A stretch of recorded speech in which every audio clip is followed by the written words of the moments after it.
everybody, welcome back to Walpolieville. We are going to do the corrupted version of Lady of Shalott. So the Onion Lady, Lady of Shalott's here. Well, you can see what the original one looked like. We are still going to do some of the digital patterns over here, but they're going to be more fractured and also, well, much more towards the red, that's for sure. Not going to have a whole lot of the source light stuff like we did, say, on Merlin last night. So not a lot of the glowy stuff here. Won't be doing a lot of glowy stuff on this one here. We do have the monitors. There's going to be some images on those, so that should be pretty fun. A little bit of freehand, there, right? Wolfenstein, hey there, Landrast. Great to see you. So yeah, we have some other stuff we'll be putting here. Again, some images on the board. One of them probably going to be Mordred's face. One of them going to be our fractured saber theory, and another one kind of a screamy face because screamy faces, right, Camda? So how you doing there, Camda? Now, Camda, did you get the chance to do your stream? I realized I didn't ask if you actually got a chance to do your stream there. Let me there's another one of these things that just got stuck in the primer here. Let me just get rid of that. One of these little guys will help me get rid of that. There we go. Just got stuck in the primer. Way it goes. Nice to see you there, Blades. So you have Blades. We have a whole bunch of different overlays now. I mean, I think you've seen some of them, right? So there's your regular Cybertheria there. There's our Celtic goddesses. Oh, look at this. Did you see this one, Blades? Look at that. That's for because we're gonna be doing the gummy bears again. We'll be doing them again, and of course we've got our. Where's our? Here we go. That is our. Nope, that's not it. I'm looking for this. Yes, there we go. Looking for that. So here, let's get back to our overlay right here. Camda, Blades, why don't you guys share some stuff in the chat? Now, Blades, oh, I meant to send you another picture, Blades. Or did I already send you the picture of that White Sox player that puts on the Wizards hat? Yeah, Blades, I got a whole story for you with the White Sox and the Wizard hat. Yeah, I got a whole story to tell you there, Blades. And of course, again, Blades, if you want to share stuff in the chat, same thing, Camda. Please feel like you can go ahead and share the stuff. Now, I'm actually going to get me a little bit thinner in this here. Everybody check out that link that Camda shared. Blades going to share a link too. And everybody please give Blades a follow. So yeah, Blades, he's in the dugout, right? And he's talking to this other guy, and he says, "Boy, what's the likelihood that you would have a wizard and a pope on the same team?" and the guy asks him, just as he's talking, he says, "Oh, Montgomery's he's kind of had a little bit of a struggle lately. Maybe the Pope can do something for him because he does those intercessions, right? Hey there, Valfera." So literally, as he says this, Montgomery hits a home run. Then later in the game, you have Vargas up there, and he says he's got the wand, right? He's got his wand. He says, "I think it's gonna be," because the guy asks, "What's he gonna do on this pitch?" He says, "I think it's gonna be home run," and the guy hits a home run. So the way this guy, he's jumping around the dugout saying, "I did it! I did it! I did it!" It's pretty crazy right now, Blades. It is pretty crazy. So Valfera, I sent a couple of folks in Kentucky messages just to see if they were doing okay, because well, it was real crazy down there in Kentucky. I know some of that came your way too, right, Valfera? Right now we got fireworks going on. So if you hear loud sounds, that is actually fireworks, like actual fireworks. So everybody check out the Instagram link that Blades just shared. And again, everybody please give Blades81 a follow while you're at it. Let me get some of this down in here. Now, of course, Blades, we know how this goes. Things can turn around All it takes is a couple injuries, a slump, something like that, right blades, and all of a sudden everything goes from really fantastic to not so fantastic. It happens quick, so you just kind of enjoy it while you can, right? So hopefully not too crazy down there. Well, either way, through via the fireworks or through the other type of fireworks. Hopefully not too nuts there.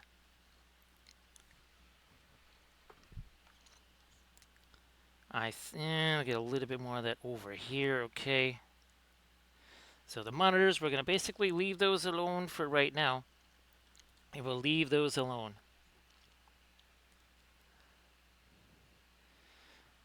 Yeah, blades here, any day of the year, any time of day, any time of night, any whatever is fair game. Yeah, there's none of that here. And of course, fireworks are illegal. Yes, fireworks are illegal here. Yet, basically, everybody is using. Well, let's put it this way: if countries had the kind of thermonuclear weapons that everybody has around here, uh, Earth would be in trouble. But fortunately, nation states don't possess the same kind of firepower that we do here. So that's probably a pretty good thing. Yeah, that's here. It's like, you know, once you're like 1 or 2 years old, that's when they give you the M80s to play with. You're just like throwing those at each other. Yeah, there's a whole bunch of people around here. Yeah, their dogs are not well. Gus hated fireworks. He hated all fireworks of any kind. We would try to turn up sounds, have fans going, close all the windows, and that didn't matter because, well, dogs have kind of an elevated sense of hearing, right, Velfira?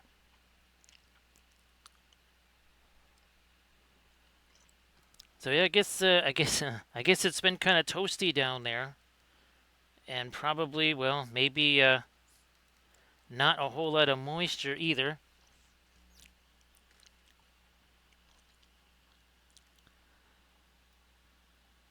Let's do this.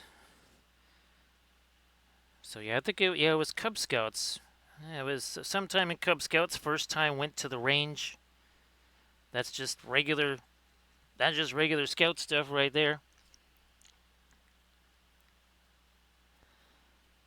Glad that it's not too crazy. I messaged, Velfer. I messaged some of the folks that I know in Kentucky just to see how they were doing. Ironically enough, Max Velocity lost power so many times that his stream died like 3 times. There must be something crazy going on when Max Velocity loses his stream 3 times.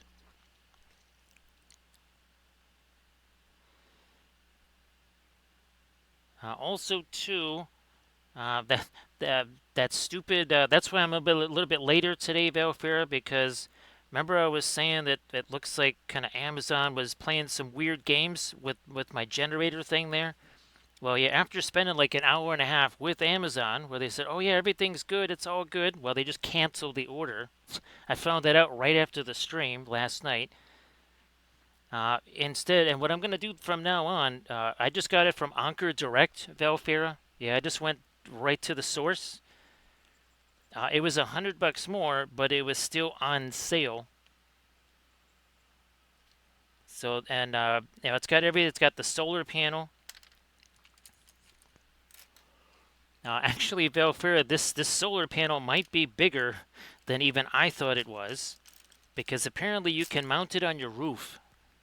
Yes, I guess apparently it's of that size that it can be mounted on your roof.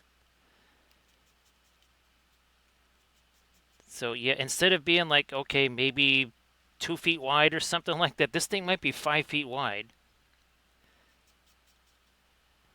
Which means, again, right? Wasn't I talking about this yesterday on stream, right, Velfira? That I get like 3 or 4 of these generators, and I just open up the Wappleville Power Company. Now they never said why, Velfira. And again, they told me that everything was solid. Everything's good. We got everything cleaned up. And, well, apparently they cleaned it up by canceling it. Yeah, when I got off the line with the rep, they said, okay, yeah, it might be a couple days later, but it's gonna be there. And nope, they just canceled it. So I said, well, okay. Now I gotta get me, even if this dark hits some of the skin there, just gotta do it. Just gotta do that. More this here. But yeah, that generator thing, who knows, man? I might be able to do a Ferengi thing and turn some big profits there.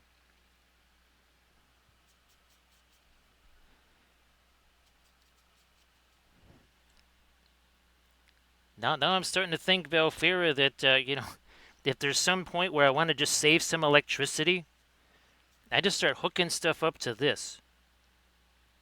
Now I hook some stuff up to this, and get the solar panel out there. It's like, okay, I'm just gonna run all of my computers on this for today.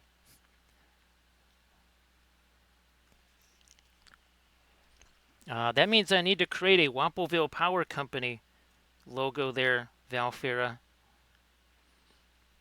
Yeah, we need to create a Wampleville Power Company.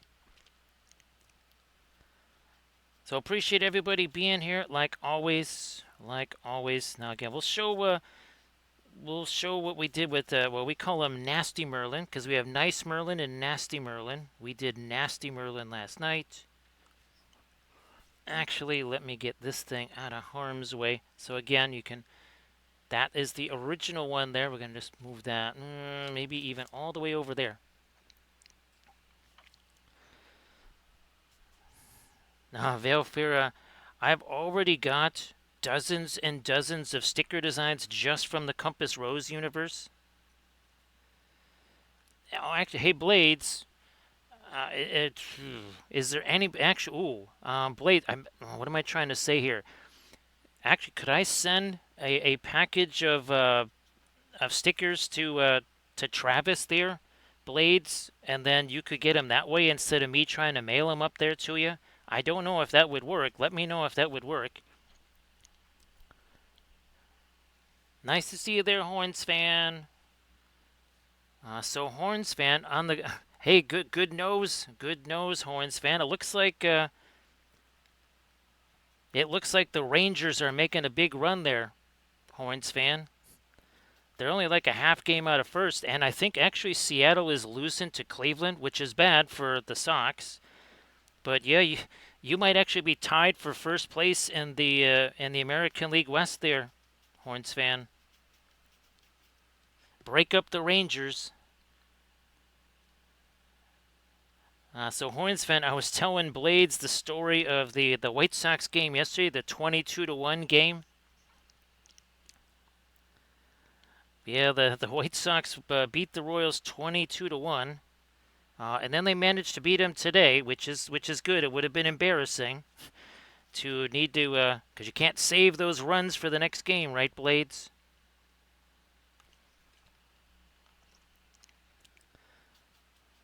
What's hilarious, Horns fan? I know we talked about it before. This is their best record pretty much of the season. I think they're 5 games over 500.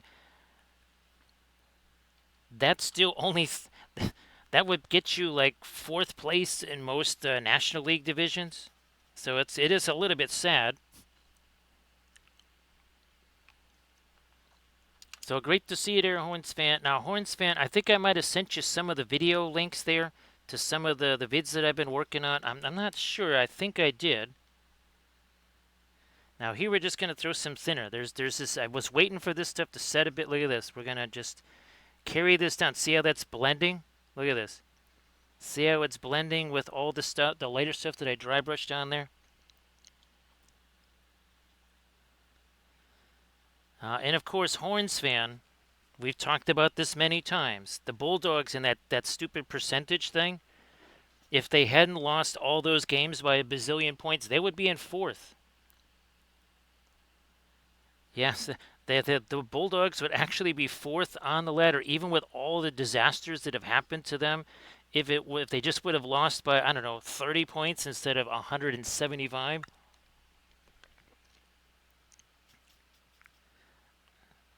So they're just kind of like hanging there. It's sort of like the White Sox.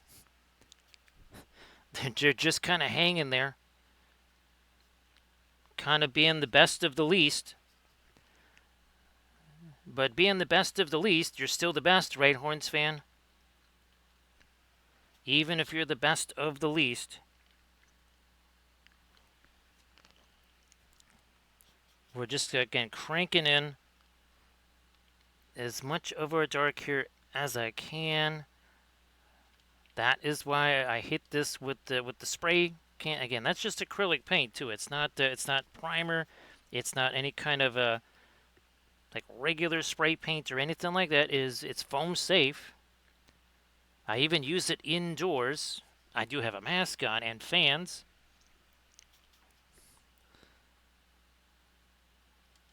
So again, there's nothing super crazy about the colors happening here. There's not going to be a lot of the object source setting. One of the big interests here is the screens that we're doing, and then obviously the skin tone, which, where's, I think, yeah, you can see it here, but Lancelot. So the skin tone can be more like that right there.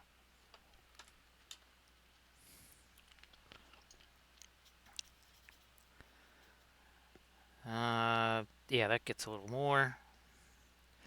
So again, this is just kind of the early messy phase. The early messy phase here. So again, everybody please give Cam to Paints a follow. Give Blades81 a follow. Arta Michael, you posted your stuff, right? I think you did. If not, please go ahead and do that. You know, I thought you did, but maybe not. Yeah, let's extend that back here. Again, that's mixing with some of the lighter dry brushy stuff, because, you know, whatever.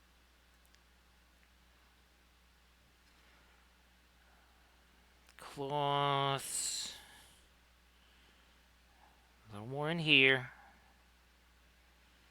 Well, again, we'll come back with some of our skin tone there as well. Boy, Horns fan, it's been really wild. Now, of course, last night we did this. There's, again, that's a nasty Merlin right there.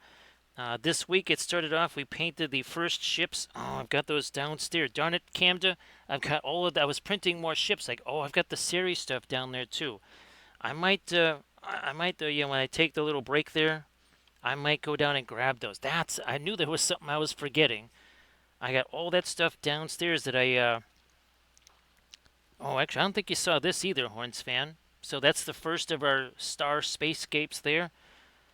Then Thursday, we did this right here, which we do have our little ship here. At least I got this, because it's very fun to do that, right, Valfera? There we go. That's pretty fun.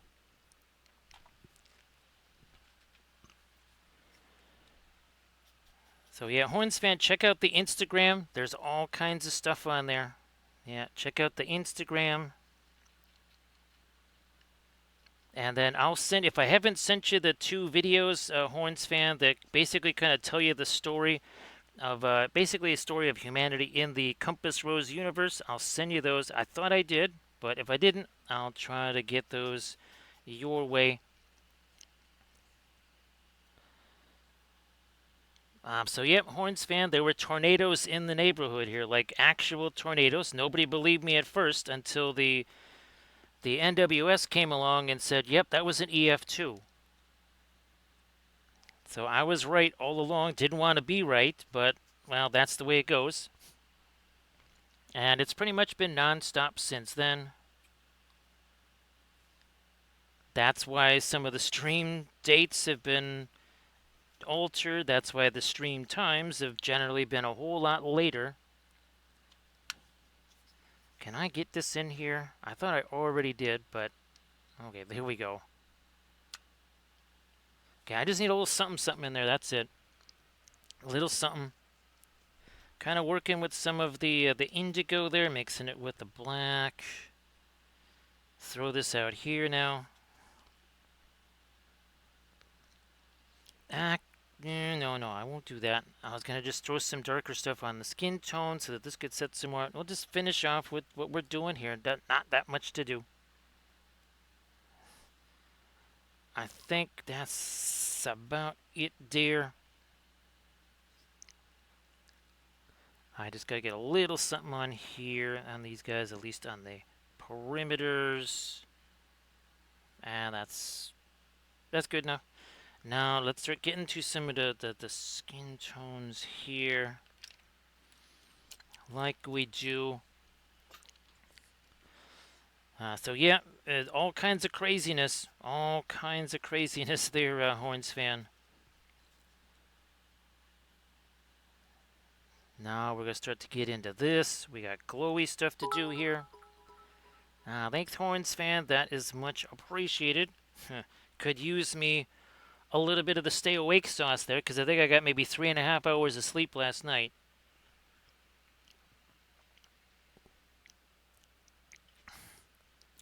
So thanks, Horns fan. Appreciate that. Yeah, sleep has not been one of those things that we have had in great amounts. That's for sure. Get this around the eyes here. Then again, we're going to do the glowy eyes thing.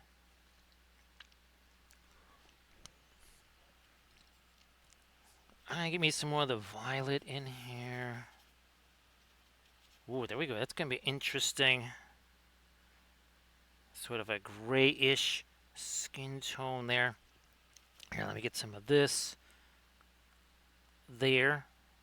Again, let me a little bit more of this violet here. Maybe in some of the shadows there. Take some of that away. More of the violet there. Up and over. You can see things kind of starting to blend together here. All right, let's maybe I can zoom in too. Let me zoom in for you here. There we go. Now, Horns fan, I don't know what you thought of the NBA draft. I wasn't sure. Everybody keeps saying that San Antonio did really well in the draft.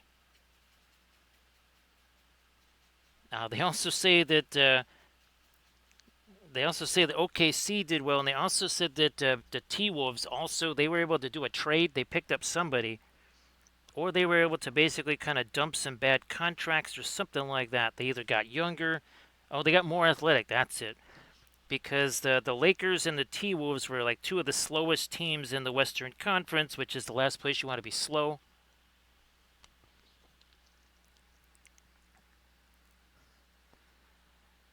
So yeah, there was nobody's even talking about the Bulls pick at all. They had the 4th pick there, but nobody's talking about that pick at all. More light here, like this. There we and more up here too.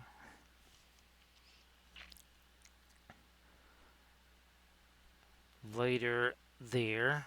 Start doing some lighter stuff on the fingers and the hands and the knuckles. Now this is another one that will probably be redone, this file right here. Because this was one of the first ones that I did after Adepticon. And there's just so much stuff that I've learned, even just in the last week, about doing these things. Some of the more technical stuff, like all of these monitors and these cables and stuff. Using the iPad to sculpt those. So learned a whole bunch more about stuff. So Horns fan, yeah, I've painted also too, Horns fan, basically the entire Seri fleet. So the first of the alien fleets, if you want to call it, is basically entirely painted. I'm hoping to start printing out the next fleet after the stream. Well, hopefully maybe that fleet's printing, actually have the next fleet ready to print right after that too. And again, Hornsman, I would show you the these other ships for the sorry, for the Terraforce there, but those I left those downstairs where the all the carrying stations are. So again, I might hustle down there at some point just to grab those. Ah, look at that! Look at this. See how just easy that is with the oil paints there. See how easy that can be. Nice and easy peasy. Lemon and squeezy.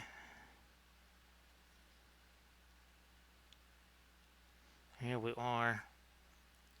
Now, Blades, you won't be streaming tomorrow, right? I wasn't sure maybe if you might be streaming Monday or Wednesday or both.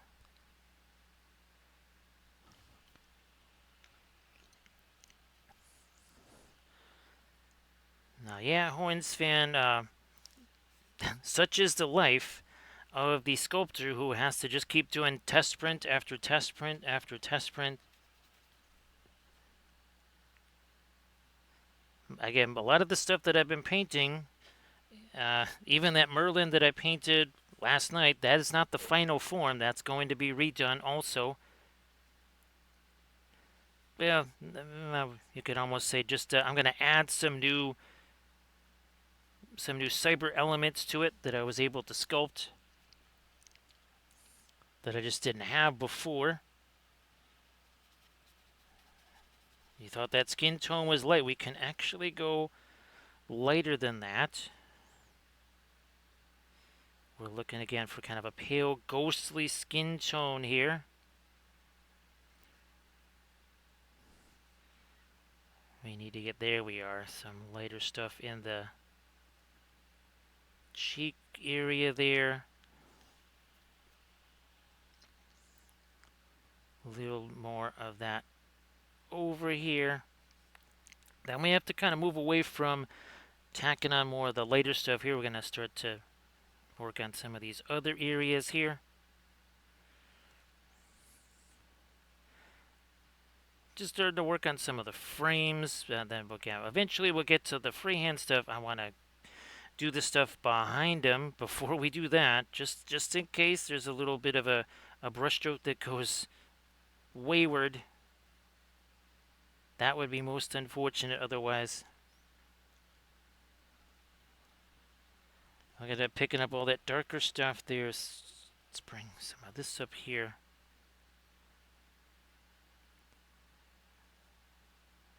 Gotta get this a little later at least so I can just have something to compare the skin tone next to.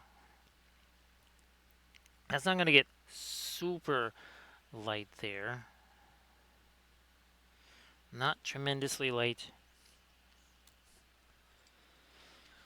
Thanks, Camda. This should be a real interesting one. I'm just we're gonna kind of focus on these over the next, this week and next week. So next week I'll be painting at least the Galahad one, and hopefully I'll have the Arthur one ready too. Let me get some of the paint off of that. There we go. Let's try that one there.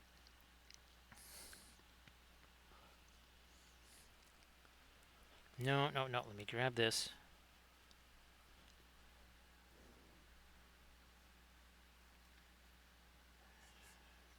Do a little edgy stuff here. A little something more there. Okay. Get this edgy here. So yeah, Horns fan, I've got all kinds of data sheets and all kinds of fun stuff for all the different species and such, all the different planets that are part of this sci-fi universe. There. Okay, yeah. Let me get some of the not Mars Yellow Deep going here for some of this. How are we doing on the other side as far as Still a little bit, still a little bit shiny there. We can do a little bit of something here on our filigree. Yeah, we're gonna be doing other freehand stuff here too, but that's gonna be the orangey stuff.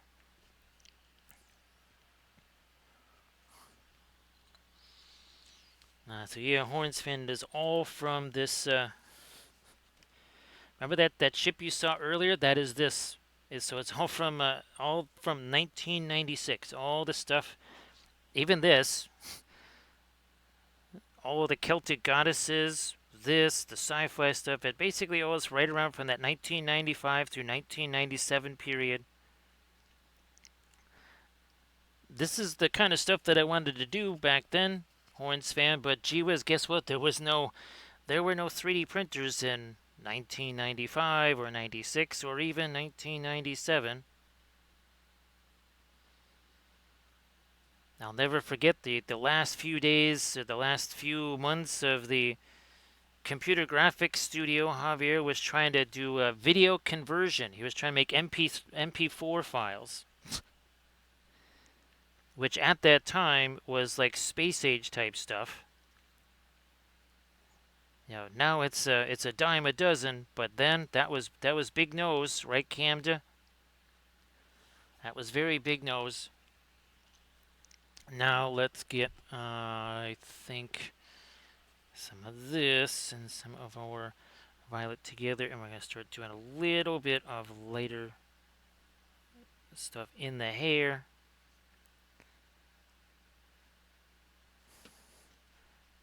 There's still a lot of our glazy stuff in there, so we can only do so much of the dry brushy stuff. Let's get some of that in here too.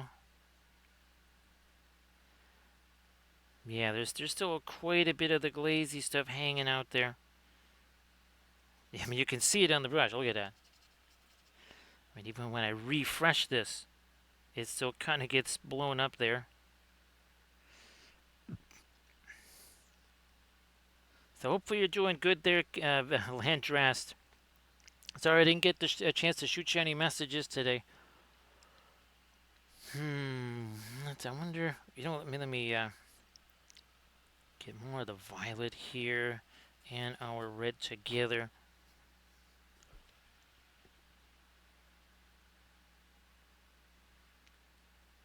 Now we're talking. Maybe a little. Okay, fine. I'm gonna put a little bit thinner in there. Might have been just what we needed. Might have been just that.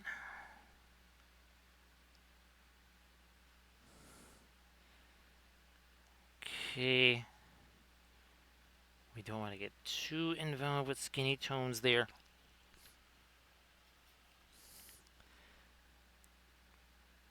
More dark in the lips there.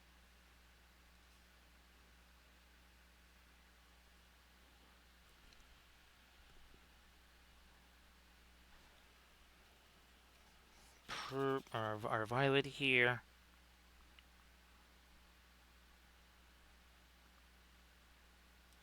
Yeah, it didn't quite go where we needed it to. Just wipe some of it away. Is what it is. Is what it is.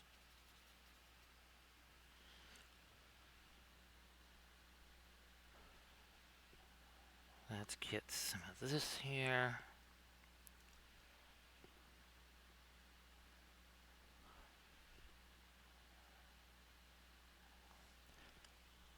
We know we're gonna do our Cyberthuria over here, and over here. Then we want Mordred.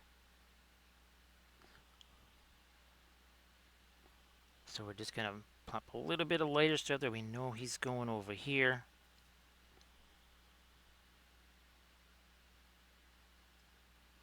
All right. I don't think we'll be seeing a whole bunch of Armored Wolf because, well, it's Fair Weekend. So Armored Wolf is doing the Ren Fair stuff. So here's hoping that Armored Wolf does super well there.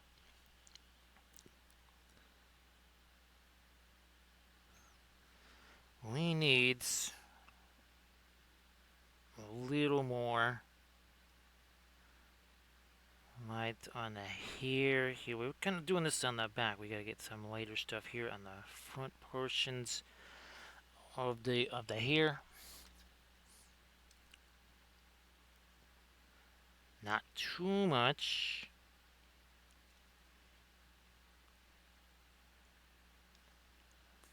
Up over the top there.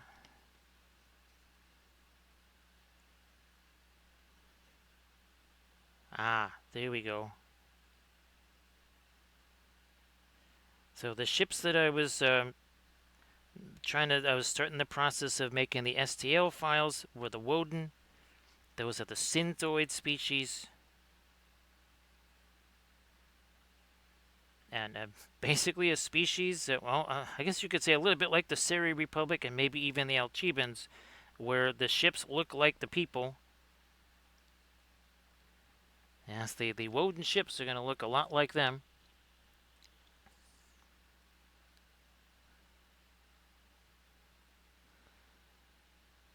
Yes, the wibbly-wobbly, timey-wimey right camda with Armored Wolf living thousands of miles away in the basement in a different time zone.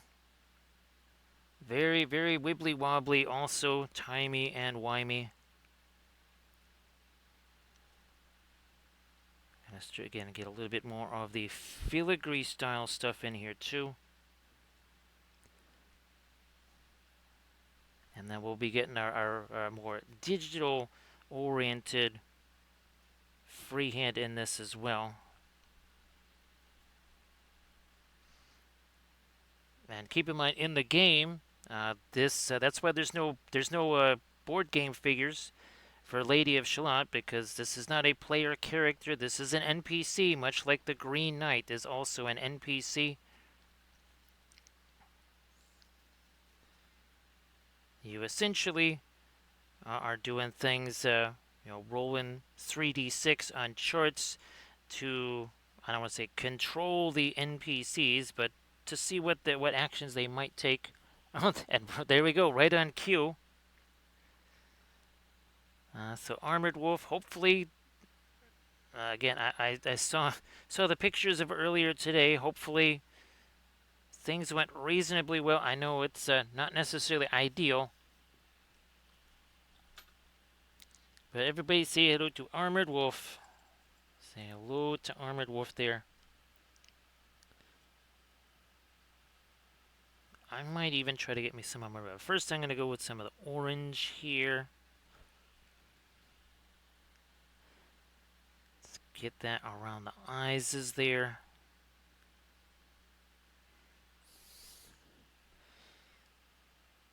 So thanks Repeater Armored Wolf. I know that, again, it's super busy, and well, you'll be going there tomorrow too. Armored Wolf, I swear I did that last year too. I could swear that you actually sent me video of it raining, or maybe that was just Charity's videos of rain and such.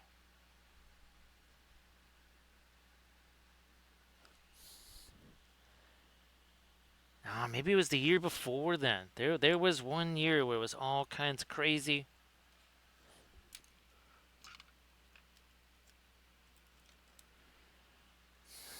Let's go even. Well, there's our red. We'll mix some of that with it. Maybe even a little darker on the lips here. What is going on with this here brushy? I think we might need to use one of the other ones.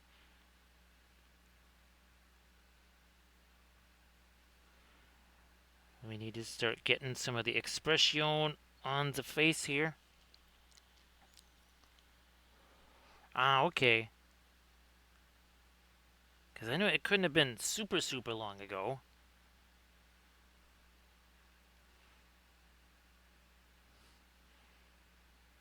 I just, my recollections, not super fantastic. I wondered, is this... Oh, okay, I didn't actually have any of the liquid stuff on. That's good.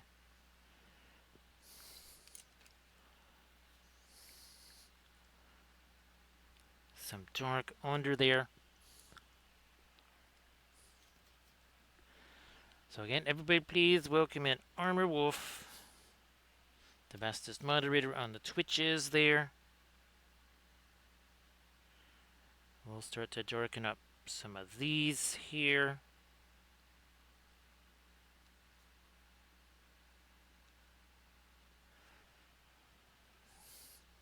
More. Alright.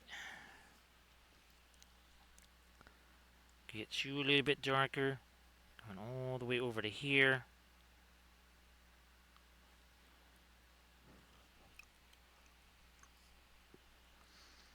I think we got it. Yeah, we're zoomed in. It's like, I think we're zoomed in all the way.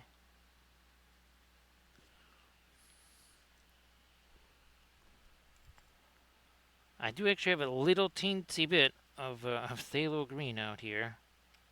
Come on.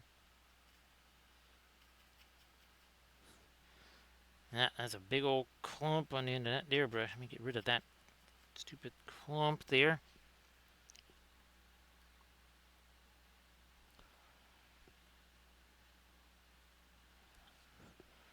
I might here even grab a little of the red there.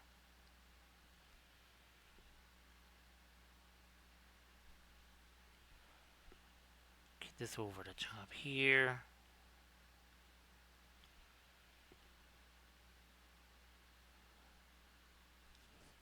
Maybe even some more over a dark here.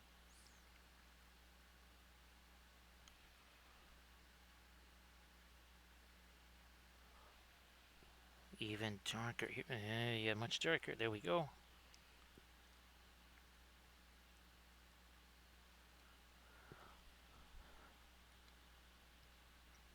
Then we'll get some more of our dark down in. Oh, actually, okay. I see what we got to do there. All right, fine. Whatever. We'll do that. Here, let me get some of this some thinner on there. Okay, now that makes more sense. That makes a bit more sense now.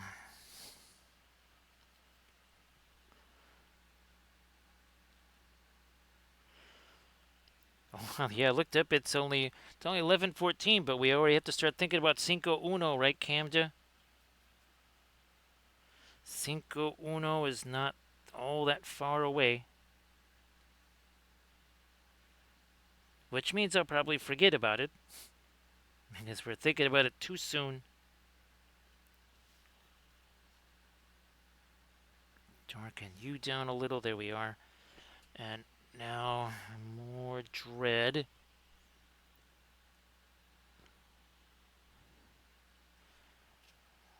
Start blocking in maybe some of the crown there.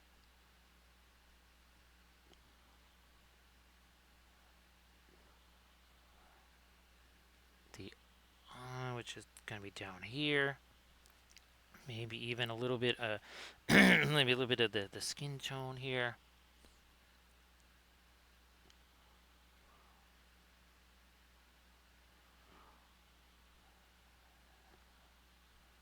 Bit of Mordred face there.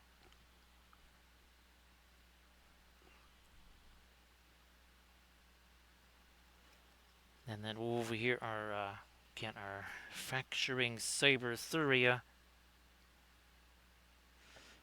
We're gonna need plenty of orange over here.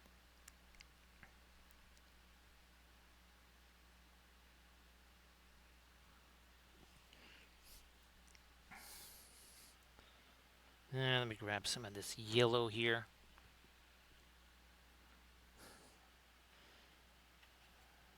And yeah, here's some of our skin tone in that bit. Very much a gray.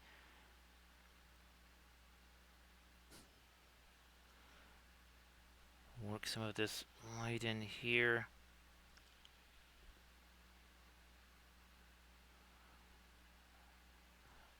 Now some of that here.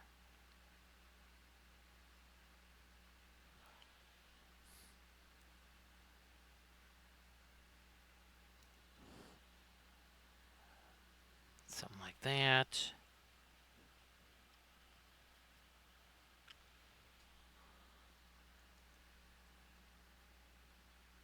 Even lighter on the skin tones on the face here. Because those have had a few minutes to set there. Means that we can kind of get back into them there a little bit.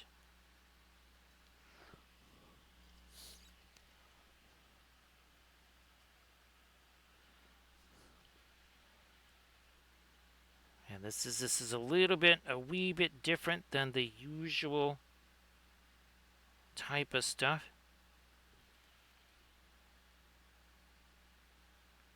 Again, this is one of the corrupted characters that I was really looking for. I'm just kind of looking forward to all of them, but this one in particular I thought was going to be very, very fun.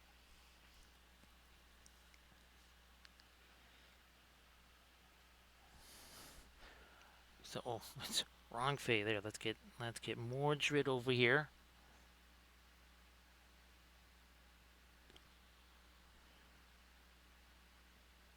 More just again some of the lighter stuff. Get that in here first.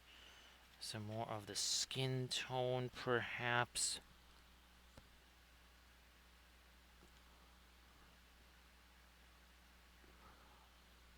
Now get some darker skin tone type stuff here. Start blocking in some of this. Some harsher shadows as well. Maybe a little bit of thinner here. And of course we've already painted our Mordred. Not just the figure, but we also, remember we painted the Mordred bust too.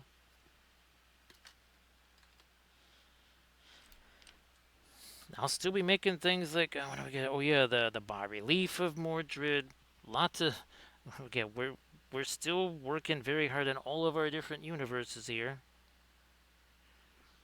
And they all kind of need to be worked on at the same time. There is no just, work on these till they're done. Nope, doesn't work that way. That is not how it goes. I mean, it can if you're just doing it for funsies. But doing it for real, nope. There's no such thing as just, I'm just going to do this little bit here and then just only focus on that and nothing else.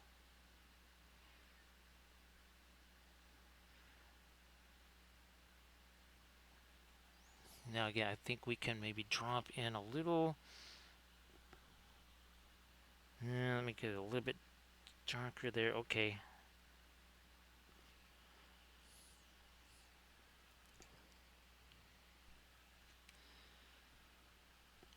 Let's get ourselves a little bit more of a skinny tone here.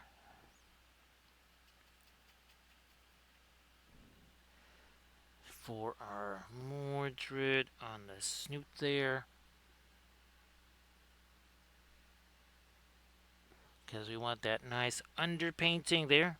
Just again, like all of our skin tones that we're doing on all of our corrupted characters.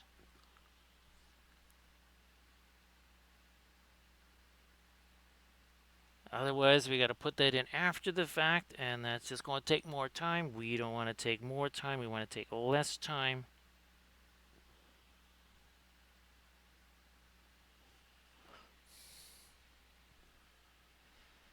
We're wow, that's still reasonably dark for the skin tone. Okay, that's good. It means I got ways to go here.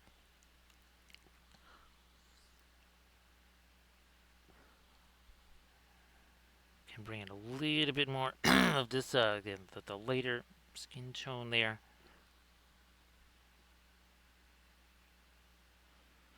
All the way down to some of this on the chin there.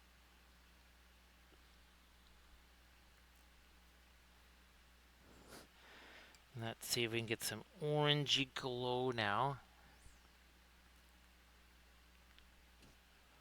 Like you do. Spread some of that around here. Some of it even onto the crown there.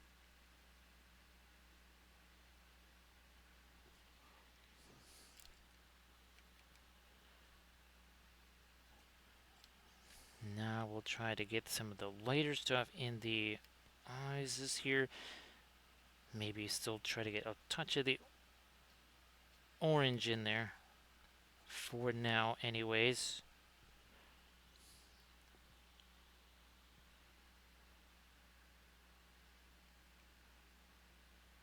Too much of a chunk going into that brush. Let's get rid of that.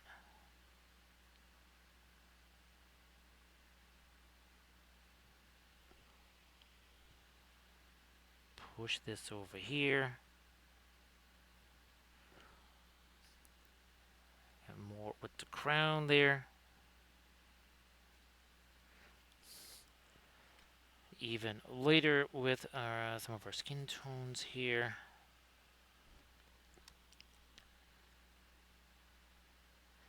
Now we're talking.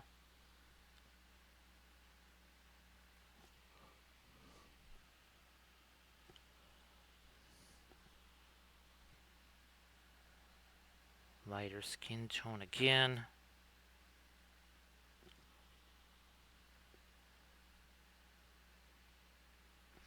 Down to here. Just to get the rest of the nose here.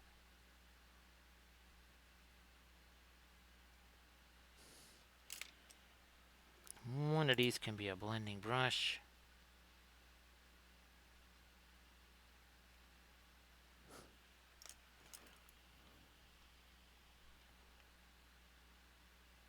And we also need to start thinking about some of the hair.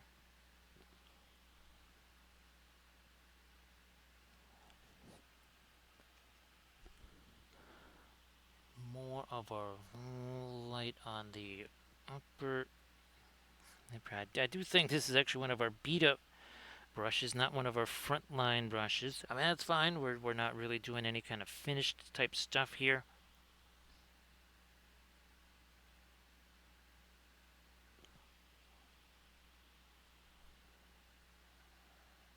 Getting down to the chin there.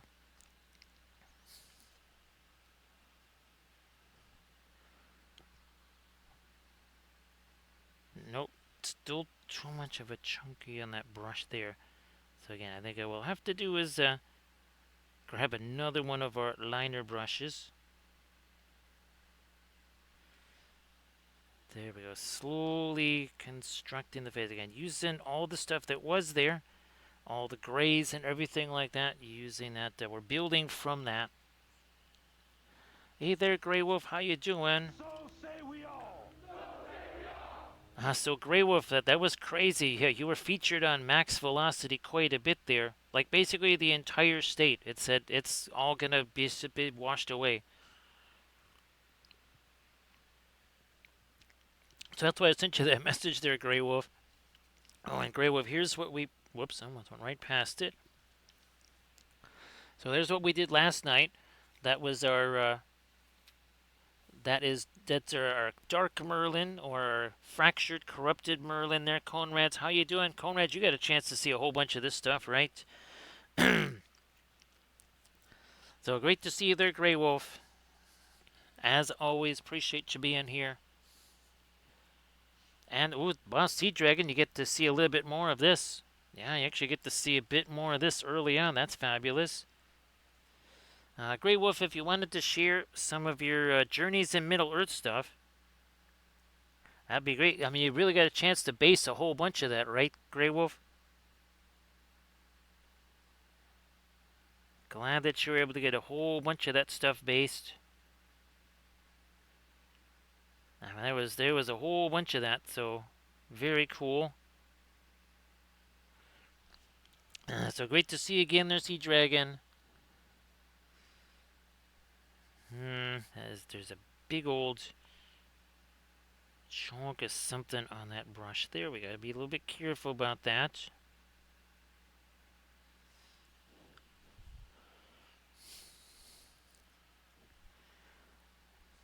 We're gonna go lighter here as well. Maybe even a little bit there, and then we'll have to go with the bodice over the top of that too. Once it's had a chance to set, let's start doing a little more stuff on the hands. Those have had a chance to set for a spell. More of that here. Now gonna get to the hands here. The arms is. I think now I can bring this back out. We're not gonna have any spattery type stuff. So again, a tale of two Lady of Shalotts there, two onion ladies.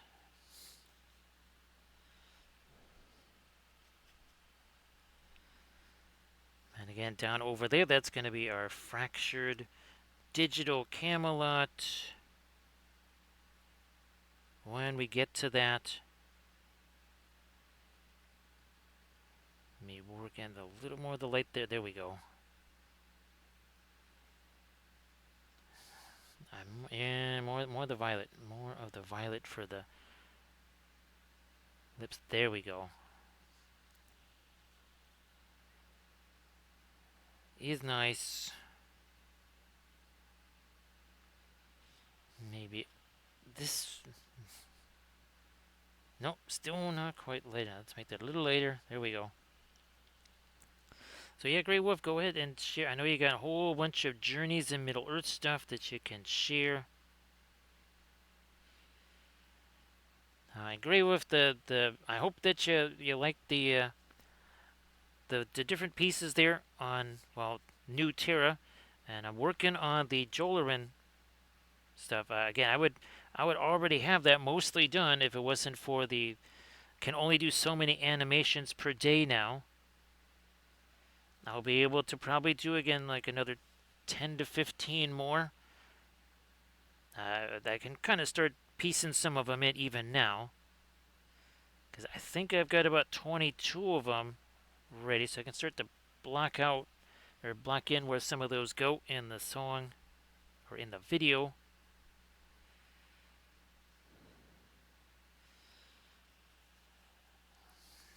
Might do a little bit of this lighter skin tone down there. A little bit of the mid-tone skin tone, a little bit of the mid-tone skin tone here. Oh, yeah, okay, there we are. So I appreciate everybody being here.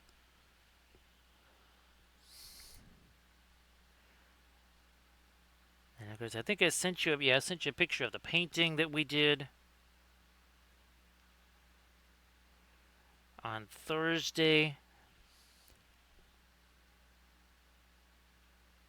That was also super fun. Get some chin there.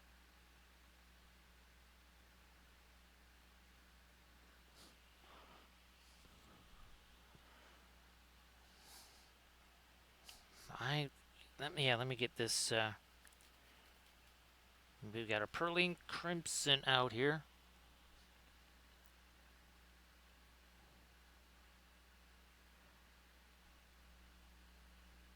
Can't. There we are.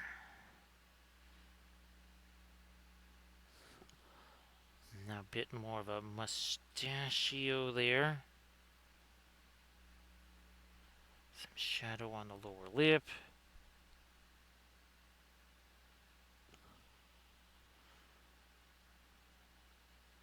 And then we've got our oculus over on this side now.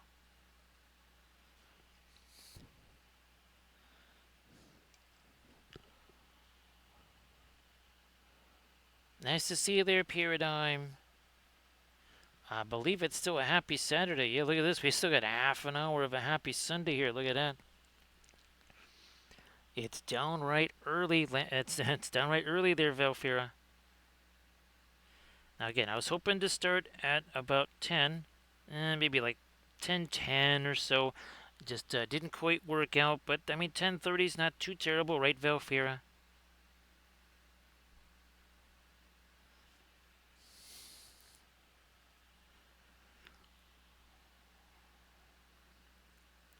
There and some here. And now again for the some parts of the crown there. Let us see. Yeah, we can. Again, it's going to be our again the fractured version of our Saber 3. So I'm just going to get that out there so I can. Or orange, more Indian yellow. That might be a little better. So when it's trace amounts there, Valfira, and it's a part that's not going to be touched. Out here, all these areas like that Merlin right there, all of that orange there, you have to figure, Valfira, that was like 70% of the figure. When you're just using, and also Pearline Crimson is not a slow drying color. It's not fast, but it's not slow. And also, again, we're using it in just trace amounts. We're only using it where there's darks, which means it's down in the recesses, which means, guess what? We're not going to be touching it. It's these areas out here where I'm actually going to handle it. That's what matters. The rest, not such a big deal. So we'll be doing just fine with this. Let me get all that stuff out of there. I mean, we used a little bit there and a little bit there. That's the only Pearline Crimson. Actually, the only reason we even have it out on the palette, remember last night, Valfir, I said I had too much of it out there? And I said, well, looks like we have enough then. We have some left over for the Saturday stream.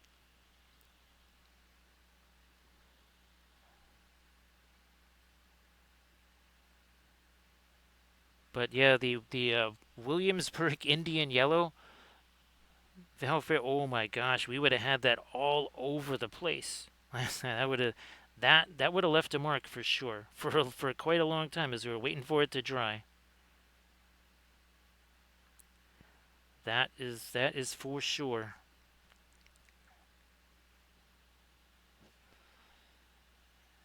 Now, that's what we do here.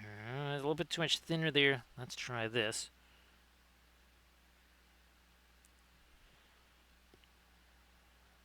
Again, to do our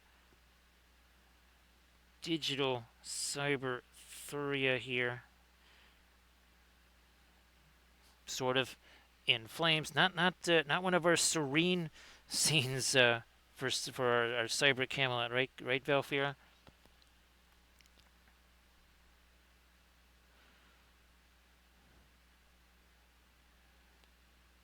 Gonna try and get some of the lacy laces over here. There we go. More of the laces there, alright, that is good. Now up here.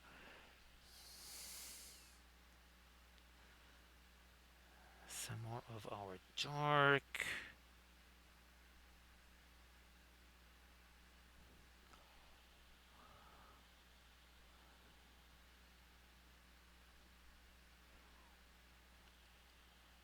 Actually, Velfira. I know that's probably an autocorrect monster thing, but actually, I gotta get me some of that at the store, Velfira. That's actually a very helpful autocorrect monster situation, Velfira. Yes, because I need to get some. Yeah, I do not currently possess any form of relish, and I need me some of that. So that's going to have to go on the store list for tomorrow there, Velfira. For sure. Some of the brown there. Maybe again get some of the darks back into the hair too.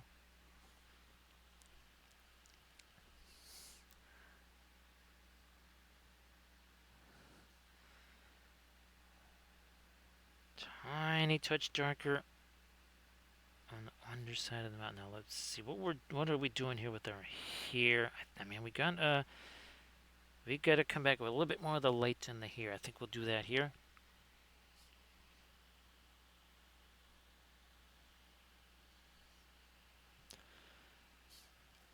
By Velfair, the autocorrect monster really had fun with that. It changed it to cuisine and sports, Camda, so it changed it to relish and also curling. I mean, fortunately, curling is an indoor sport, right, Velfair? So at least you can do curling in the summertime.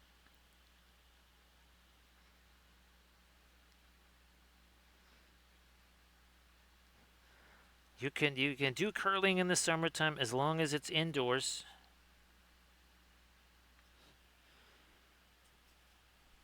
Now, again, if you had the same kind of agreement with the autocorrect monster that Camden did, maybe it wouldn't do a double assault.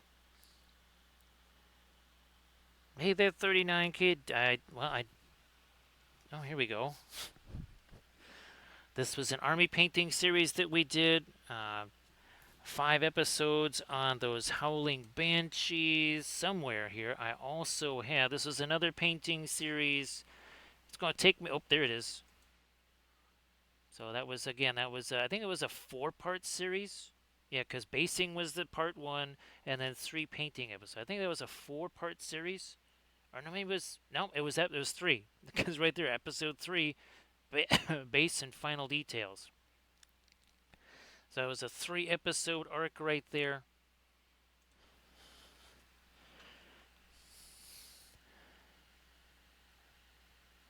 So Conrad's, thanks for being here, like always.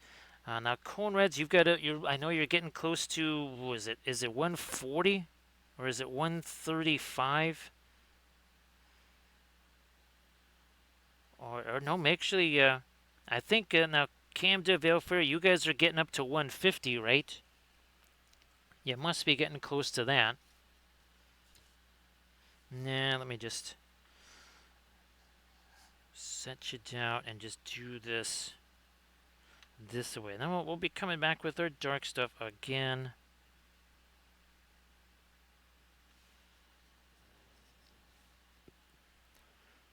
More of this light here.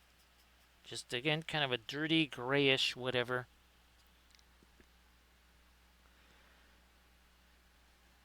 So yeah, what I'll try to remember in it. Well, let's see.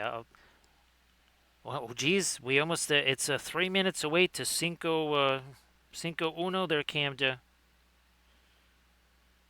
It is almost 1 hour, 11 minutes, and 11 seconds in. We're getting there. Now, Armored Wolf, are you going to be able to make just a couple of more product things? And I guess, too, Armored Wolf, you'll have to kind of fill me in on the biggest steps for doing the feathers. Because I know there's the cutting of the feathers. I know that the feathers, obviously, they get painted, too. But I wasn't sure what other things also happen with the feathers. Because I know that's a piece of product that did really well. But yeah, I'll skedaddle downstairs and I'll grab some of the stuff that I've been printing. We'll have to make that later. that later too. Might also need to grab me some. I'm going to do that. Again, we're just going to stick with the alkeeds here. Gonna grab the old Windsor red here. Just stick you right over there. That is good enough. We'll mix the Indian yellow with that, I think.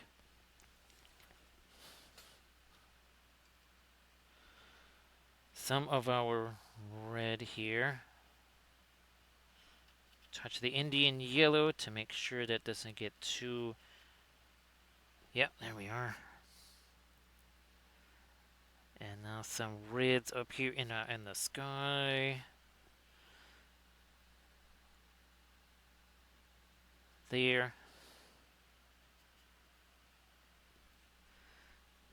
Where's my? Oh, like I was supposed to be around here somewhere. There we go.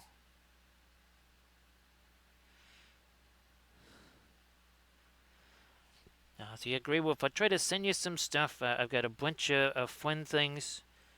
And I think I sent you the Fort Sumter sticker. I think I sent that to you too also, right, Valfira? The Fort Sumter sticker set. So everybody check out all the prepping chaos. All the prepping chaos there that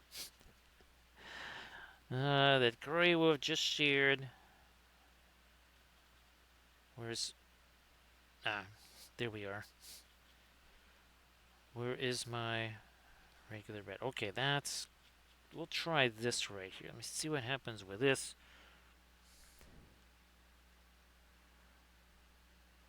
And there, they can't all just be that dark.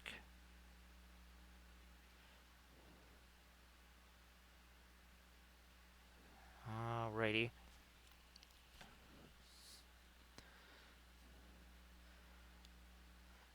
Maybe get a little teensy bit of this, almost like a magenta, dirty.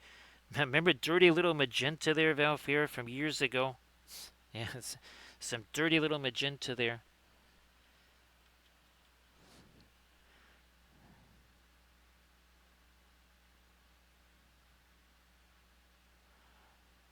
Get that cleaned out a little. Little bit more skin tone there as well.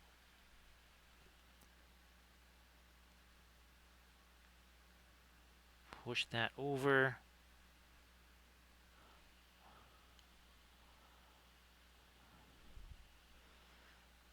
So again, everybody check out what Grey Wolf Studios just posted there. Some super fabulous miniatures.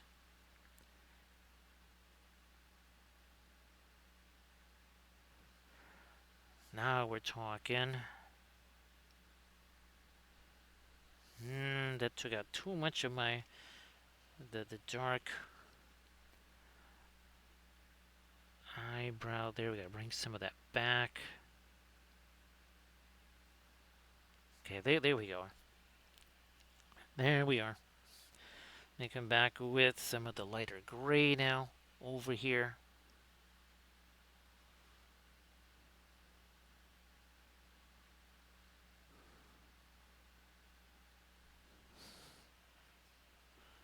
Lighter gray down here.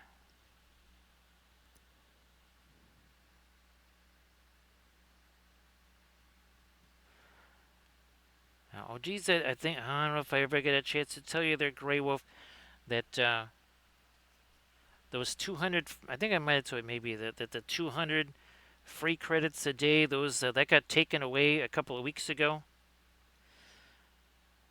So it's a good thing. It's a good thing that I just made a ritual every day out of grabbing those credits. Because otherwise, we'd be in a situation where it's like, oh, wait a minute, all of a sudden I got no credits. Like it was in the early days. Couple little lights right there. Now let me,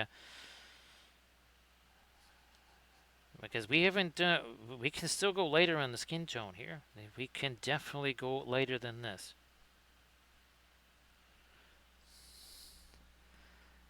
More so torso down, because we've done some decent light colors on the face here.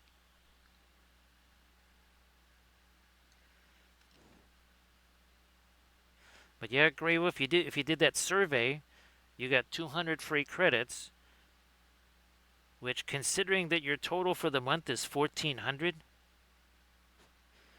if you do that every single day, that's somewhere between 6,000 and Well, let's say, I guess February you would have less, but basically on the average about 6,000 extra ones, and those are all gone now.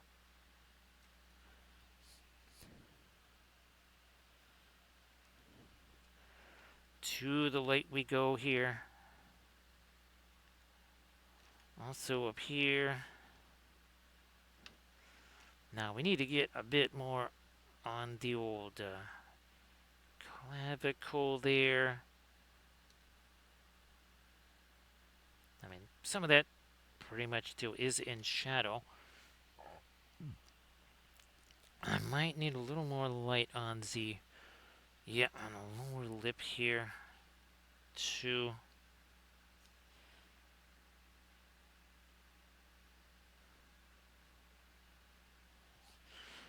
Let me, that didn't quite go where I would like it to. Let me try this again. With the upper lip first. Get that reconstituted and then just take a little bit of that away, okay?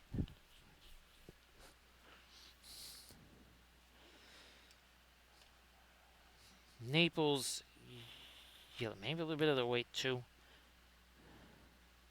Actually, let me get, now that we've been, I think this one is a little less destroyed. Let's try this one here.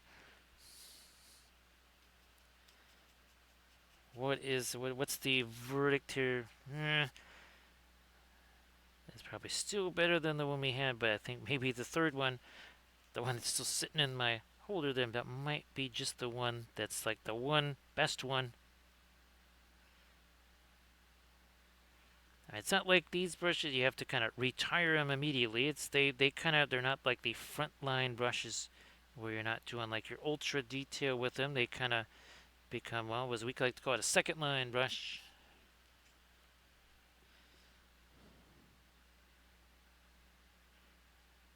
Nice. There we go. So yep, these are. I think this one has the magnet in there too. Yeah, there we go. So I made these a while ago, Grey Wolf. Basically, everything goes on one of these because I can put, and that's a serious magnet there, Grey Wolf. Yeah, that's and not one of them puny magnets. That base is like an inch and a quarter, I think. Thanks, but no, here, let's have these two. So again, you can see again the regular version and then the fractured version. Of course, we also have, where's she hiding? We also have the bust version. We also have the bas relief version. There we go. And even the holders are, I made these too. You can see because we got a bunch of nuts and bolts in there. They're all glued in, and then you can see well, these were printed basically at the same time. Right there, I made these guys. I also have smaller ones that are like this with, again, some decent sized little washer things on the bottom. So yeah, all the bases, everything is all, it's all homegrown there, Grey Wolf. And it's like a digital garden. There you go. It's like having a digital garden. So we're gonna have some flamey bits here.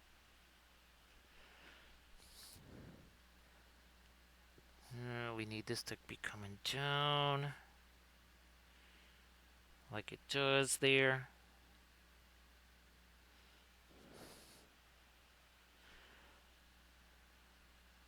Now for Mordred here, we try to get, there we are.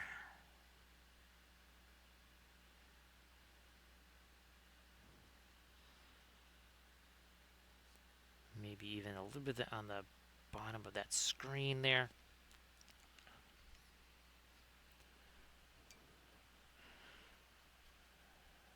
Back to something here for the lower lip and the chin.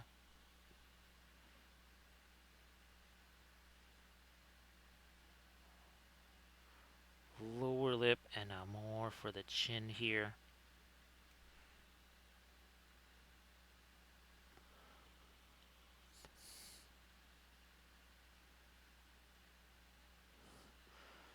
Now we're starting to get there. Now we're starting to get there for Mordred. And again, we already did the figure version of Mordred. We did the bust version. I am also working on a bas relief version for Mordred.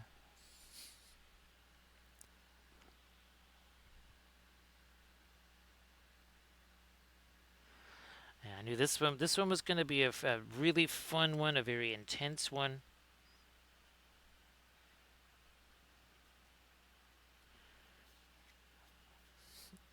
Let me see if I can go a little lighter with the eyes this here.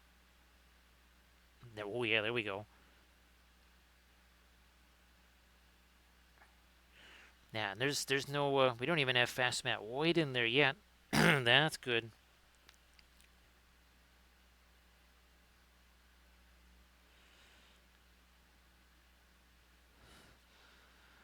More orange. Let's go with more orange in our sky over here. Like this.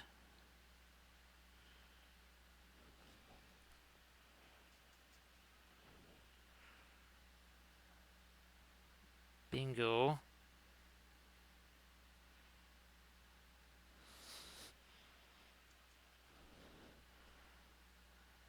More of that down here. Okay, so now we're starting to get our screens going here. Now let's get some more of our lighter skinny tones up here.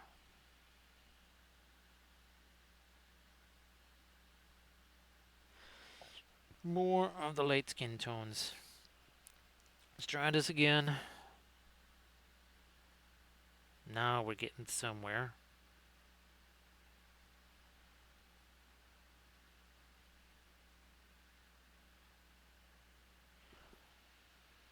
Lower lip here.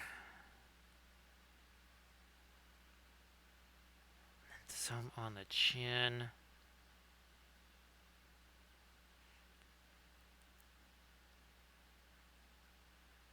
Carry this out a bit. Well, not quite that far. I got this dark stuff here. I can just come back with that.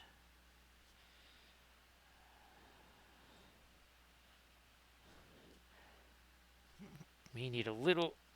Oh, there, give me some of that. There we go. That's what we need here. Well, that is very helpful.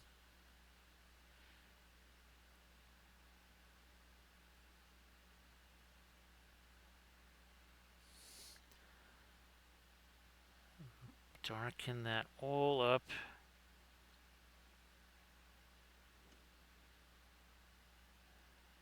A little bit of the under the nose there. Shorten up that nose.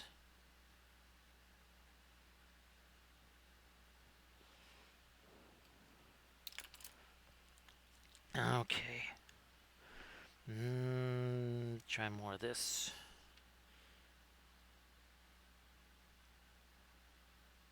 Okay, now it's starting to work out more like what I want. More of our light here. Let me go even lighter. Still might even put some of this. Well, we'll put some of this on the hands. Yeah, we're gonna get some of this lighter skin tone on our Lady of Shalotts here.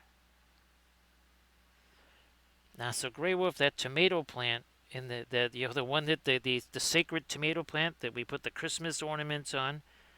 That thing is that's almost 6 feet tall now. So that's gonna have to be a ritual, I think, each year. Grey Wolf is that we save some of our seedlings. We don't plant all of them.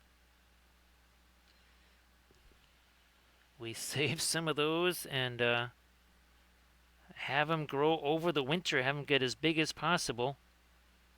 I'm gonna do that with the pepper plants, though, Grey. Well, yeah, not the tomato. No more tomato plants inside.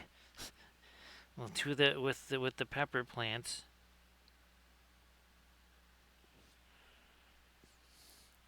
cause that'll be fun. Might even have peppers if I have more than one. Might actually have peppers to eat then over the winter time. Not sure if it'll work out quite that way, but who knows? It might. It might work.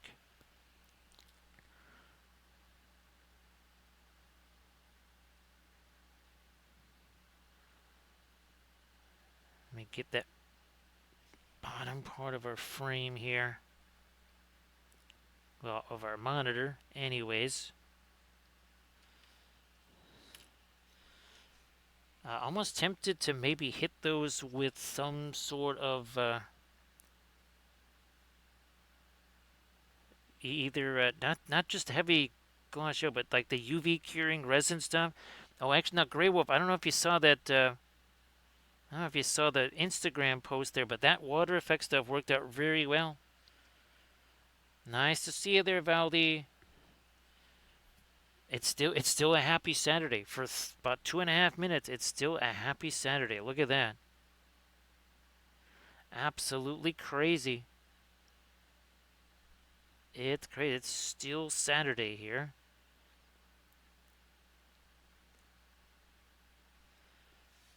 Okay, that's better. So great to see you there, Valdi. Appreciate you stopping by.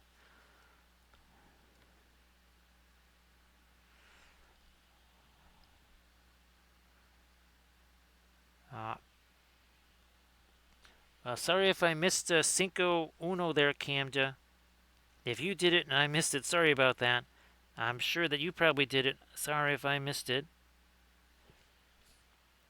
I think I was kind of getting involved in our freehandy design, which again, it's been only 1 hour 27 minutes, and we've kind of advanced well into our freehand stuff in addition to everything else.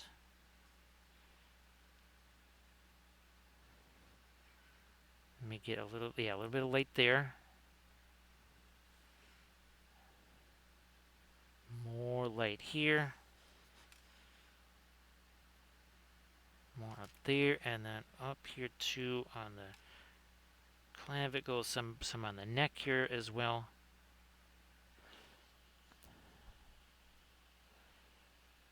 Grey Wolf, that there's other things I'm definitely thinking could be very, very useful, or that sort of technique there.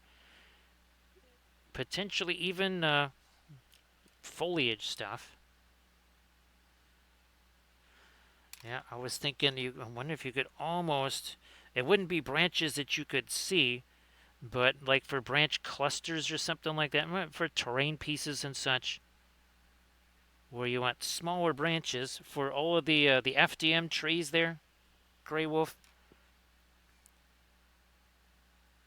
I think you've seen them, right? The woodland scenics, the basically the plastic branches that have. Oh, there's even the trees too, right? They got the little wires in them, and you're supposed to be able to bend the wires and form branches and trees out of them. I was wondering if it's possible to create some kind of a again something I could put that all of the what is that, the reindeer moss, Grey Wolf, something to put that reindeer moss on. Actually, I have to use that stuff again because now the packages are open and hopefully it hasn't already dried out. Yeah, I keep forgetting Grey Wolf with that reindeer moss stuff. Once you open it, you basically got to use all of it, right? Going to use again a little blending brush action here.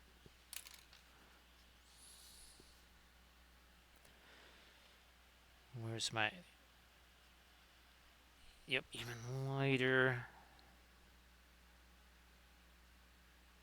for this. Right in here.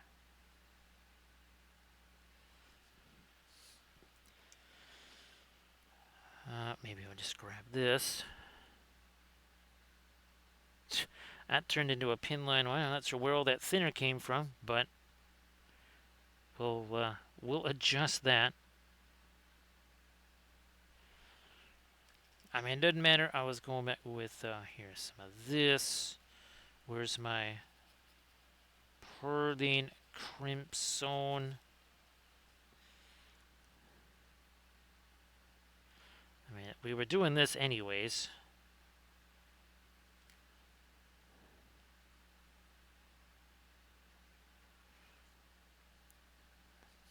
Nice. Where's my? Here we go. Back to it again.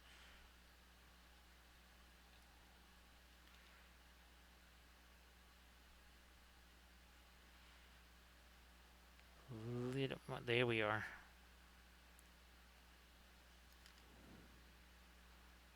Get that flow in there.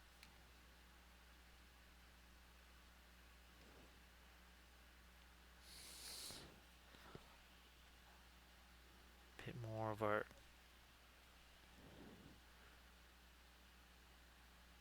like here, and also some of that here.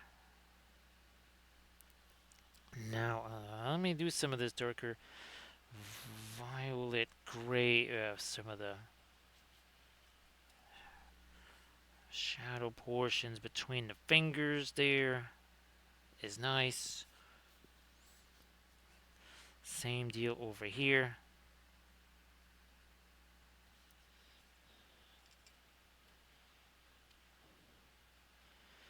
And keep in mind that the Lady of Shalott represents, she is the mirror in the mainframe. So she sees everything that is happening. She sees all of the truths multiplied, everything that Mordred is up to. She sees the fracture. Obviously can't do anything about it. That is what all the Grail heroes are supposed to be doing. It's up to them. Galahad, Lancelot, Arthur, Guinevere. Then of course Nimue and Merlin also part of that.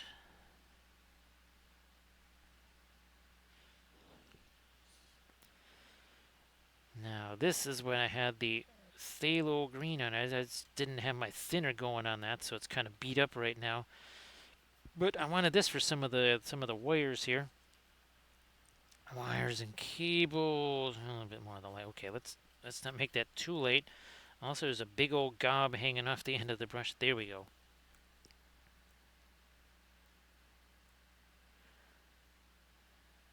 Yeah, there we are.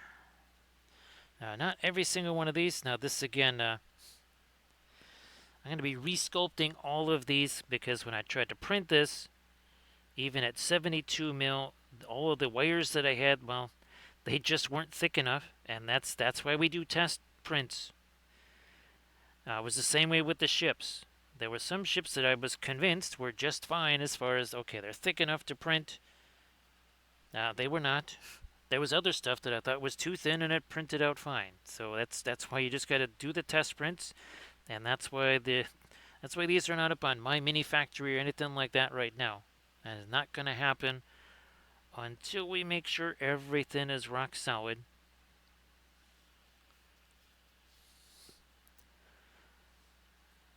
I might start here. Yeah, let me. I think we need the other brush for this. Let me grab this other one here. Just gonna take the Naples yellow and the Mars. They're not Mars yellow deep.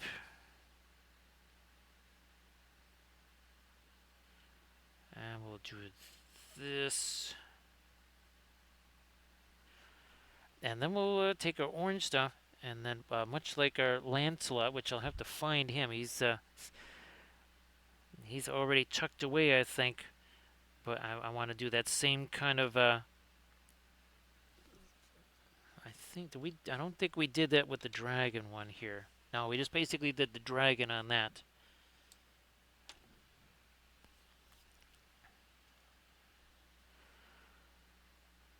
Now this is going. All of our filigree style freehand will emerge. Then we're going to do all the digital style freehand.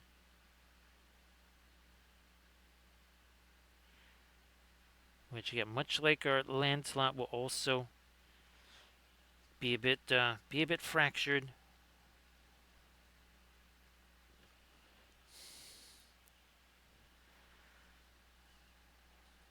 Here we go. And then the roses here, we'll try to make those like a blood red type of thing, possibly a little bit of an orangey glow to them as well. Not super sure about that. At first, I was just gonna almost make them like a white or something, but I think actually more of a blood red might be more appropriate. And again, if Mordred is successful in completely corrupting and fracturing the Grail code, well, the mainframe shuts down, and well, that's kind of that's like a player loss right there. The mainframe shuts down, players lose.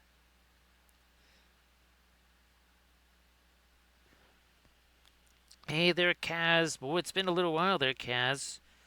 Been a while. Hope that you're doing great there, Kaz. Happy. Well, now it's a happy Sunday.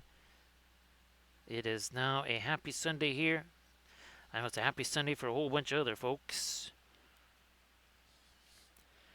Let me grab this blue here, and again, we're gonna do some more cable-y type things with this. Some wires and such, just kind of breaking this down. There we go. Welcome back there, Vendetta. So again, thanks for the follow the other day, and thanks for returning there, Vendetta. Appreciate that. Like I said, I will just super briefly grab some of the stuff that was supposed to be here, like some of the new miniatures that I've been printing out, that I was wanting people to see. I just don't have them here. They're still by all the curing stuff downstairs. Blue there. Okay, and a couple of these. Gonna get a little different color. Now we will take this here brush. We're gonna take this here red and start doing our little roses here. I think the reason I was like, well, I'm not sure about red roses. We just did those. Where's our Branwyn? I think that's that might still be downstairs.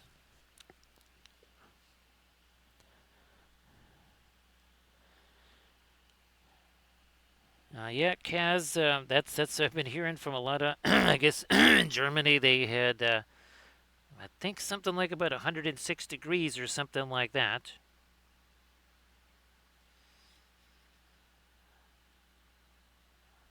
I know. I guess in the UK, well, at least in Welshlandia, I guess it became more reasonable down in Welshlandia. So again, appreciate you being here, Kaz. Yeah, this is almost more of a dry, brushy kind of thing here. Is that another? There is another rose over there. Another little rose there, and then of course we gotta start thinking about what's on this screen here. Let me get some more of the orange on that.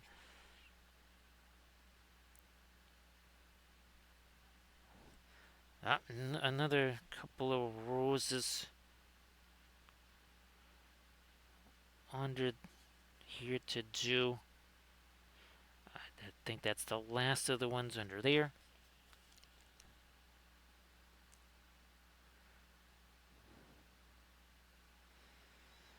Now, Kaz, I'm guessing that you haven't had a chance to do a whole bunch of miniature painting then with all the activity going on. And of course, we did 3 of our Cyberthuria landscapes. Again, that's all part of our Cyberthuria universe here. Been again working very hard on all the board game figures, all the stuff that we need for our Cybertheria game. Also the pieces, dice, all of it. In addition to all of our starship stuff. Now I'm gonna start to get some lighter stuff on our base here too. Kind of wasn't really bothering with that because I knew I was gonna keep sticking my hand on there anyways. What's the point?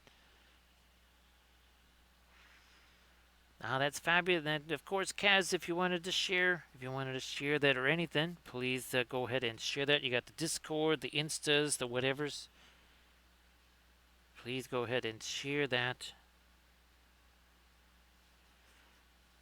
Okay, I didn't do this one yet.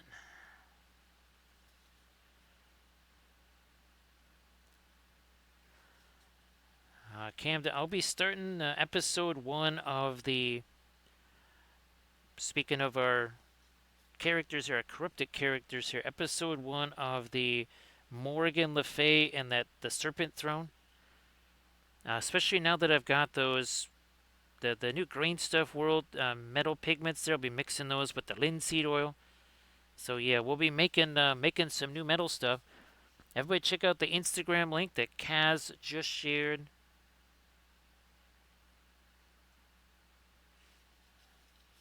Now again, where's our Merlin from last night? Here he is. So again, that's another one of our corrupted characters. Had a lot of fun doing the source lighting there.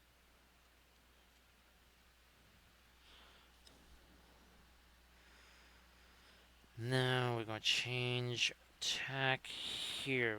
Might even grab some of this green and mix it with some of these others, so it's kind of like a weird greenish gray there.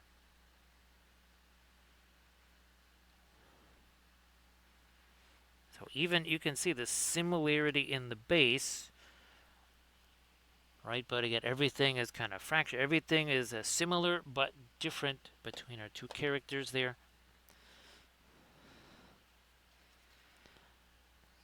Thanks, Kaz.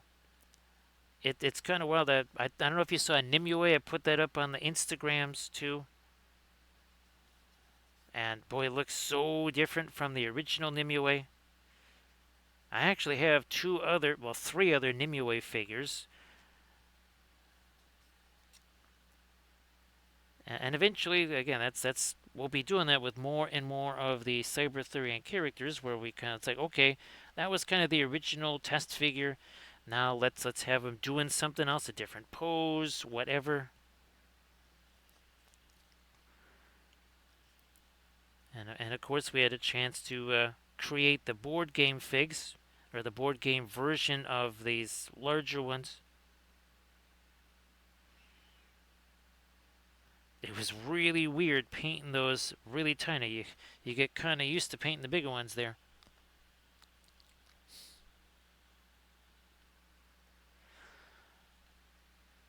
Now, Vendetta, you have the lava on the bases, right? Because we have tons of. Let's see, I forget which series it was with the dwarves is there, but it's almost. Let me see. It's kind of like our minds of more. Oh, wait a minute. Here we go. What am I talking about? And this is another one of those files that this took a little bit. I think I did like 7 different versions of Sauron before he was right. But there you go. I'm like, Vendetta, we just did one. So yeah, I just painted this on stream a couple of weeks ago there, Vendetta. So there's again some lava there for you.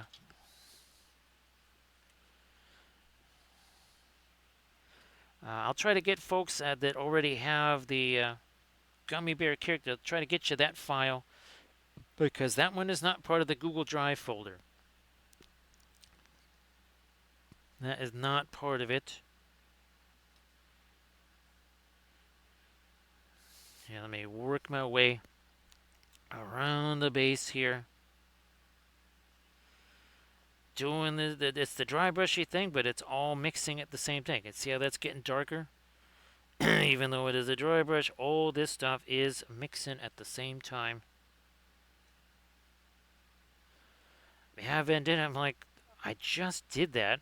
But there's a whole bunch of army painting series where they had lava bases. There's a bunch of those. and of course, lots of other regular videos too. Now let me do this brush. Yeah, we'll use this. Now we got to get some lighter gray in here. I'm gonna kind of take some of that. I like that greenish gray because it does. We're gonna try to bring in a little bit of the bluish stuff here, just to, like a last remnant, a vestige of what Lady of Shalott was. Again, the mirror in the mainframe.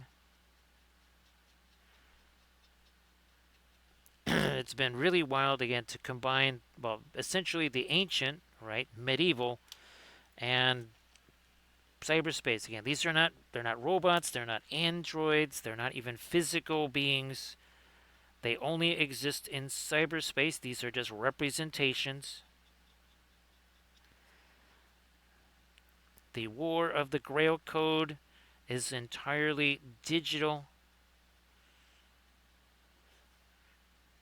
Mordred seeks to fracture the code, and he does that by multiplying the truth. Essentially, everybody thinks they're right. Let me get some of that down in here. Not quite as much, since this is pretty much all in shadow too. Little hint of it there. We'll go with some more of it there too, but I just want to get.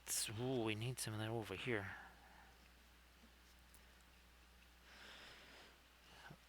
More of that blue, which is not really blue. It's more of a violet. I might actually get a touch of thinner in this. That is the tiniest touch of thinner.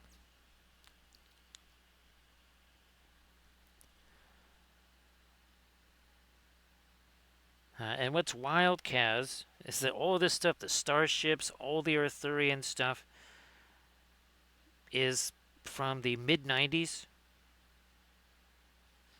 where none of this technology existed. Again, all of the starship stuff, it all comes from this book that was done again in the mid 1990s.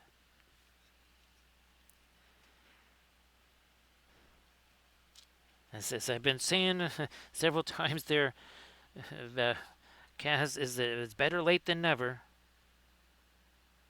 Had to wait a little while for that technology to come out to make all this stuff a reality. Even the baseball game that I wanted to do, we were trying to figure out some way to digitally sculpt baseball players, and like the early CAD programs and stuff. That was a disaster. That did not work well.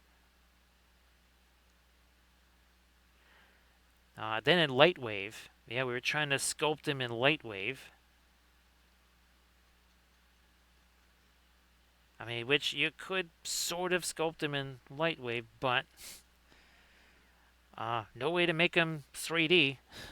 That's for sure.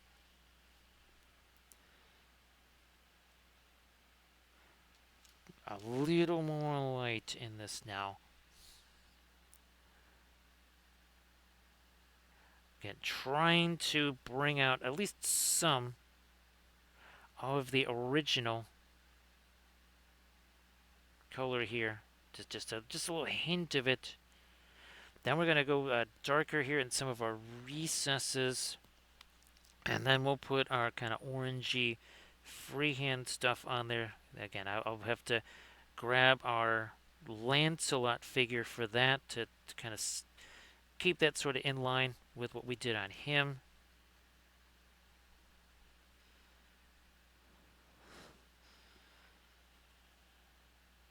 No, that was too much. That's fine, because we got stuff we can use as a blending brush right here. Now, indigo and some of the, well, as we call it, radiant periwinkle. All right, more of the blue. There we go.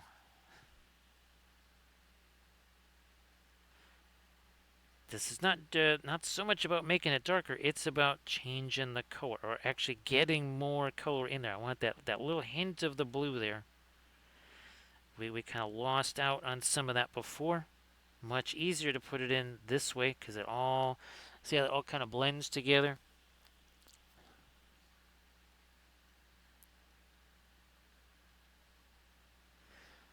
So yeah, Kaz, that was all the Arthurian paintings, all done, and then all the Celtic goddesses, right? And we did Arianrod and Danu both in the same week, and it's pretty wild because again, all of those are from paintings that I had at the Ren Fair. Also had them at conventions too, but primarily at the Bristol Ren Fair, Celtic Fest, that sort of thing.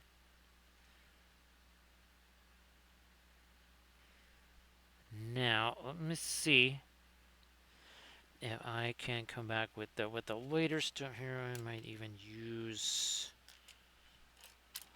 one of these guys that's not quite so beat up. Maybe this one here. Maybe this one here.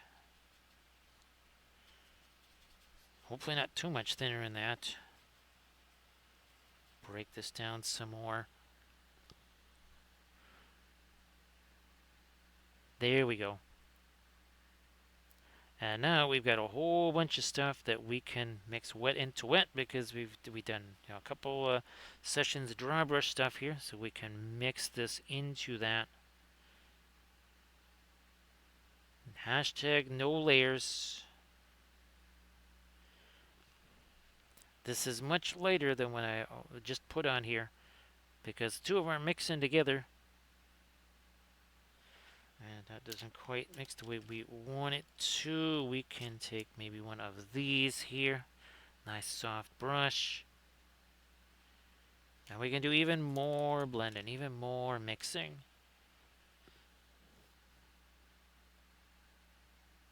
Got this going.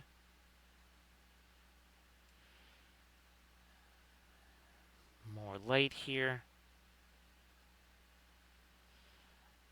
Some of that down here.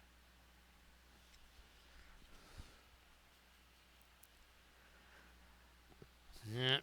There's a clump of something on that brush. Get rid of that. Ah, here we are.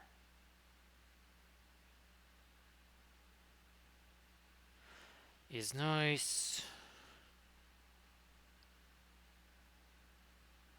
We got that now. So the Morgan Le Fay said that with the Serpent Throne and all that, that's actually going to be a Metals Workshop series. Since we're going to be, again, we're not going to be doing the non-metallic, we'll be doing the true metallic metal effect on that throne and everything else. That wasn't the original intention, but then when Green Stuff World sent those powdered pigments, I thought in between that and also to our interference color, that could really do some fun things. And since it's a multi-part series, we found out doing actually our last Metals Workshop was a series too. That's right. It was the Necron. It was that Necron piece. Yes. So yeah, we'll go back to our Metals Workshop.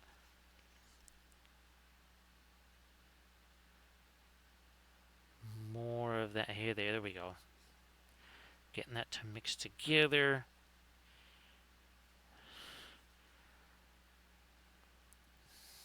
More of the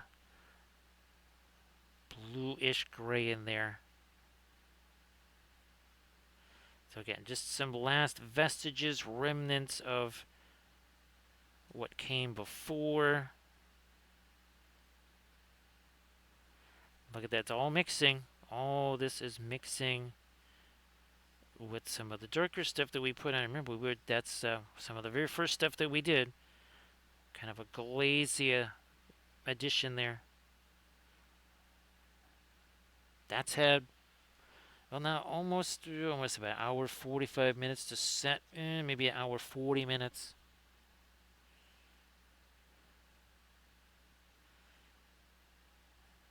Come on, a little more. There we go.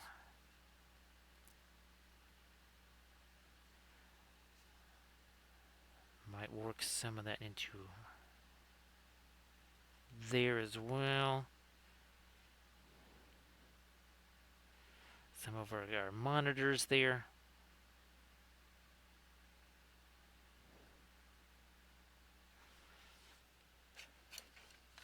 So again, you can see now we're starting to again push it a little bit more towards that blue. Not a ton, a little.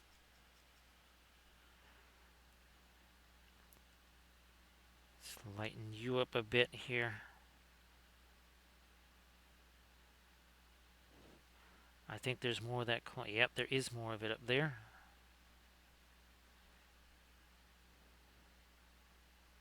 Nice.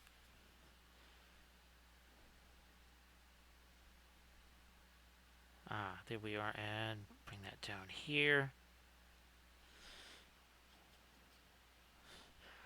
Lighter still. And now that kind of affects how the skin tone appears, because before this was darker than the skin tone. Now the skin tone's getting, that's not quite as light as it was before. That's the whole thing of context. That's why we don't do any black primer or white primer, because everything next to black, well, geez, it's going to look way too light. And, well, pretty much the opposite.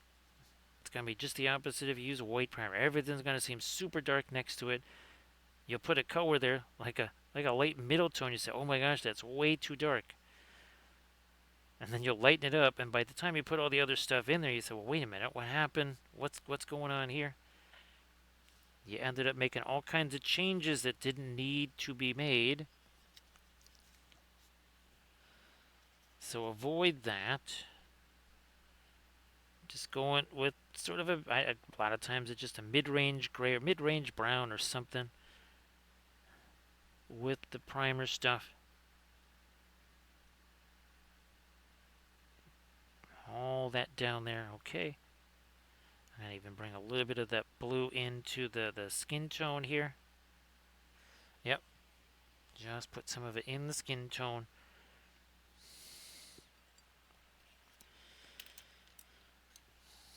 Now over here we need our violet. Like this. Into the red.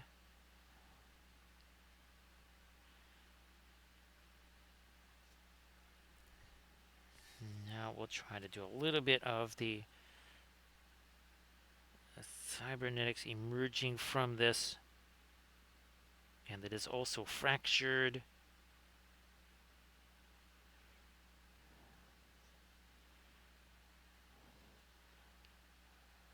It's coming up this way.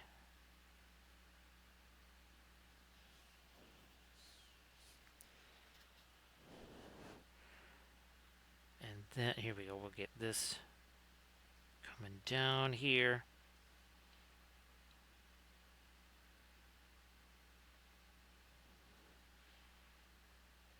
In between the knuckles and a few spots. And using the Perline Crimson, that is a typical thing we use for things like blood effects.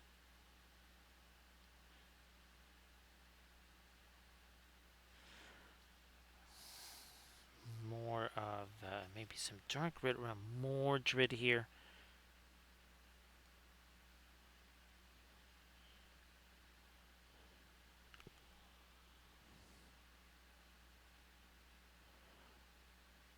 Something a little darker for the mustache there.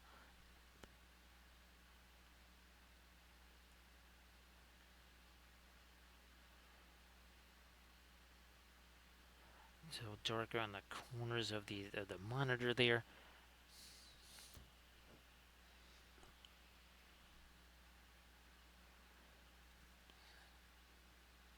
Solidify the corners on that monitor. Now that maybe a little bit more of our later blue. I think this brush easier to do it with. So, oh yeah, much easier to work around all the little roses, flowers, and such.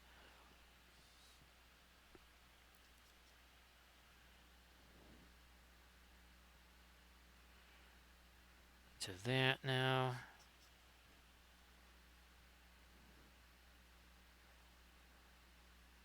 More of a little bit of the dress there. Fine, we'll work a little more light in there, and now let's try go. This is about as light as we got on the back of the dress. Let's see what happens with this here. If this is too light, it's about right.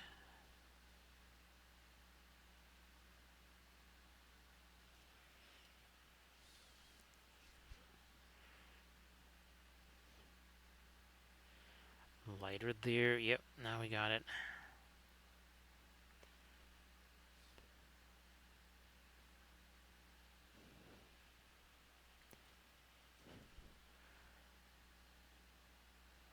Light.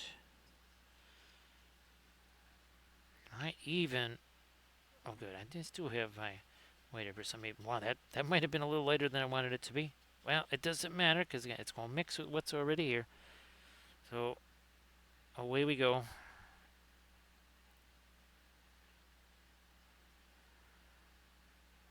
Then I'm going to get some of the lightest freehand stuff too.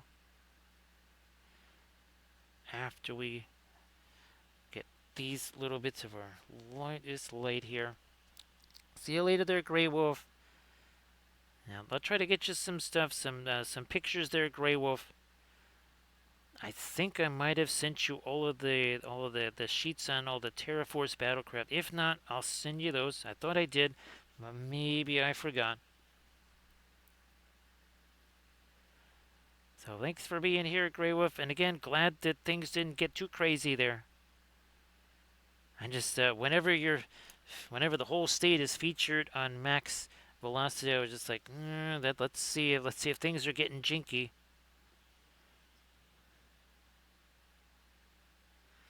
Now it's time to again. We'll get some of our lighter freehand stuff. Get this white over here, and maybe use the Indian yellow with that too. Now it's gonna take a little bit to break that down. It's a bit. It's been sitting there for a while now. Now we've been doing this for 2 hours. Breaking this down still. Okay, there we are. Now let's start getting some of this lighter. Still a chunk of something on there. Nah, we'll go with this for right now. I think you can see how that stands out much more now. I might take even more paint off of that brush. And now we've got more of our filigree. That's what we're going to do. Just going to walk along here. Putting in this filigree stuff. And then we'll put in the more digital type stuff. That's where we kind of mix the digital and the ancient together. Now the digital stuff, you'll have to paint that in. There's just this bit of filigree here that's actually sculpted onto the figure. Because what if people don't want to add the digital type stuff? What if they just want it to be like this? I figured that more people would want to have this stuff preserved and not so much the digital stuff.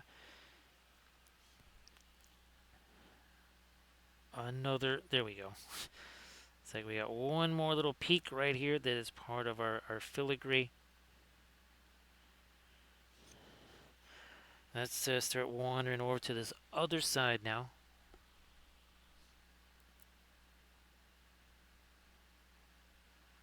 There we go. You can see how this starts to build up. And the earlier stuff that we did, right, with just the Mars Yellow Deep, that's looking mighty dingy now. And guess what? This is not straight up white or anything like that. Not even close.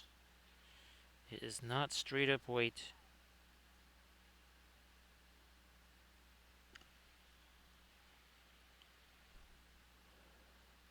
There we are, and a bit more of that all the way down here.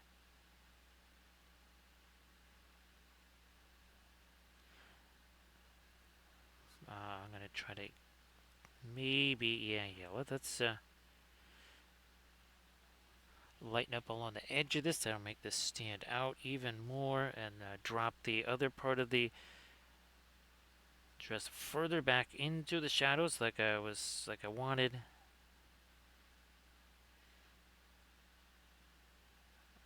Is nice. Now let's do the other side here. Like we do. Again, there's our little peak, and now we'll get to the rest of our each of these little filigree patterns here. Now some of them get a little more distorted, of course, because they're down into a crevice. Edge of the cloak here. There we are.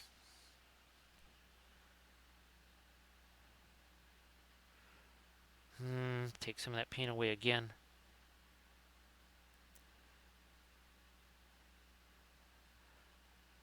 Another extra bit added there. There is a little touch of it up here. No, jeez, too much paint. Get rid of some of that.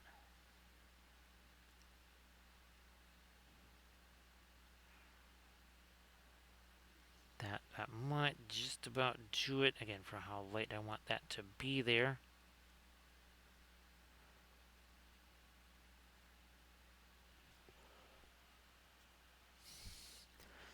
So keep marching over here to the left.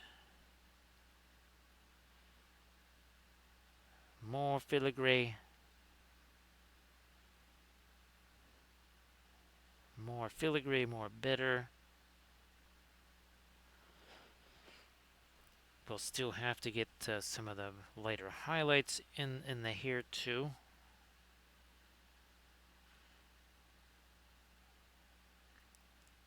Again, these are not, they're not cyborgs, they're not robots or androids or any of those kind of things. These are just, again, representations of code essentially.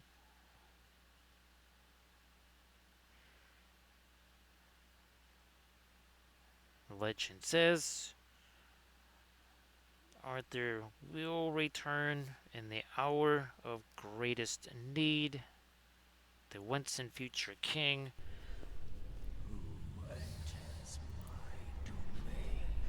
And so does AD Creations. Hey there, AD. Glad you're able to get in some more streaming. So everybody please give AD Creations a follow. So AD, well, you know what you got to do? You got to share the stuff in the chat there. And everybody please give AD Creations a follow. So AD, as promised, our Lady of Shallott's there. Our onion lady. Here is the original non-corrupted version. Here is there's the corrupted version, which we're working on here. Having some fun with the different computer screens there, and we're kind of just about to get to our digital patterns here. Just about to get to those. So of course, AD, why don't you share some stuffs in the chat there? And as always, great to see you. Here's hoping that it wasn't too toasty there or anything like that. I know it's super warm. Was it last week there, AD? Oh yeah, AD, let me show you the areas. So there's our Merlin that we did on the stream last night. Right there. That was super fun. So that's we're working our way again through our corrupted characters. I think is this number 4 or number 5? We did Lancelot, we did Merlin, we did Nimue. So I think this is number 4. Everybody check out the Instagram that AD just posted. So AD again, glad that you were able to get that finished up, and you know, I guess you could also getting it to kind of look the way you wanted it to. It's one thing to just have it done, but when you had it done, it was kind of like what you were hoping to see. So glad that that all worked out. And again, everybody, please give AD Creations a follow.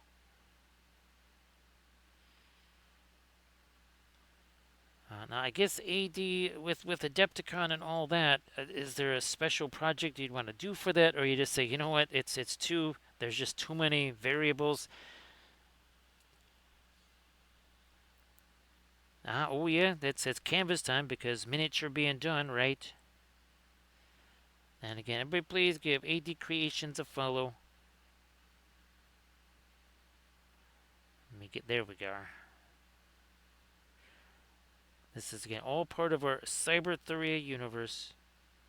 You saw what the basically what the regular and the corrupted version of our fabulous. Oh, we did Nimue. Okay, we did Nimue. We did this for 2, Lancelot for 3, Merlin for 4. I mean, there's only 7 that we would be doing anyways, so.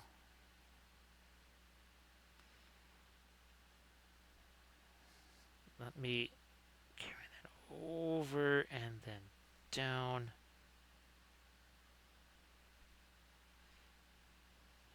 And then maybe we do a red wire there too.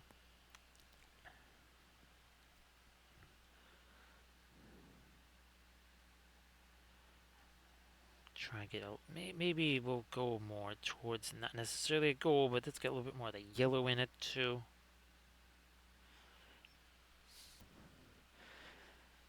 And I think that I'm kind of tempted to do that. I might put the our UV resin over the top of that because that would actually have a little bit of a depth to it. It wouldn't just be like putting some gloss gel on there. That could be interesting.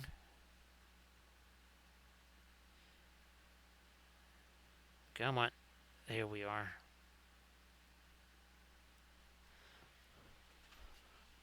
Is nice. Maybe we do some of that over here on Mordred. And you can see Mordred right below the screen here. We also have some references here. Kind of just a basic view of what we're trying to make here color-wise with the Lady of Shalott. We've also done a bust version. This is again the regular Lady of Shalott. We've also done a bas-relief version. Also Lady of Shalott. Not actually a player character in the game, an NPC in the game.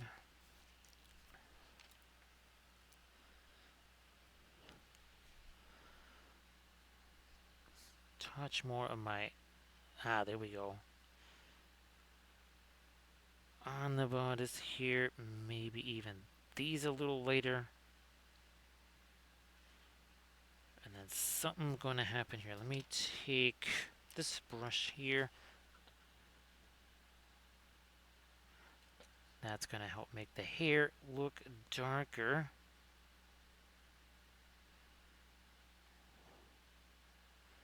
That's good.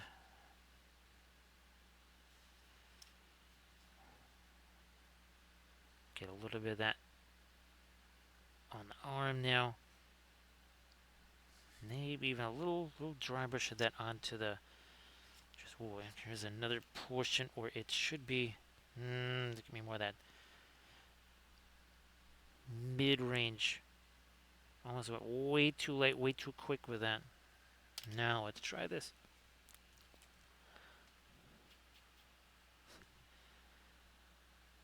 Yep, that was a better plan. Better plan.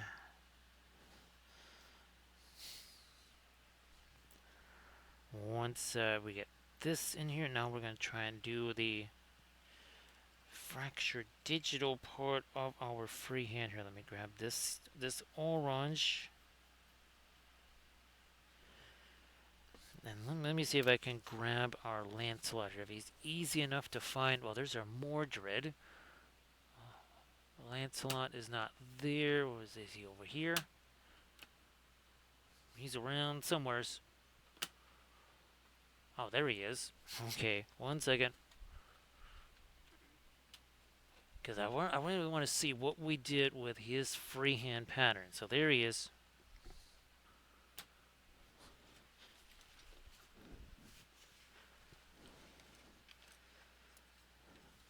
That's what we want to do.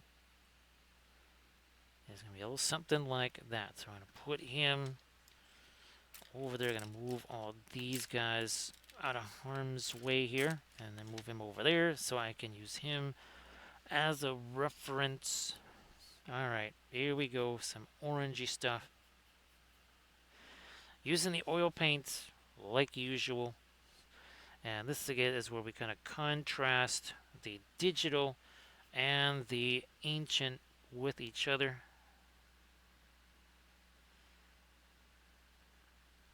All this is going to be very angular now. Maybe a little more opacity to it. Also a little more, whoops, not a little more Indian yellow, not all the Indian yellow. Okay, that's better. Let's start with this again here.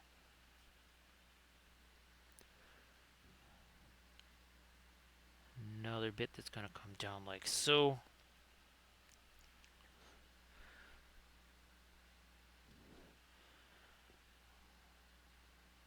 That's going to go up this way. And again, these are just all fractured patterns here. So they're just kind of going this way and that way. And unlike our, the original one, not going to be symmetrical. It will be asymmetrical. Again, to try and convey that whole notion that things are fractured. Let me change the way that's gonna go. Let me change that around. That's better. That was not gonna go with the flow of the cloak at all.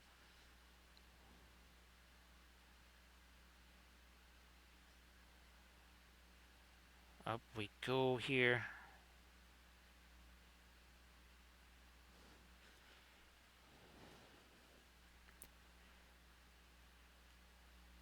That's going to come over this way and then down.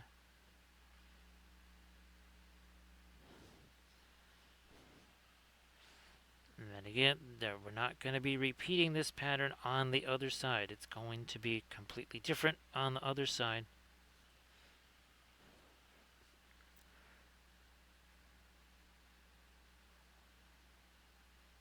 That's going to come up that away.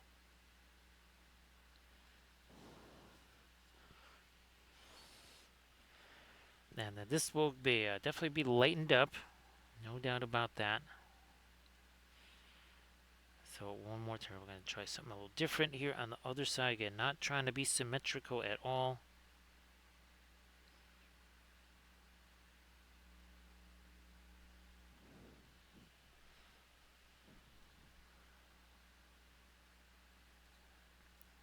Another one that's going to come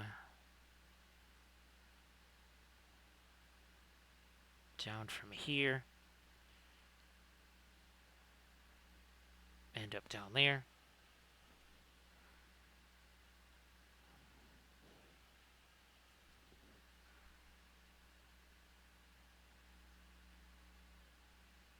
So again, lots of tangents, lots of nodes that go to nowhere, which is not what you see on our the non-corrupted characters.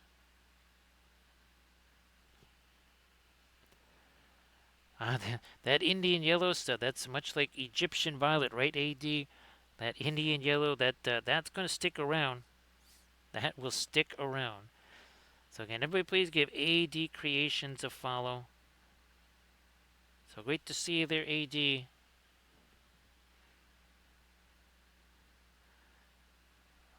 Over that way. There we are.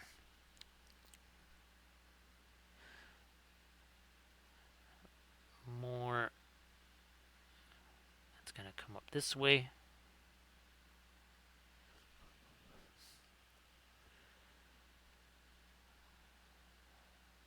Another pathway. Just again, kind of going to nowhere. Because this is all representing corruption and fracture. And again, here's our Lancelot, so you can kind of get an idea of what it is we're trying to do now. So you can see around the dragon, freehand, all of these, and they kind of go to nowhere. And that's what we're doing here, and that is also too why this is not symmetrical. This is symmetrical, the ancient part, but now this more modern is very much not symmetrical. It's kind of going wherever it goes. And again, on the monitors here, I think we'll use the UV resin, the same stuff I used on the Dark Sword Dragon to do all the water effects. That is the most recent tutorial on the Patreon page.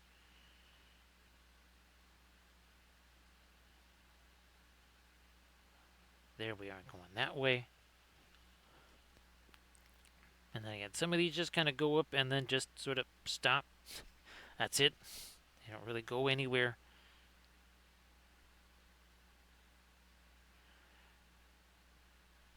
Which kind of mirrors the board game. And of course, the board game, you use the board game if you want to do it more like an RPG. You can use essentially the map that you end up creating in your board game. That map can be then the map for your RPG universe. And everything is printable. You can print the figures, the dice, the cards, the tiles, the everything, all the counters. You print it all yourself.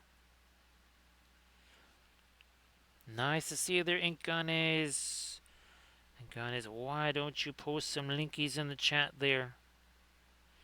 Everybody please give Inkanes a follow. Inkanes also paints with the oils. And everybody again, please give Inkanes a follow.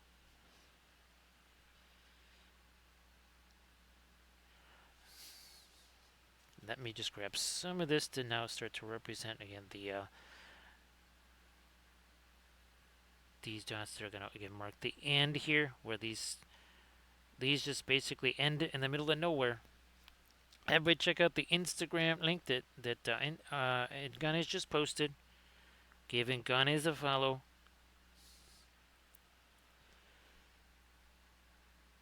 So Ganesh, hopefully not as toasty there as it has been.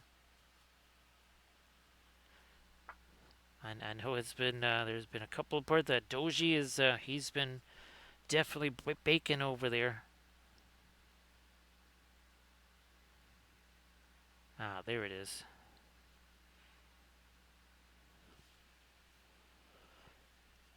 Thanks. I appreciate that, Inganes. This one's I was really looking forward to this because it's obviously similar but very yet entirely different, right, from this one where again all of the network or all of the digital stuff, all the fiber optics are very all of that stuff is symmetrical.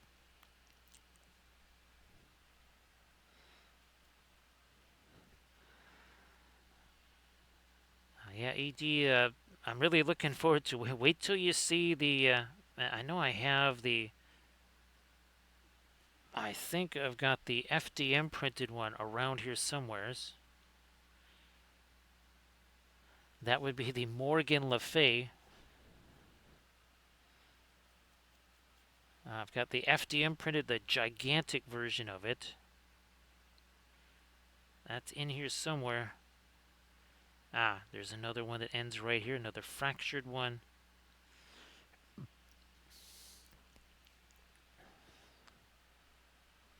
Ah, that's good ink, honeys. Because, yeah, some of they just kept talking about how it was super, super, super crazy. That's about some lighter yellowy stuff here at a couple of these junction points. And then these that we're going to actually take our orange, kind of go over some of them and tone down a little bit of this now that we've got them drawn in.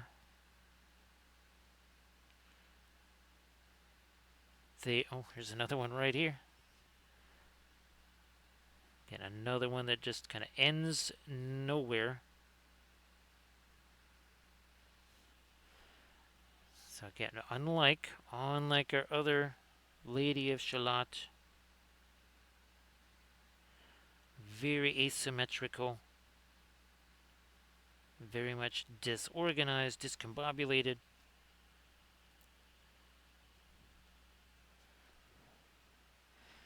I'm glad you already kind of have some, what would you say, some things that couldn't be started. Again, just kind of depending on what time allows and what other, yeah, how things go with the recovery and all that sort of stuff. Hopefully, super, super quick. Hopefully, now having done it once before, this recovery is kind of like, okay, yeah, maybe I don't want to say any shortcuts, but maybe not quite as long of a time. Just kind of know it's like, knowing what to expect, I guess, too. Hopefully that kind of is a little bit of a relief. It's kind of like, well, at least it's not new. I'm just still trying to break this stuff down. I'm adding the fast mat white. Actually, that's something I'll probably be getting. Yeah, it's only 227.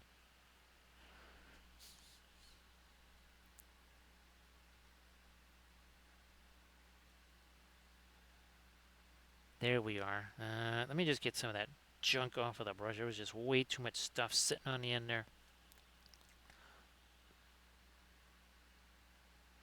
Now we're talking.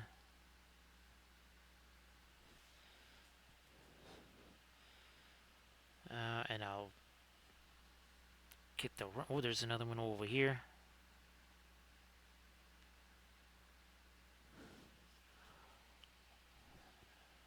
Back to it here.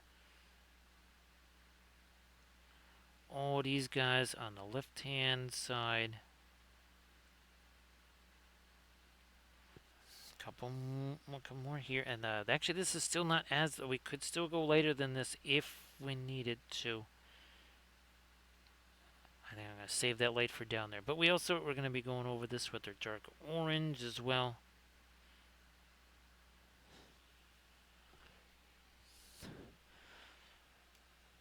Speaking of orange, that's still too light. Let me grab this stuff here, because for some of these where they just kind of end like this, I wanted to also have this. That worked really well on the Lancelot cloaks. I'm going to try and do that again. A couple places here. I'm going to do one of these over here.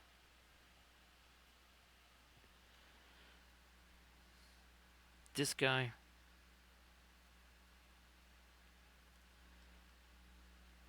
All the way around.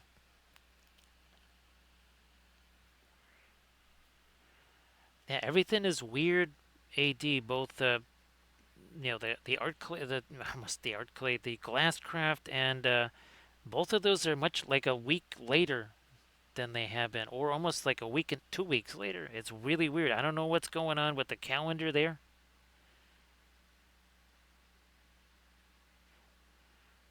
Like it could be. I suppose it could be worse, right? AD. They could both end up being at the same time. At least they didn't do that.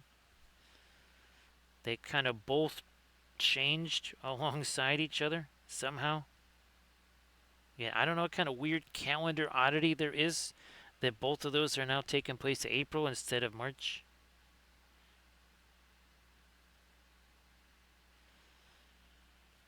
Unless the facilities had something else that's going on, and they said no, you just can't have, for this year you can't have that weekend. I don't know, both at the same time.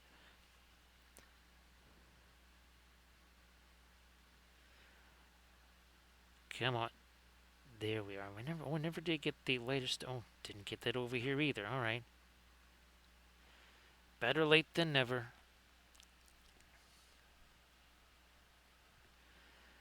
Cause yeah, there's a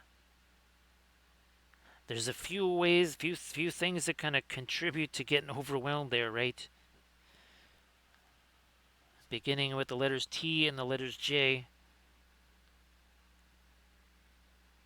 can be cause for consternation. And I'm gonna try to get maybe some lighter stuff here, also in the roses. Nah, that's too much paint. Too much paint. Get rid of some of that.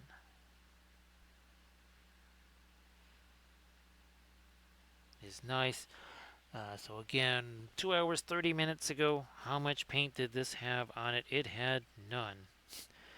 It was just a wee spot of primer, and that is it. Just sort of a grayish primer, and nothing else. That's all it was. No zenithal, none of that. Nope. Too clumpy on that brush. I'm going to try and get maybe the lightest of light here on this part of the design. And then we might also again come back with, say, some Indian yellow over the top of this.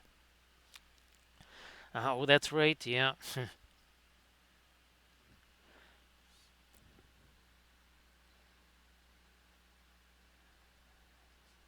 There.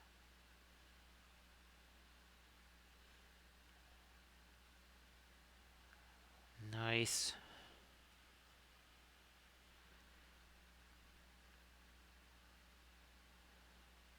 It's almost like you're like the Secret Service there. You're like the bodyguard.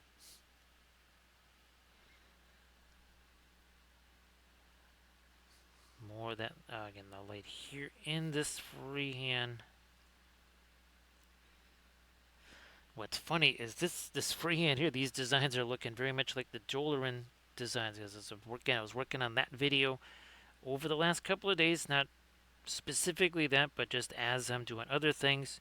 Some of the video renders, they take a few minutes here and there.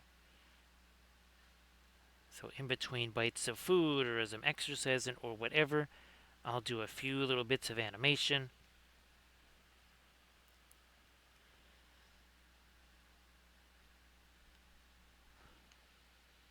Now what I might do super quick, again, I wanted to run down there and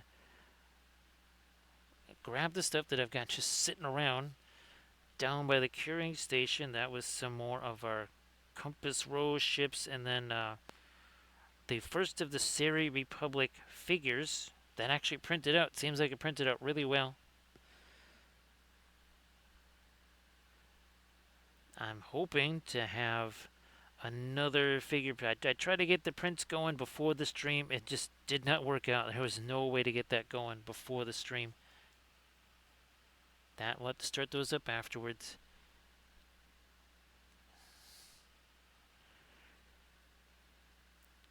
And now that I'm getting this, I will. I have to take our Perline Crimson, maybe a little bit of a red.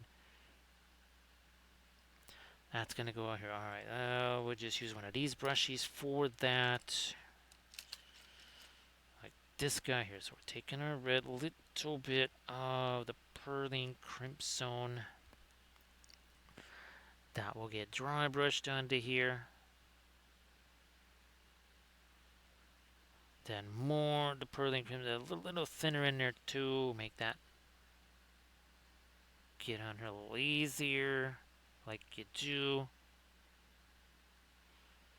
Well, that changes that big time. So unlike all of our other computer screens, like on the Green Knight, right, where they had that turquoise look to them, yeah, that's a bit different.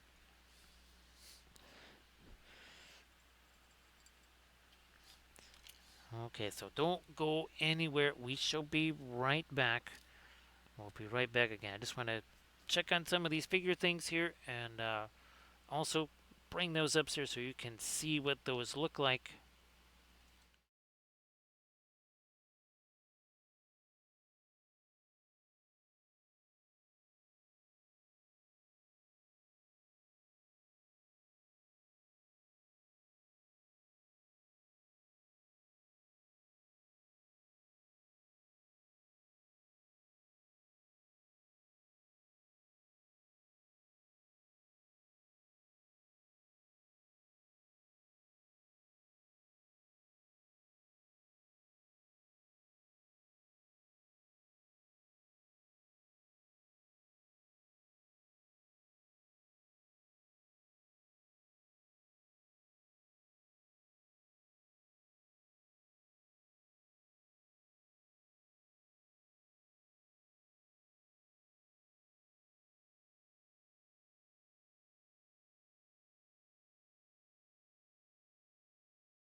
So I told you I would have presents, and here's some of them.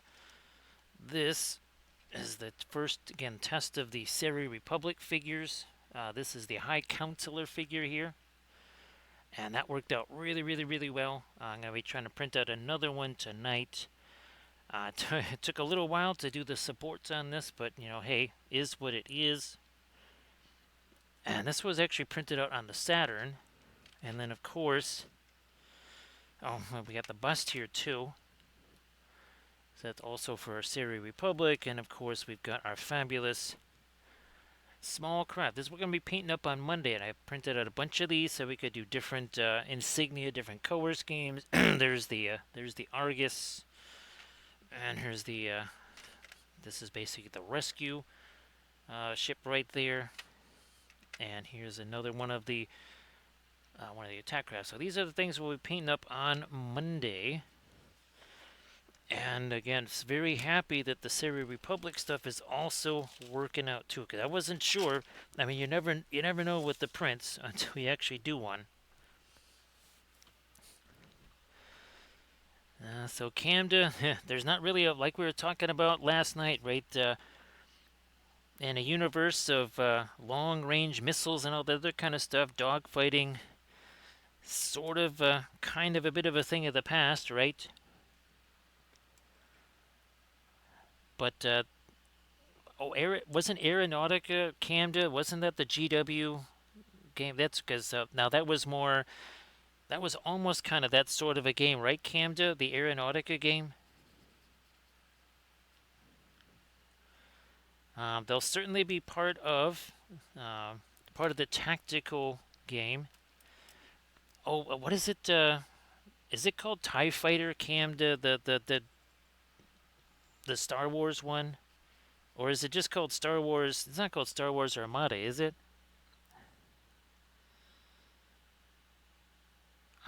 Maybe that's what it was. I don't remember. I can't remember, unfortunately, there, Camda. I see we got to do another part of the upper lip here. Let's get there. We go. And we'll come back with our later stuff here, too.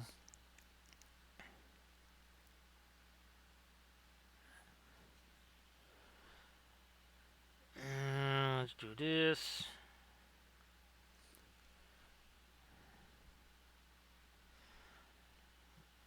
Back to it here with some of our blood stuff here. Comes down.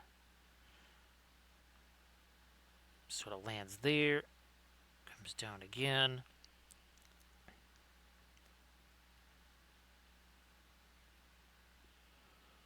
Nice to see you there, surface tension. So surface tension, I guess things have gotten gotten a wee bit colder, or at least not quite so boiling hot there.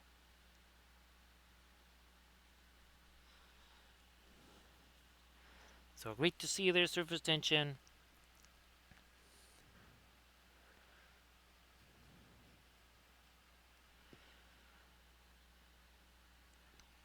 Yeah, Camden, you could see them in the more tactical game. Obviously, the fighters and stuff, they have to escort the, like the landing craft, right, to get down to get the troops on the surface there. That could certainly be a part of like a mission or a scenario, right? That's yeah, like a scenario there. So surface tension, you want to share some stuff in the chat? Please go ahead. Oh, X-wing, that's it. Thanks, Camda.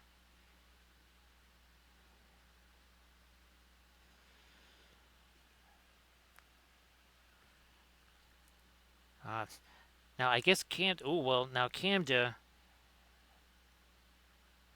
If we're gonna do something like that, actually, then you could actually print out. You could print the ships bigger, right? Because the X-wing ship, they weren't super tiny. And I think that would actually give us a chance to print them out a little bit larger there, Camda. What was I gonna say? We had not the the anti-death orb shield is fully in place there, right? Surface tension. Everybody check out the Mastodon link there that Surface Tension just shared. And again, check out all the fabulous oil painted miniatures by Surface Tension. Actually, Camden, if you wanted to share, why don't you share your stuff in the chat? Because you did that hours ago. There wasn't quite as many eyeballs as there, so why don't you share your stuff again there, Camden?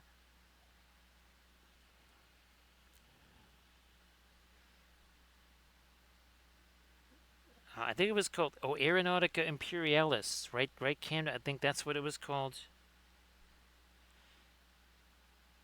And actually, Kathy did like that. She played that.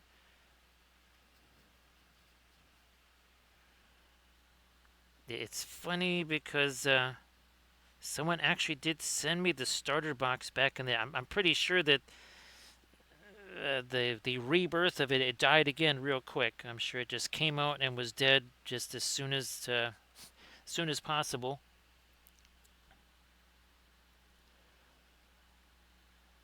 Now is it the usual gray, or is it's not Welshlandian cadmium gray shade? Is it their surface tension? Again, that is a highly restricted material that is not allowed outside of Welshlandia. Everybody check out the Instagram link that Camda just shared. Everybody please give Camda Paints a follow, because Camda paints with the oils. Okay, we still gotta get some of our lighter stuff in the hair too. Now, did they ever do anything beyond that one starter box there in Ganes, which was I want to say 4 years ago or something? I think I know that Forge World had a whole bunch of the planes or whatever you want to call it there. Uh, Somewhere in the house here is Kathy's Imperial stuff, because that's what she had for Aeronautica, and she actually had the old Forge World chips. Because this was back when they used to do bizarre bazaars at the store at the bunker, and I think she was able to snag some Imperial ships at that bizarre bazaar. I'm guessing they don't do those anymore.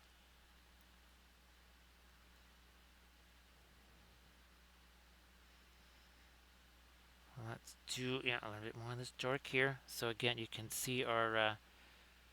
We're gonna brighten up some of those points too, and then we gotta get some more of our light in the hair. We'll do that too.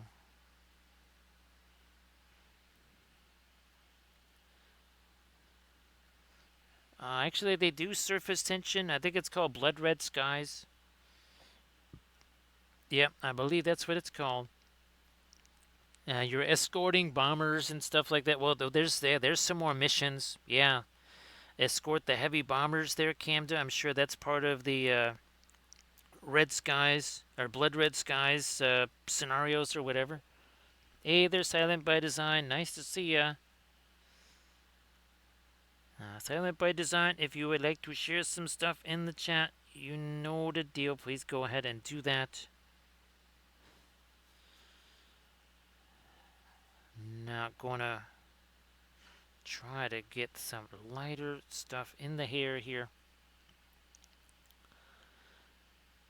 Thanks, AD. Appreciate that. Well, AD, I'll try to shoot you some messages. Actually, AD, I'll send you these videos, the ones with the songs there, because I don't think I ever had a chance to. I didn't want to bug you with those while you were trying to finish, get that deadline beat there.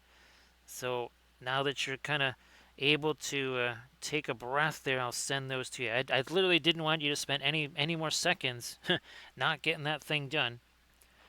Everybody check out the Instagram link that Silent by Design just shared. Some Ninja Turtles, and there we go. So again, this is our corrupted version of Lady of Shalott, and there's the regular Lady of Shalott. We're going to try and get the hair, again, a little bit lighter, like what we've got over here. But check out the free-handy stuff here, so you can see how it's very symmetrical there.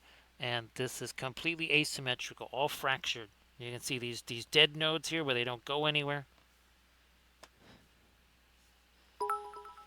Like surface tension, we could use a little bit of wakey sauce here because there wasn't a lot of sleepy. Yeah, there was like 3.5 hours of sleepy. So that helps prevent the sleepies here, right? Surface tension. That doesn't work quite as well as you might think. You might say, well, what's wrong with sleep streaming? It's great for the sleep streamer. It's not exactly compelling TV for the sleep watchers, right? Surface tension. Hey, DD Minis, how you doing? Welcome back. I hope that everything is fabulous. Great to see you again. And again, where's Merlin here? This is what we did last night on the stream. There he is.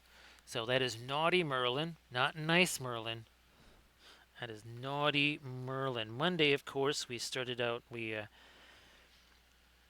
started out with our Terraforce fleet. We did what 4 ships from that, and then well, the night before for our 2D experience, we did this, which is there we go. It's super fun to do this, right, Cam? That just never gets old, Camja. Being able to do that with the painting and with the ship, and now of course we've got the small ones here. Where's one of our really small guys? There he is. So now this is kind of the official size right here. This is the official version of the Triton class, and this is one of the things that we'll be painting up on our Armada Monday stream. But you can see here again, comparing this to our Corrupted Lance. I think this was the first of our corrupted. Yeah, that was the first of our corrupted characters. So again, doing the same kind of thing with the free hand there. 1 second there. There you go, D. See you later, Kaz. So have a good one there, Kaz. Have a good one.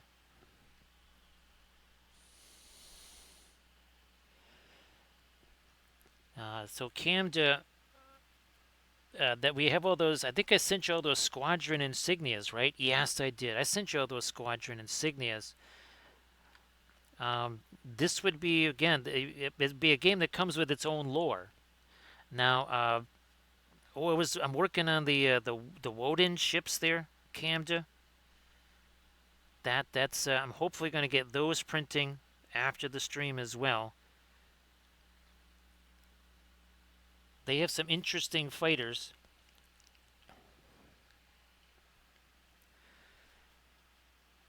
So I was thinking of doing the Black Forest guys. I also was thinking of doing the cheese heads there, Can, but they would be yellow.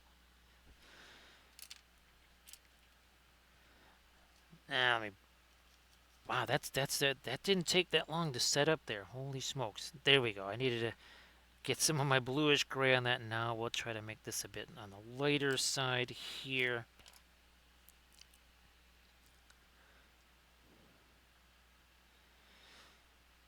So again, that is all part of our Compass Rose universe, where we've got the overall strategic map, we've got the tactical map. Uh, what I like about this Camden is that basically each game leads to the next one. Just again, like the board game leads to the RPG. That was the intention all along. We never actually got to go. We sort of did the strategic and tactical. We never got down to the level of the small craft, Camda.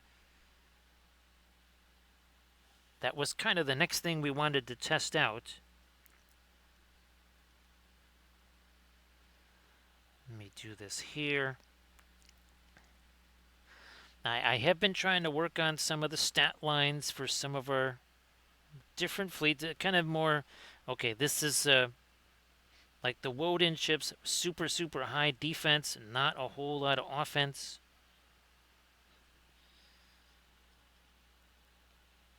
You know, kind of like what we were doing with our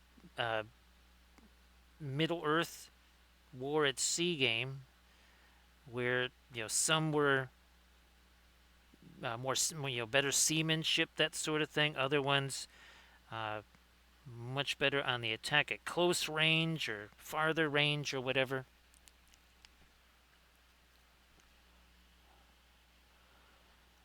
So D, Terra Rosa is always a favorite. That or Indian Red. Those are two kind of favorites, and if you combine those with either, say, Naples Yellow, that's a more common thing to find. So probably the most common thing to find would be either Terra Rosa. What's the other version of it? Venetian Red. That's the Terra Rosa, Venetian Red. Those are kind of the same thing. And then you got Indian Red slash Mars Red. Those again are kind of, and you'd say those were kind of similar, right, Camda? Oh, Camda, guess what else showed up today? I thought it was showing up Sunday, but it showed up today. A whole box of Paul Rubens. Yes, a big old box of Paul Rubens showed up.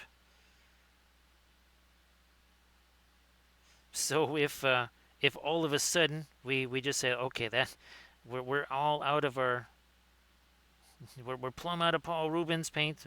We got something we can grab now.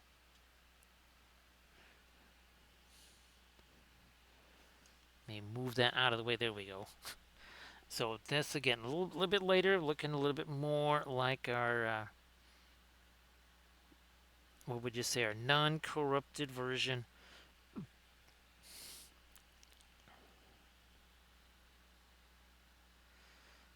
What was the other one that we like to use? Oh, asphaltum. Yeah. Now, of course, that's the Gamblin. Gamblin. There's been a couple of other ones there. There's one. I think it was the Kobe or the what was that stuff? The Cobra. Yeah, the Cobra paints. Their asphaltum is really just like burnt umber. It's like literally the same.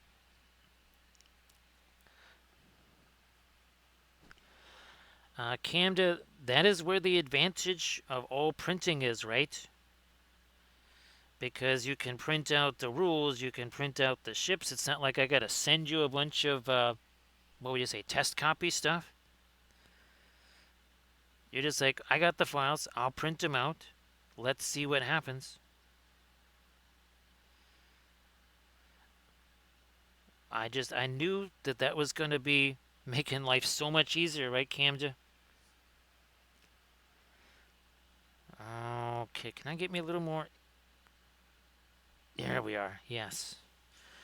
Now to the hair. We've been talking about it. Let's just take this. Maybe some of the Naples yellow. A little bit of you just to make sure that does not get too. Wow. Like, maybe we need to start putting some thinner on these. Well, we're only about 36 minutes away from a Cinco Trace there, Camda. Now, surface tension, remember we were talking about Cathicon? And that would be Heavens to Murgatroyd, a Discord type thing. So something like that, where again we're playing, right? Playing games of our Compass Rose universe, or playing games of Cybertheria via Discord, because you could do that. You could do that because you're not playing with a deck. You're just rolling dice. That's wow, Camden. I never thought of that. That was not really part of the strategic thinking there as to why have it be all printable, but essentially everybody could print out the game and just build a map, right? If it's you and me and surface tension, each one of us is building a map or whatever at our houses so we can see it. We wouldn't even need a camera pointing to it. If I'm the one laying like the main tiles, I would just say, okay, yeah, here, put this tile over here next to this one. It builds off of this. You guys do the same thing at your casa. So yes, it could be, and again, you're not using decks of cards, you're using dice and charts. to work out whatever results.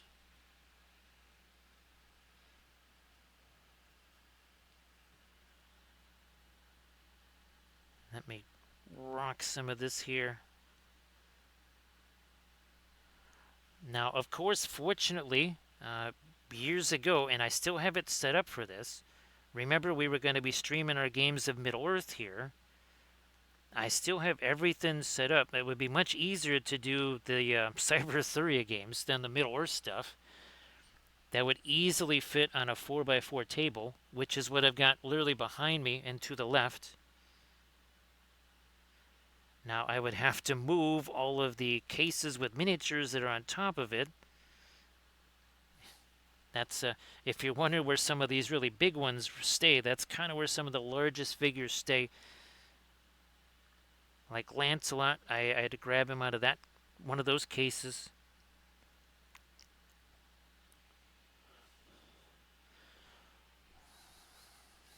More of the Naples yellow here.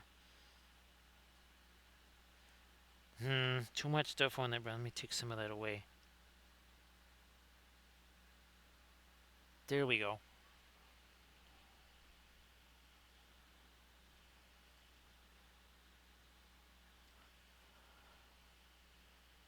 Yes, surface tension, and again, the best thing is, after a game of Cyber Arthurian, then you could do a role-playing game based on the map that you constructed while you were playing your game of Cyber Arthurian. You're literally building a map that you can now role-play on.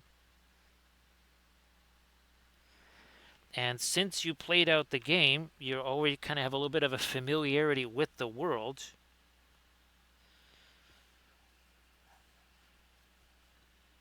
And if you recall, well, the experimental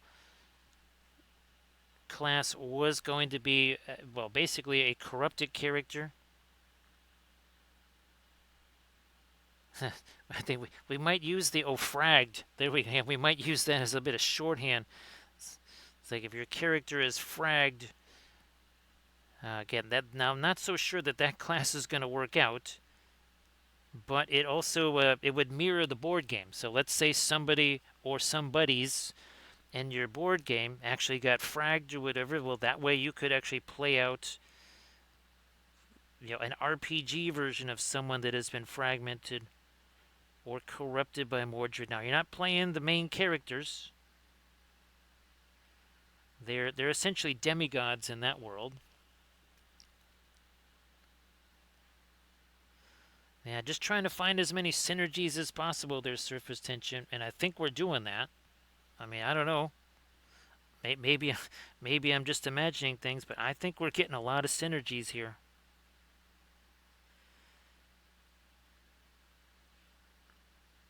And of course, you can print up as many ships as you want, or as few ships as you want. And of course, with some of them, we're talking about starship pieces, so you could actually then create your own fleets or your own whatever. You're not restricted to, okay, I'm just going to have these 10 Jolarin ships. You're like, nope, I'm going to make my own Jolarin ships. Which meant the other thing I was thinking about surface tension was, because we did this with our baseball game. You have almost like a point system. And let's say you want to make a new Terraforce ship. Well, X amount of shields would be this amount, well, not shield, but X amount of hull plating would be this many points, whatever.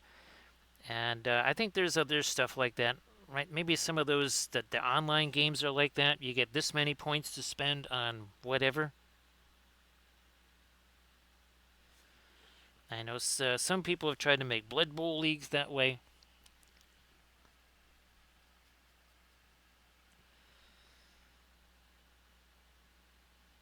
Essentially, I thought my days of designing games was like over in the 90s. Who would have thought I just had to wait 30 years and then it would all be possible again? Yep, that's not how I thought that was going to go. Oh, look at that. That's nice and bright now. That is not. I was not expecting that at all. Now it is 3 hours in. We can also grab our fast mat weight. We should do that too. No, no, no, no, no. We need some of our. I might even grab a little violet with that. Let's see what we can do.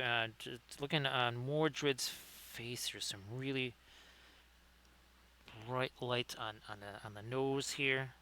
Nope, even lighter. Even lighter.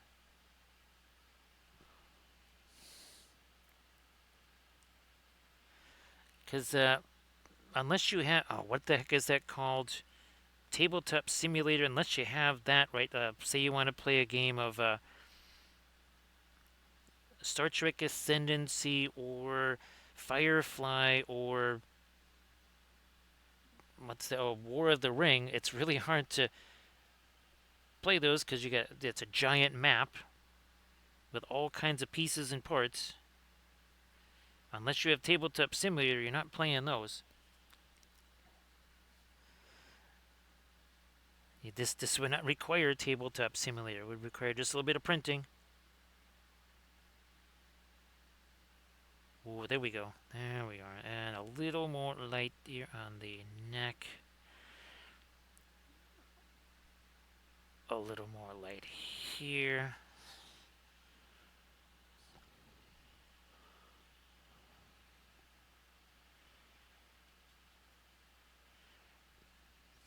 Camden, the other thing I was gonna, see if things like GPT are any good is maybe figuring out how to create apps.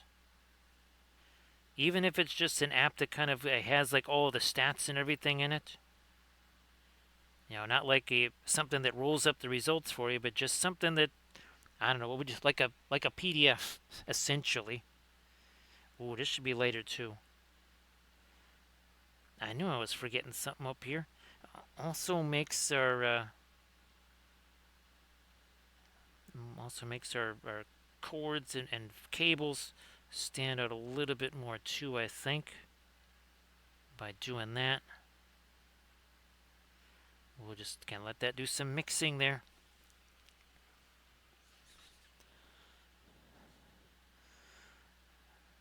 I'm going to go back over here to get some of this. There's a little craziness here. I got to fill some of this in. All right. Also, maybe a little darker here. Let me try this. Also, need a smidge of dark in there. Now we got to go back with the lady. Let me try another one of these. I think I'm just looking for the one of these guys that's not super beat up. Let's try. Nope, that is one that is super beat up. So that's not going to work for what we want there. It's got to be one of these two.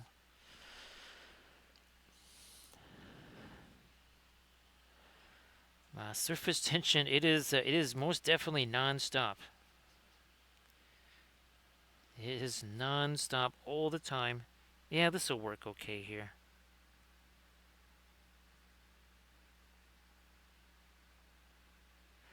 Now that's why I had to get that laser printer surface tension, because just so many notes that I had to print out. Hundreds of pages of notes. The inkjet printers, well, they pretty much collapsed when I tried doing that.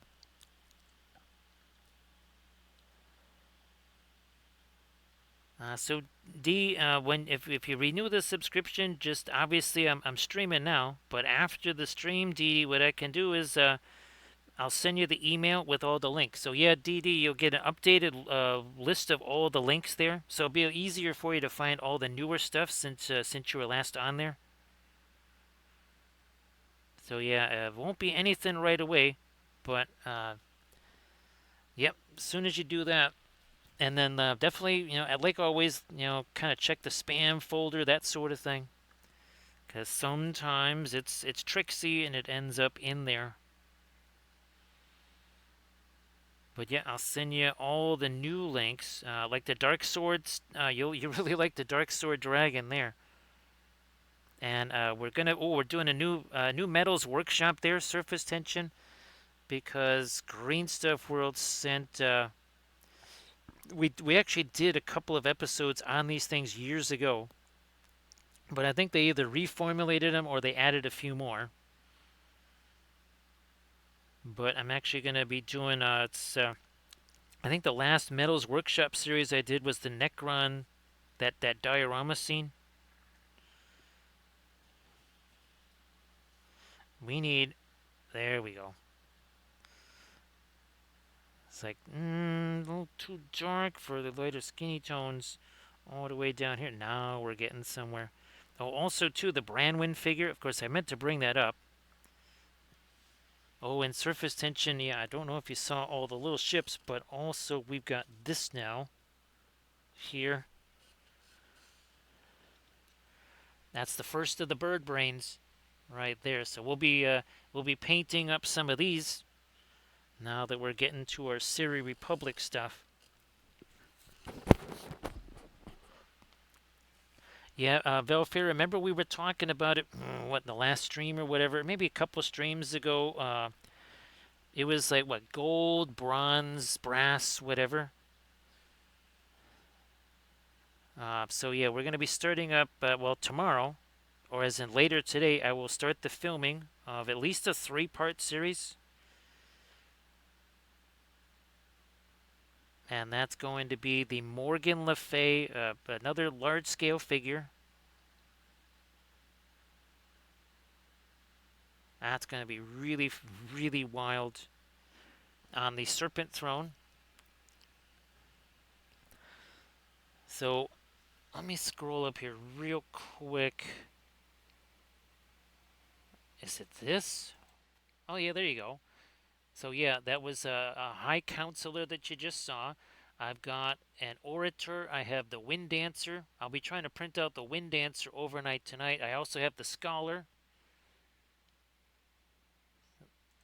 So, yeah, that's those are the figures that I'm going to be trying to make.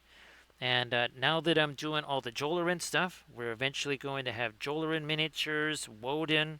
So that's the other thing too, is that most games don't also have figures of each species. Yeah, we have we'll be having figures of all of our different species.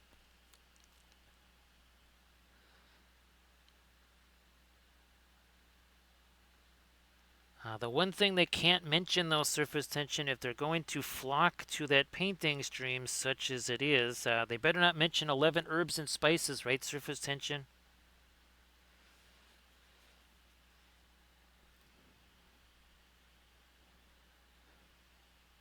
Valfira, oh, you might. I don't know if you were. You might have. Well, you might have. The medicines might have actually done the sleepies on you there on one of the streams. But the Alchiban, the fishies, remember the fish and chips, Valfira? Those were going to be done with the interference colors. So there is at least one species that will definitely be done well, not entirely, but mostly with essentially the metallic oils.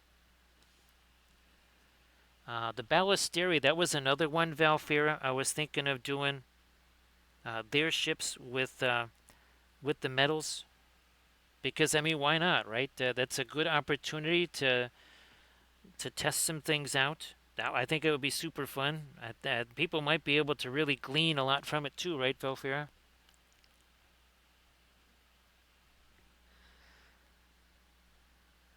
Here we are. There we are. Yep.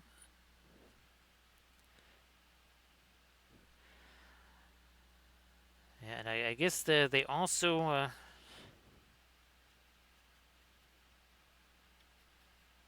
yeah, and for some reason their surface tension, they're always collecting bits of fuzz. Like anytime they see any fuzz or whatever laying around, they pick it up just to, who knows, maybe they're building a nest out of it. I don't know.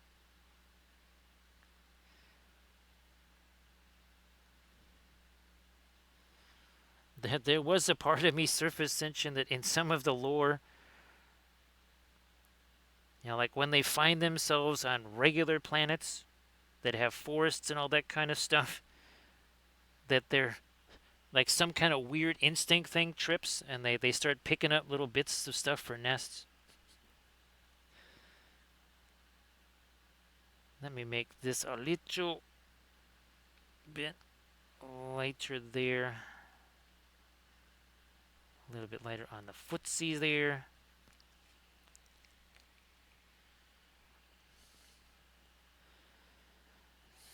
Let me try. We have to get the upper lip here of Mordred a whole bunch darker.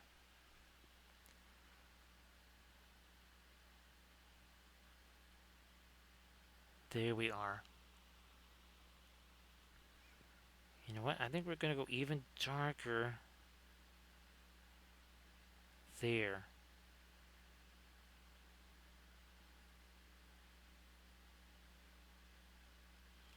Yeah, like that.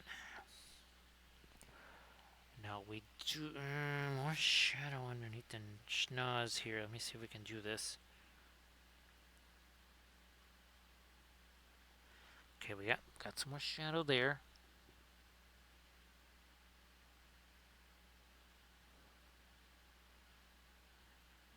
Bit more. Here, let me get some of that up in these. So again, this stuff here, this is just again a test print. We're gonna be reworking this one. Like all of these cables here, gonna make those at least 3 times as thick. You never know how something's gonna print out until you print it out.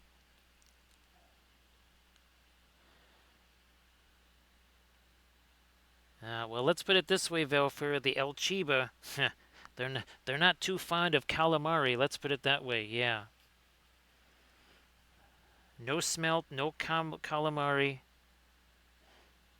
no trout. No. Oh, they don't like Bass Pro Shops either. There, Valfira. They don't like Bass Pro Shops.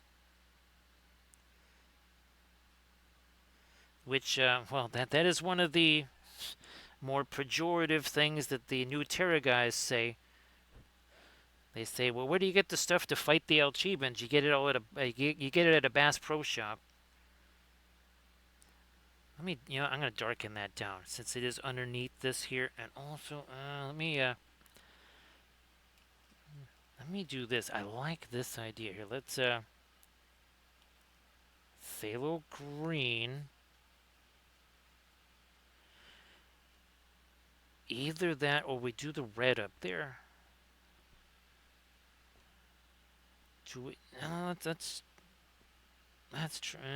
Let's see. We got all the red here. Red. Let me try the green. If it doesn't work, we'll just try it with the red. We can very easily replace that.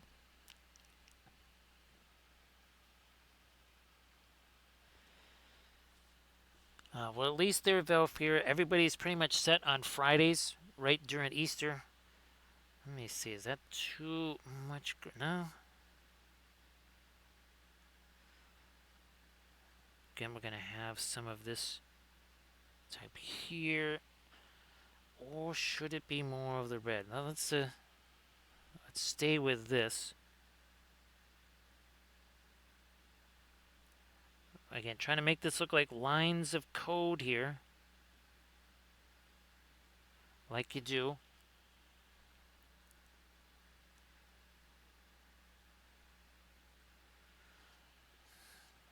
Okay, we'll bring this over here. Again, trying to create something that looks like again lines of code. Lines of code here.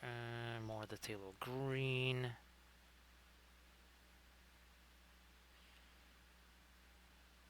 Like we do there.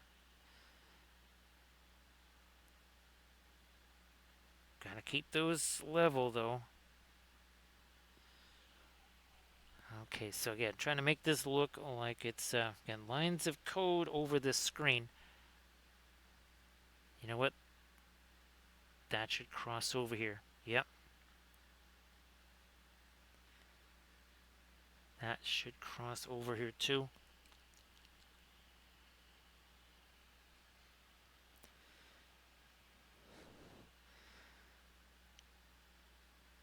Yep, there's a few jokes about monkeys in there for sure. Surface tension. They maybe well, that's good. Let's get our fast mat white out here too. They may or may not every so often drop one of those kind of references too. All right, here's our fast mat white there. Let's try to drop in some really light stuff here.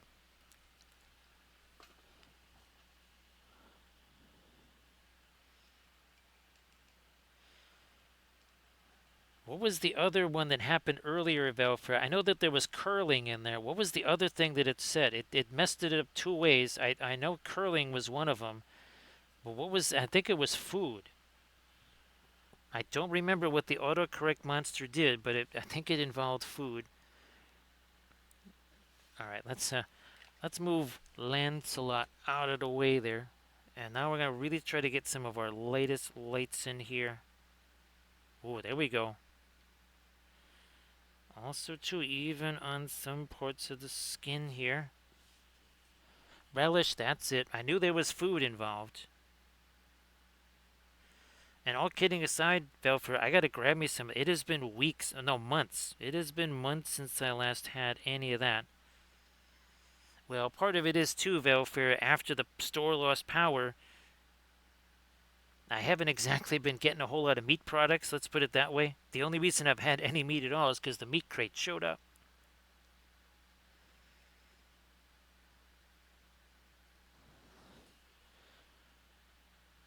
More, oh, there we go. There we are. A little extra light on the edge at this side of the monitor.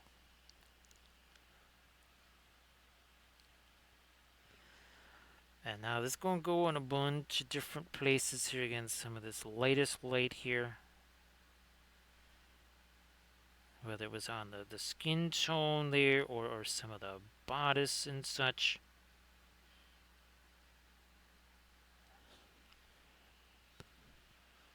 Yeah, would not mind me some of that. Actually, I got, well, kind of the last few of those sausages. I went through them much faster, right? All my frozen ones because, well, the store was closed. Now, can we... Come on. Well, fine. I'll take a little bit away there. Okay, there we go. Got it. And like I'm trying to get my little highlight on that eye there.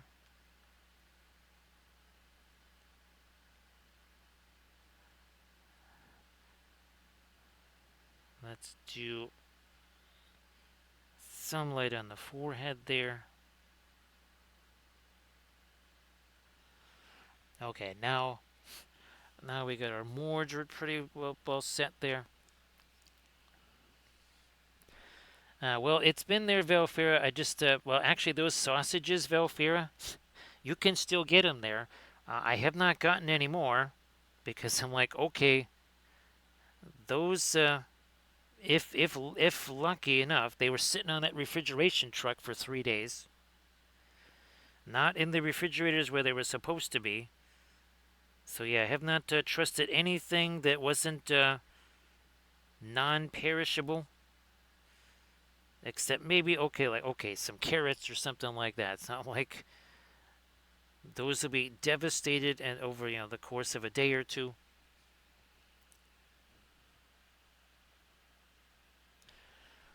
Surface tension, that would be fantastic. It also helps us in our war against the ozone layer. We'll just add that to the asparagus and the mini wheats and the chocolate covered raisin. And of course, a side of pork and beans would be best with the bean burger.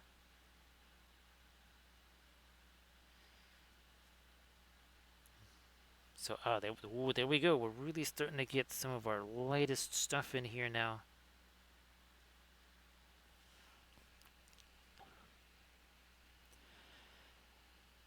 Now, Veilfair, a lot of stuff was thrown out. An awful lot of stuff was because the frozen section was gone. There was nothing in there. Again, this stuff I suspect this is what they put in the refrigeration truck.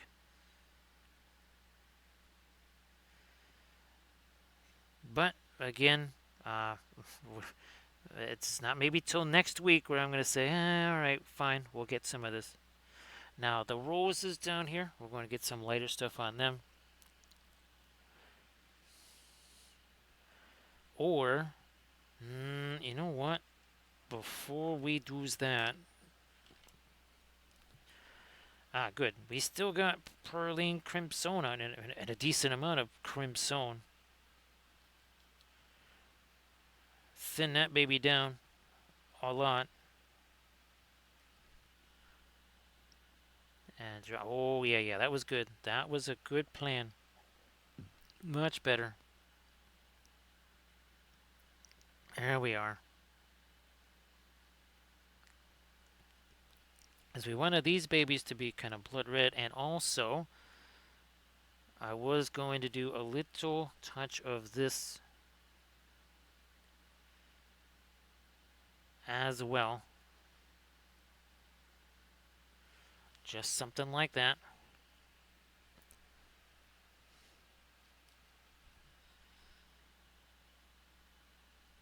There was something that Kathy made with the tuna stuff. It wasn't like the tuna casserole. There was it was that, and I forget what it was. Oh, cucumbers, I think. Yeah, maybe. Oh, onions, cucumbers, something. I don't know what that was. It was a while ago. Oh yeah, there we go. Now we're starting to get some of that happening. Again, using the Perline Crimson.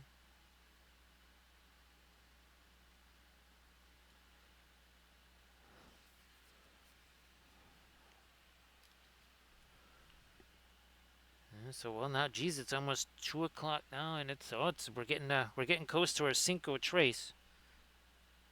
Only about 7 minutes away from Cinco Trace. Darker red there. I think this is some of the. I'm gonna hit the other side of this too. I just realized. Bam, we'll get that. I don't know how much lighter I need to go after doing this. Well, we kind of changed the color of these. This wasn't the original thought process. Kind of evolved. And then I thought, you know what? I kind of like the idea of that.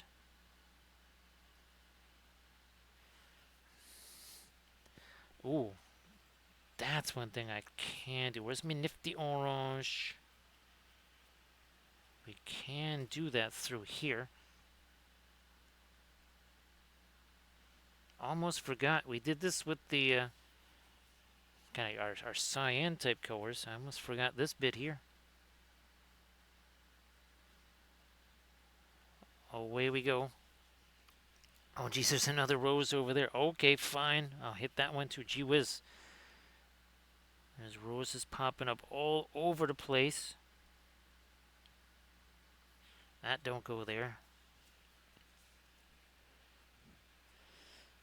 So there's nothing on that yet, Velfira, but it is at least a foot and a half, at least maybe 14 inches or so taller than it was when I first put it out there. The other plants just not ready to go out there yet. I'm going to try to. That's among the many things I got to try and do later today, is to transfer those to individual pots. All the peppers, all the tomatoes. Come on, we're almost circumnavigated this base. Now we have. Now we can get some of the lighter yellowish stuff in here. Where's actually might even grab a little bit of that fast matte white now. Touch of the orange here, and then now we're just breaking this down. Just breaking this down over here. And there we go. And goes in there. Not absolutely everywhere, just every so often. There. All right. Now we turn this around. Maybe some over here. It's definitely going to be a while before that, Velfira. It'll probably be weeks. But given Valfira said that, I think I didn't even buy the seeds till June 9th of last year. So that was 19 days ago. That's when I bought the seeds. The fact that those have been in those containers for a few weeks already. Yeah, they basically been in there since May. They should be that should make them a little bit hardier, right, Valfira? All right, where's the one that we forgot? It was this one. Never did get our darker Perline Crimson. And I'm also going to do a little bit of this here. Now, let me try to get... Okay, we already did sort of do the lighter type and such on this one. But let's try a little more detail on that instead of just a bunch of lines. Okay, there we go.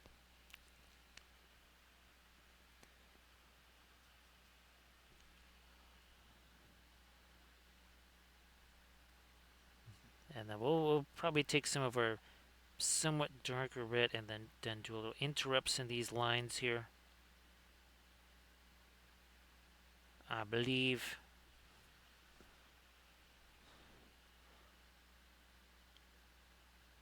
Carry it over that way. There we go. And now that we've got our fast matte and white out here, I'm going to take this. Some of the Indian yellow. Again, it's not the Williamsburg Indian yellow. That's just the Alkyd Indian yellow.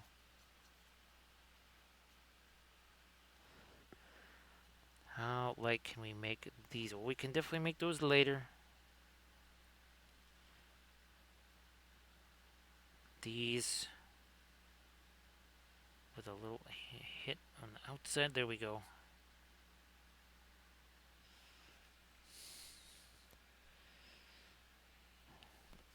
So it's just like we did here on the first one. Alright, so again, giving it a little appearance of almost a Cylon-esque by your command light there, Valfira.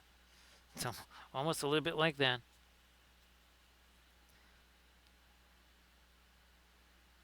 Oh, Cylon, Centurion, that's it, yes.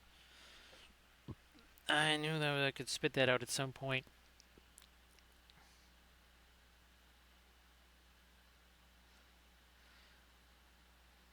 Now, and here we have not a whole bunch of anything. Let's try to get a little more detail-oriented stuff out of this.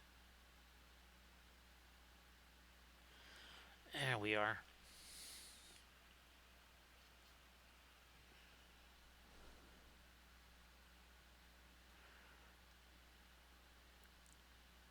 Maybe where some of these intersect, we can have some extra little bit of light too.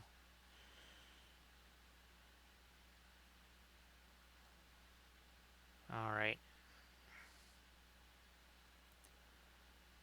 And some of that on here, and then we're going to do the darker interrupt stuff as well.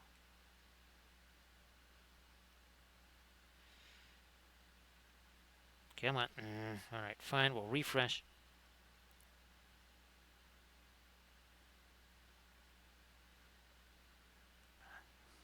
There, and a couple of shots of it later there too.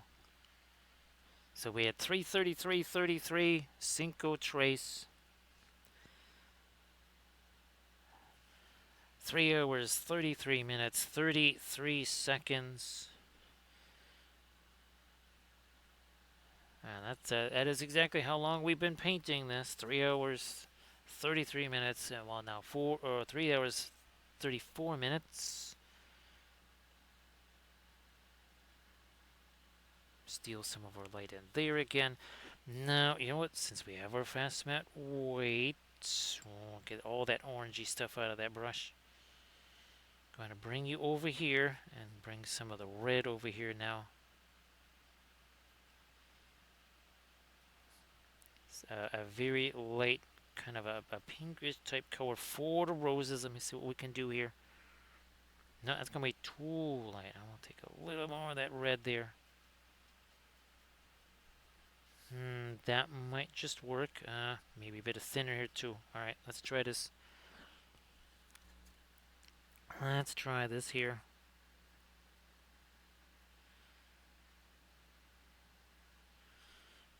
Don't want to go too heavy with that.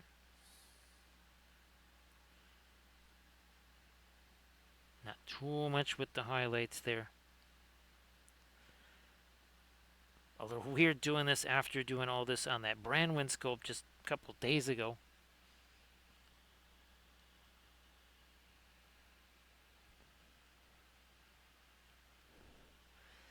So we'll get some stone. We're going to be doing some darker hits on the stone slabs or whatever here too. After we do our rosies.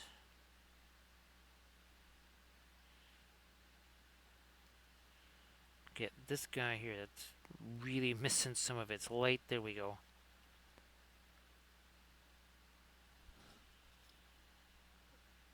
Down there some more.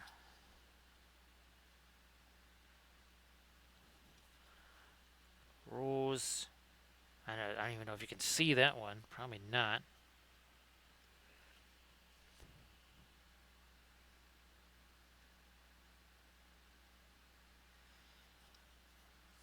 Do it.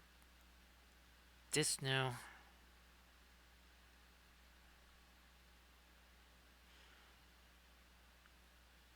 Now I guess if I can get all of the solo stuff worked out for the Cybertheria board game and everything else, well, I'll be able to play games. There you go. I'll be able to play games like everybody else. Let me get this white into our sky blue. I'm going to try and do a couple little lights here on these cables. Again, not light to the point where they match too much on the what's happening with the dress there. But those definitely need something a little lighter. Okay, we'll try that for now.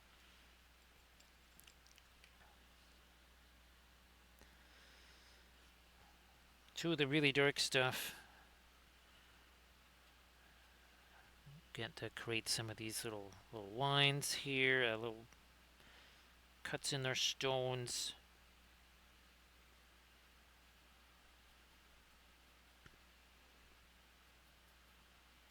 So I think, let's see, this one, Guinevere, those don't have any object source lighting. Of course, Galahad, he's potentially has multiple light sources. I think it's still going to be pretty interesting, Valfira, with these screens and with the skin tone, and then also too this blue-ish gray that we got here. I think in a film noir, I think that's going to be a very interesting appearance.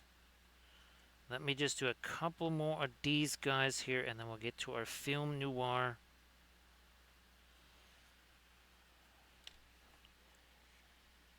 You hold it this way.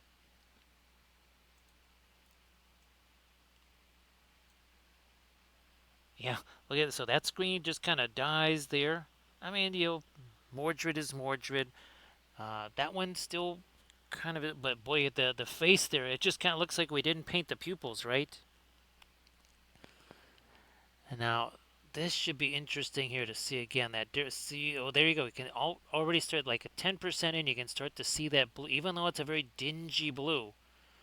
As we get to our normal stuff, you really see it. Look at how that screen stands out until it kind of doesn't. Without all the orangey stuff in there.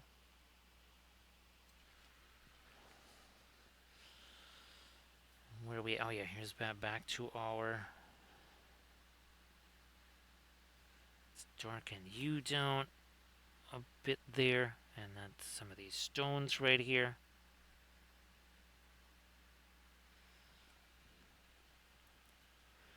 And might get some of this dark also into the hair. We got some highlights along the edge of our stones here that we're going to do. Well, that doesn't go there. We'll just take this and take our orange and just draw that right across. There we go.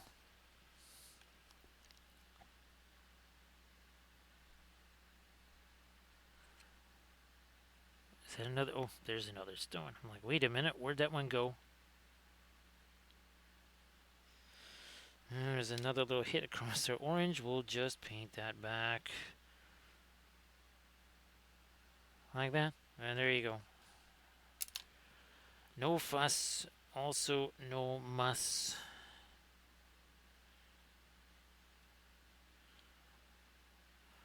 So having this kind of starts to separate parts of the dress from the base here too, I think.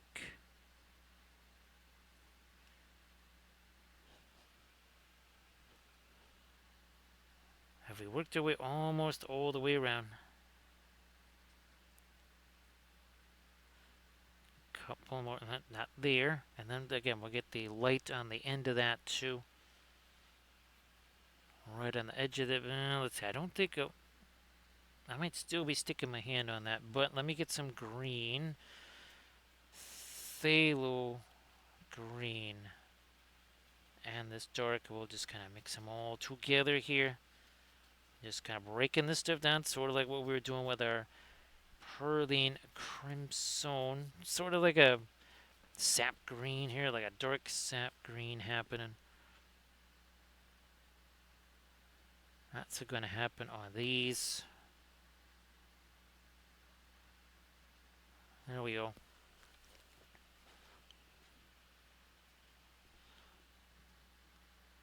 Yeah, those I don't want those to be just gray.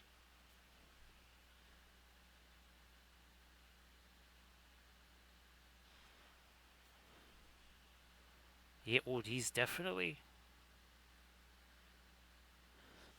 And then we'll get some kind of I don't want to say putrid gray, but definitely kind of a dingy green for the later portion of those leaves. Okay, I think that's about it.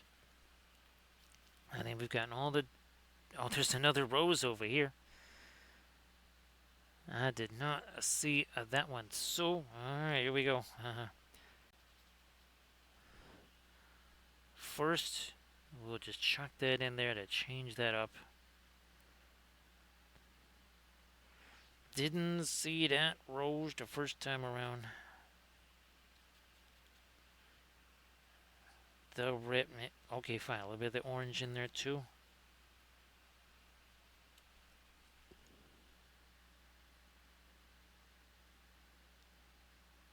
And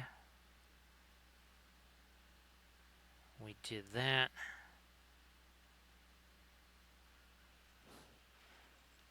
Now, this lighter stuff that we have from all the other roses, well, that didn't take too long. That went from nothing to a rose right quick. Good enough. I will take some of this gray here. Fine, I'm gonna, whoops, not that much of that fast matte white. I can break in this down here. Now, we're 3 hours, 43 minutes in. No wonder this is getting a little bit gummy. It's been out here a while.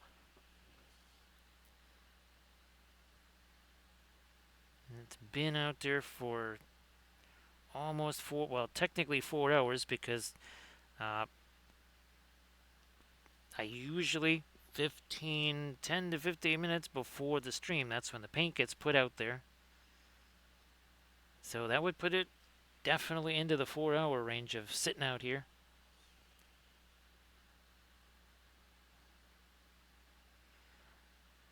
Yeah, there was a little bit of a highlight there, but me constantly sticking my finger on there have been wiping away that highlight.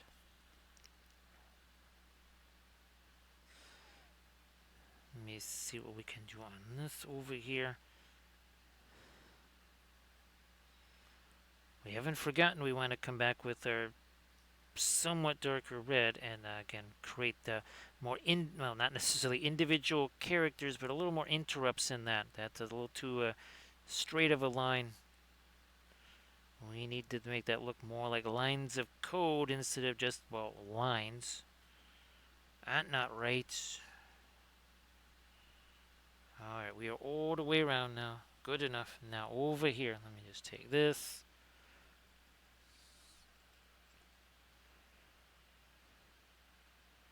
Alright, Michael, if you want to share the stuffs again, I know you shared it way, way, way earlier, but if you want to share some stuffs again, please go ahead.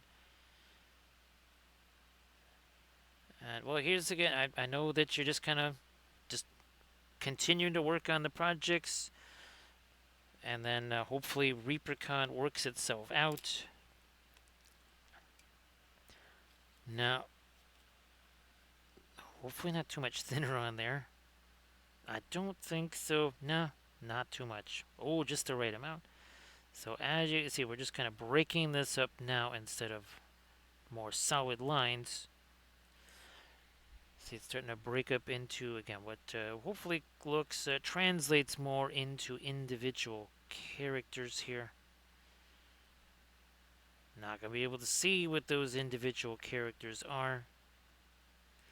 But at least now maybe it looks like letters and numbers. That's all we need. Same deal here. Again, the last couple of these lines of code there. See that breaking this up here? That made a big, big, big difference.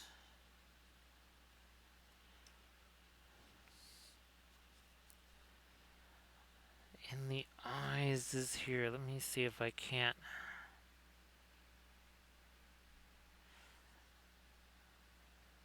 Do a little bit more, and maybe even no, I don't want to do any more of the.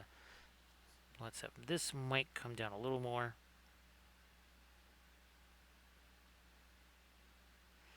And then stop there.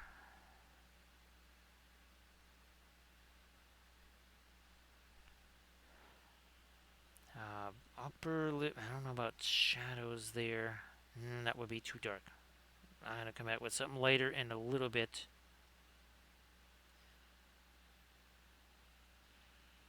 Also, these guys here. That's also too much thinner. There we go. Would have been too much. Now, can we go with the white that we've got here? We got the yellow over here. I think we might have tried to hit the eyes with this already. Let's get Mordred here.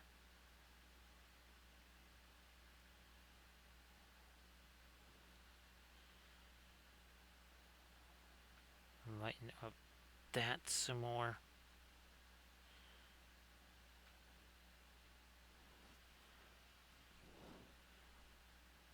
Hit a couple of the, yeah, in the crown there.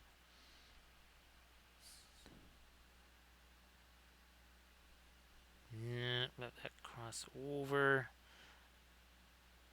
Here and here. And now our Cyberthuria here. Maybe get some more orange in here too.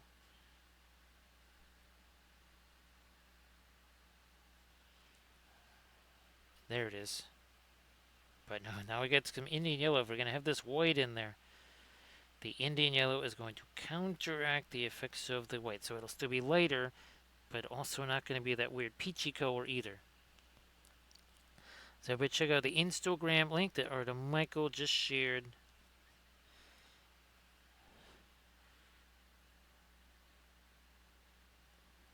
Again, trying to almost kind of create like a little bit of a cloud type of a whatever interpretation there.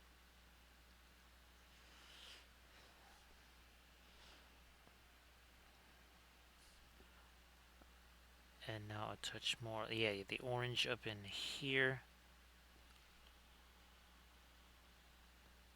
So you can see that's basically we're doing the Mordred here, and then our fractured version of our Cyber Camelot over on this side.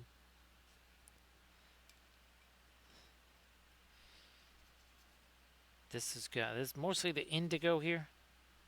So a super super super dark blue. Yeah. That later stuff there, it was too late. It was too late. Now I think that green has had a chance to set enough so that I can make. Oh yeah yeah yeah. Here we'll take this. This will be a lighter but dingy green here too. So it's almost like a nurgly type of a green here. That's gonna go again on some of the leaves. Let me get that stuff and more of it over here.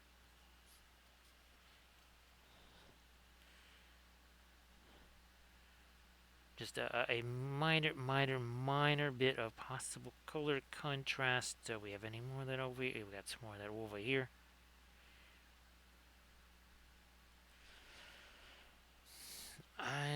You know, we'll just here. Let's use the Naples yellow to lighten that. So again, I'm gonna kind of keep it towards the dingy side of things, but it'll lighten it up too. That works.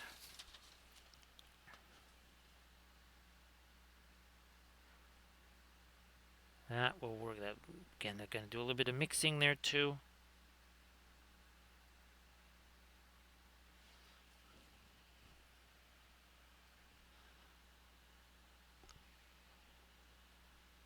Is nice there.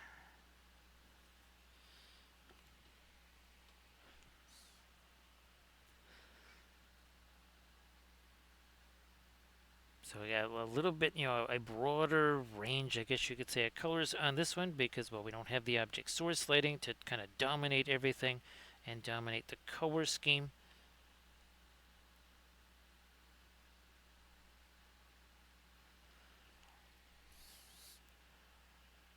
And I might try, I can actually had another version of this that had more monitors. This one has 3. That other one, oh, I think there was 2, 4, 5. I think there was either 5 or 7 in a different, and the cables were really, really, really heavy.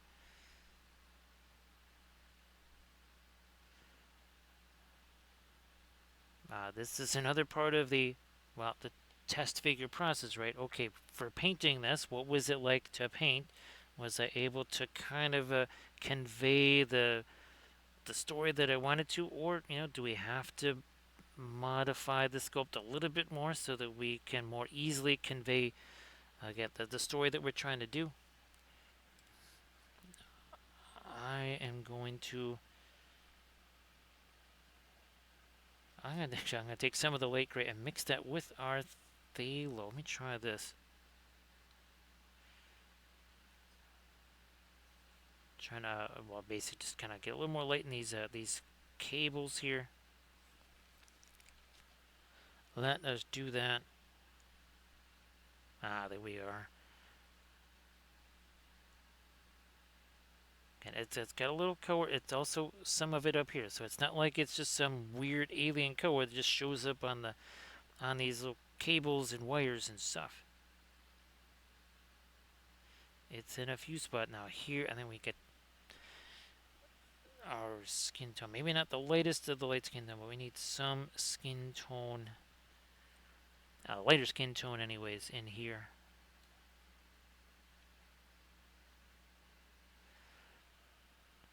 I will. Whoops, that's a little too dark there. Add in more here.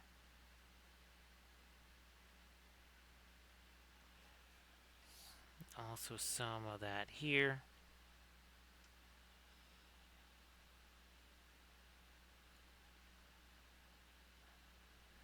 Nice there.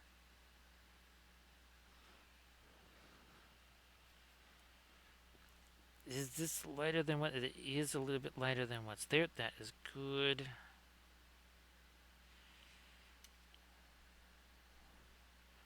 I'm gonna try and lighten up the toes a little here. Make that a little bit lighter.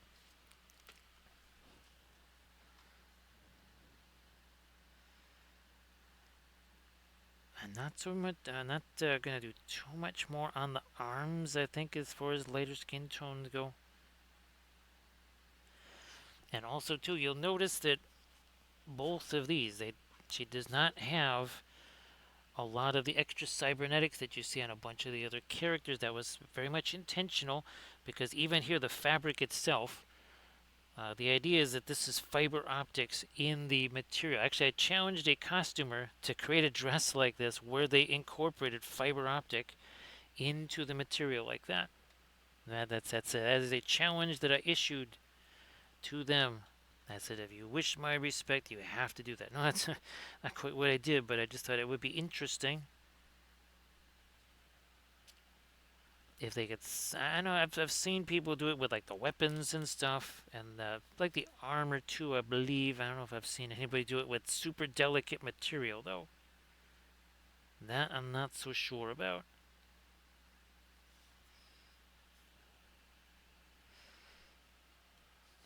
No, I need this. Yeah, well, that's a lot of thinner on there. That is an awful lot of thinner. Try that might actually. Oh, that thickens it up a little, which actually is better. Okay.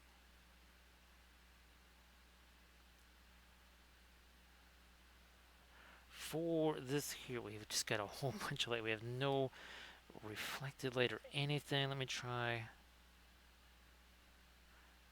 that to separate it from the hair.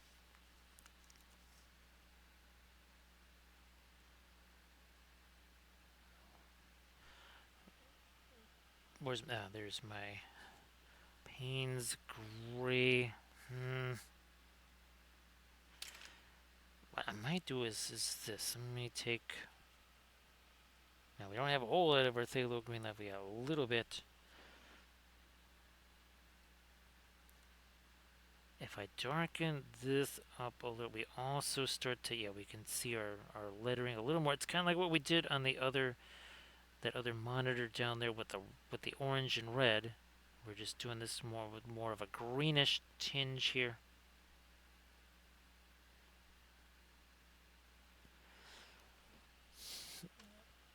Now let me try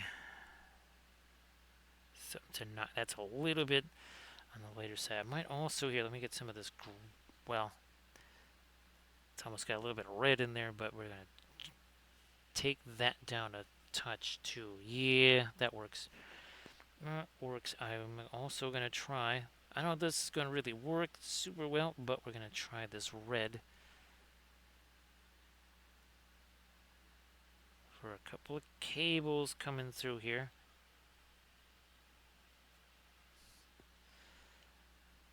Down we go.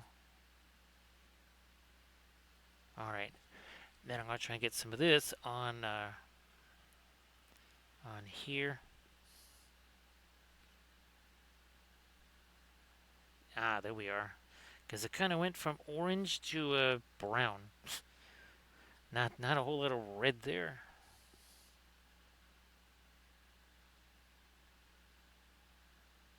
Edge of that, yeah. Okay, there we go.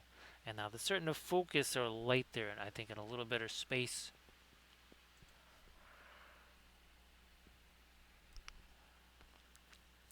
Now I'm also going to try a similar thing here with the green across it. I just gotta let that set for a little spell.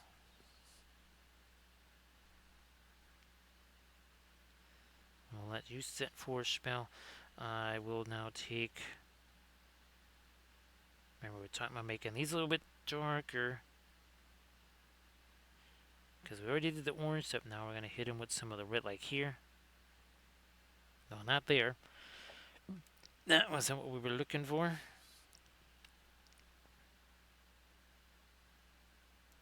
We'll just restore that super quick, like whatever.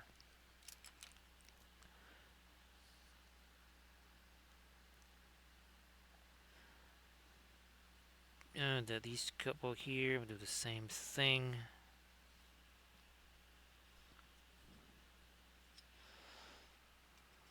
Take all that red out of that brush. Now we're going back to again our kind of our phthalo here. We'll start with this.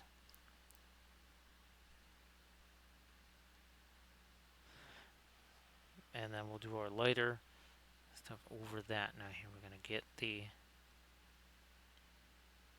some lines of code here.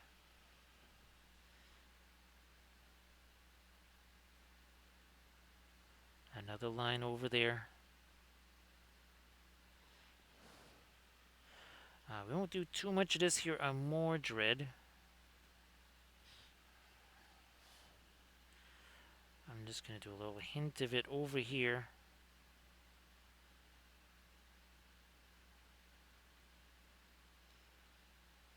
So yeah, it looks like it's over the top of his face here. Come on. Let me get the... There we are. I'm going to have two lines there and then another line there and now another line up there. I might go a little more extensive with our lines of code on this guy here.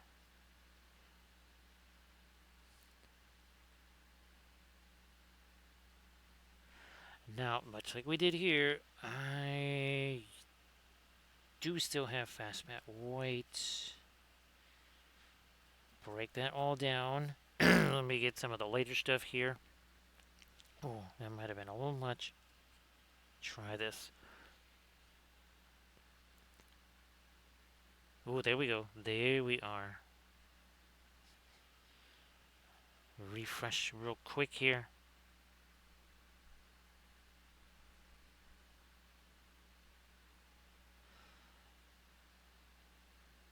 So again, trying to make this look like we've got the letters over the top of this image. Well, like a computer monitor, right?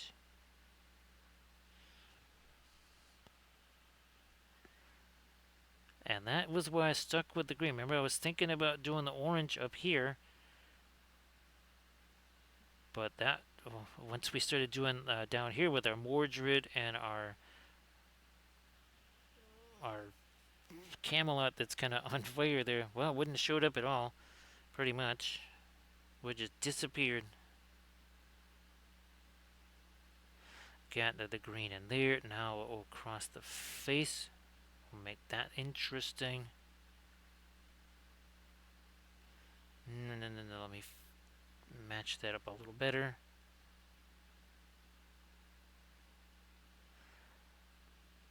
Another line of that code over here.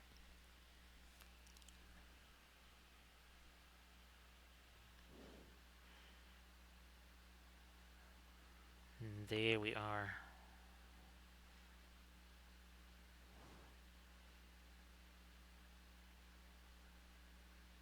Another little line. So again, that's now it's not like supposed to be a screensaver. Although I will be making like mouse pads, screensaver. That's sort of all of some of the images from our Cyber 3. Basically, I just kind of take the painted miniatures and try to turn those into some fun things like movie poster type stuff. So, Lou, I do believe I think we've definitely covered a few chapters of the Book of Wapo here. Uh, the things must be messy, Lou. Oh, we definitely made them messy at the start. Oh my goodness, they were most certainly on the messy side when we began. Again, the Book of Wapo does state things must be messy before they can be eaten. Oh my God! Like even the monitors, they looked like nothing. They were literally just like blah. Now, of course, we've been thinning the oils, but also doing the dry brush stuff. But no matter how much thinner you put in them, especially the lighter opaques, they are still light and opaque. Doesn't matter. You get like 95% thinner in there. Guess what? They are still light and opaque. And of course, oh, we see this a lot. We see this a lot. People they just kind of outthink themselves. Theory hammer doesn't work any better with paint than it does with dice. And of course, well, if you ever do a perfect miniature, I guess it's time to stop painting miniatures because now every figure you got to paint has to be perfect. And of course, we did not layer the oils. We did not layer the oils. We was sometimes taking something that was far lighter than what was underneath there, and then doing a little bit of blending brush. And of course, again, less is more, and more is always way too much. If you think you don't have any paint on there at all, take some off. If you think you actually have negative amounts of paint on there, take more off. Less is more, and more is certainly way too much. So thanks again, Lou. Appreciate that. Well, I think I'll be making some other book. Well, like was it contrast is more than just light versus dark. We've got that. Do I actually have an example of that here? Maybe it's on this level here. No, I thought I had that. Um, it's kind of done in like the colored. It's the red and green dots. I have to redo that sticker because I think I actually ran out of them.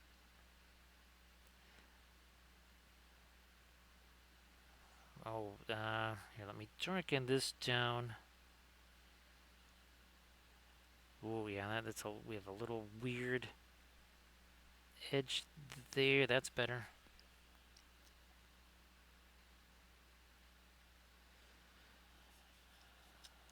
I think we're good on that.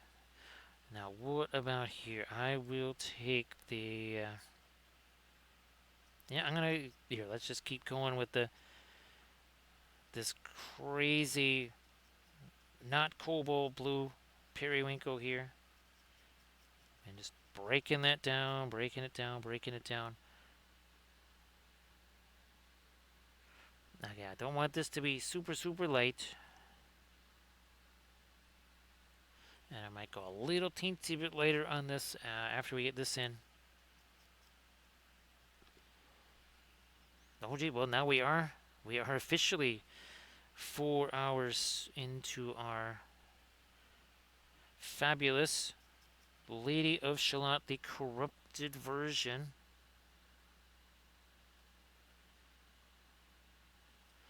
I know I've been waiting a while to paint this. I think it was worth the wait. Because it kind of let me have a chance to see what some of the other ones were going to look like. I guess the ones that have strong on the object source lighting.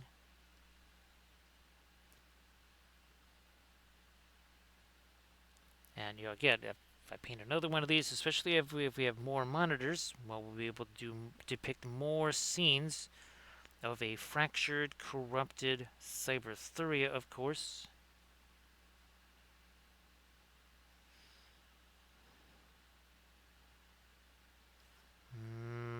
Here.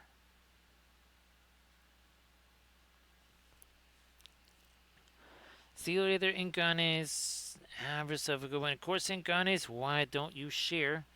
Why don't you share some stuff in the chat? Now, Inganes, again, hopefully closer and closer and closer right to the magical time where you get to at least do a little bit of streaming again, even if it's just a quick 1.5 hour stream or 1 hour stream or something. Hopefully, you'll get a chance to do that soon. And everybody check out the Instagram link that Inganes just shared. Because Incarnates also paints with the oils, and it's very beneficial to see other folks also using the oil paints, because they might have paints more like what you use, or the kind of what they're doing might again ring a little bit truer for you as well. So that's always good. See other folks painting with the oils. You know what? I'm going to let me take ye old skinny tone there. Put more of it up here.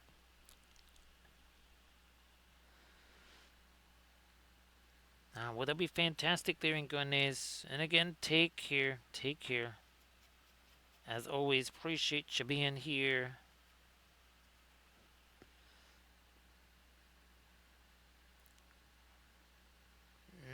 Let me go even lighter here. Some of it in there. Because what's happening there, that's actually also to a kind of a slightly higher chroma, higher saturation color too.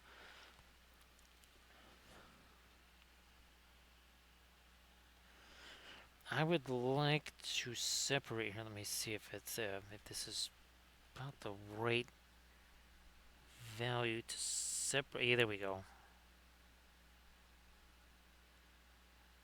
Oh, this is a little too dark here. Let me try and get the corners of the mouth better. Yeah, there we go. There's that one. And then over here, where we threw in the fast mat white, we're gonna tone that down a little bit here.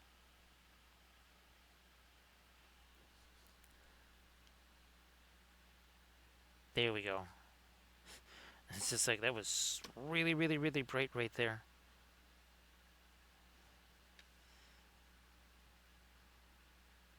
Let me see if I can. Just trying to get it to be a little bit light on the nose here. That's. And we're gonna go back to this part of our skin tone here.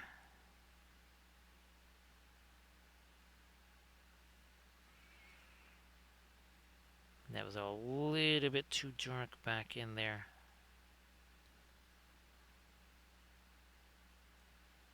Okay, yeah.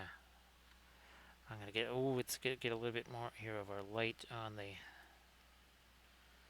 That's what I need. Skin right over here under the eye.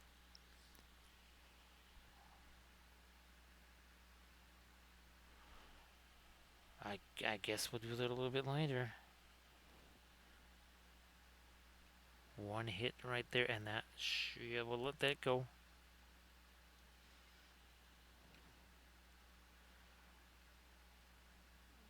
Kind of, if I can just bring this down a little more.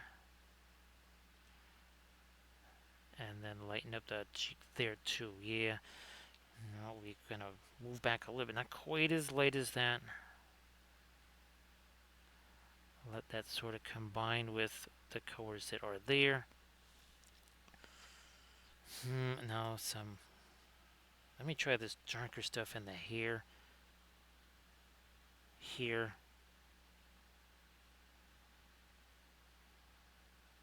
Redo that a little.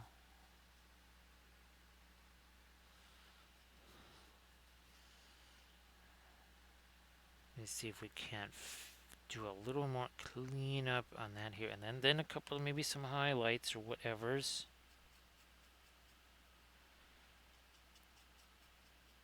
Got it.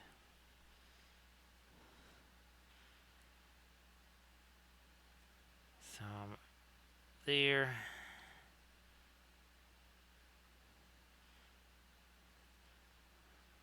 Now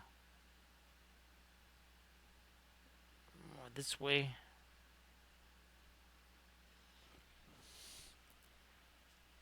Some of the fast matte white, some of the Naples yellow mixed together. for some of the lightest highlights on the hair.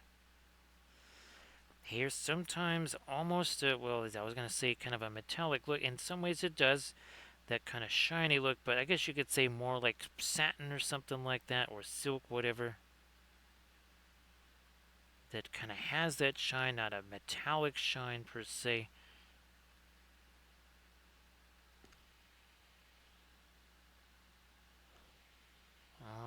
When was it? 4 hours, 14 minutes ago. This had no paint on it whatsoever. This is a paint-free object. This is not continued from another session or anything like that. This here has all been done start to finish. Just in the last 4 hours, 15 minutes. All done with the oil paints. Regular artist oils. Richardson, Winsor Newton, Williamsburg, Gamblin, and Paul Rubens are the typical brands that I'm going to be using.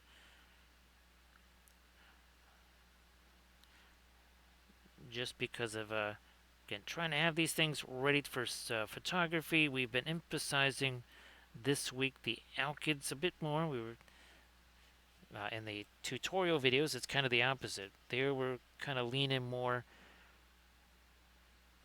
towards the regular oil paints, which of course will have well, they're going to have a longer drying time. That's for the most part. Now some regular oils take less time to dry than others. Some take way longer, and not just like cadmiums and titanium white. There's other regular oils that can take a long time. Some of your violet, some of your red, and not necessarily even cadmium red. Those and I mean we're talking like significantly longer dry times.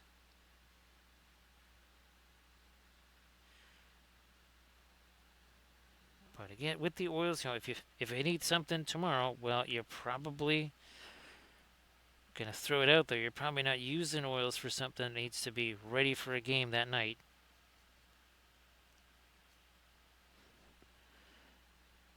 I want let me get a couple of my light, almost gold-ish type colors here on some of the connectors here.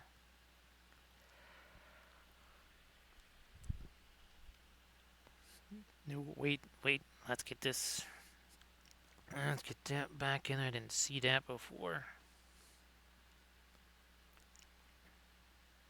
Also, that's one of our cables. That's not part of the cloth. I might go. Let me go with red on that. Since we got it sitting over here. Red. Yeah, I thought that was. I was looking at it from here. It looked like it was part of that piece of cloth. Well, it is most definitely not part of that piece of cloth. Okay, Zingo. There we are.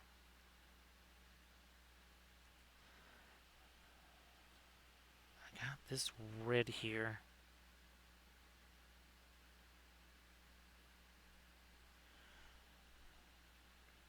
A little bit on Mordred and also too on the crown and a few places.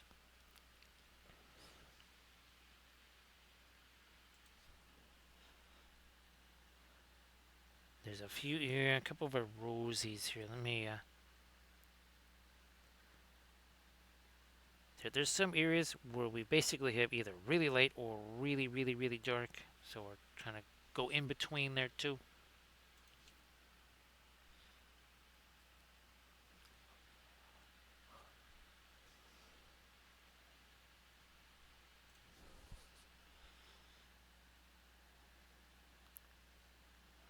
See again. Here's another. Oh yeah, see. We got the later stuff on the edge, and then there's just really, really dark behind that. Let's get a little mid-tone there.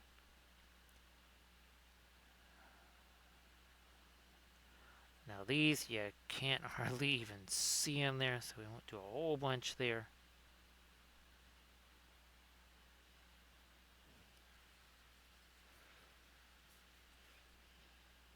Where are we at with this here and more on that flower. Back of this one. Other edge of this guy. I think I might go also a little later here. Bear with me.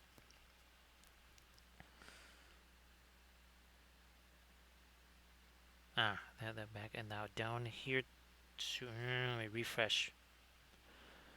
Let me refresh that brush. And initially, these were going to almost be like a grayish, dingy white or something.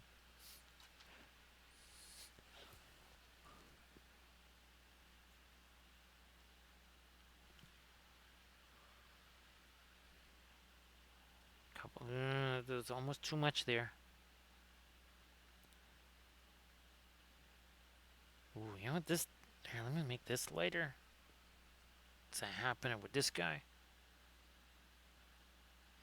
That one's kind of like a double shadow there, so don't worry about that. But this one could use a little bit of light.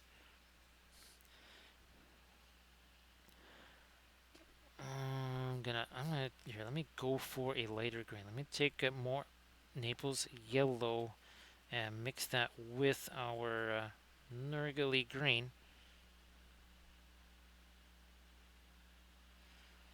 I might go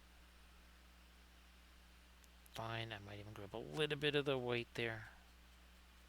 It's barely green at all. It's kind of like a gray that has a greenish tinge now at this point. Nice to see you there, Plankwalker. So happy Sunday, Plankwalker. Hope that you're doing well.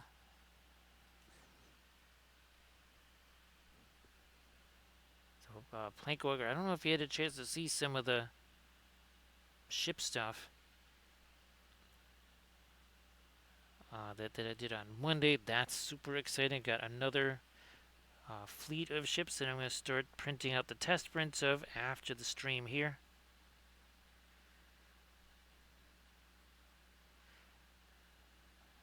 To see, okay, how's the sizing on them? Should they be bigger? How do they look in relation to the other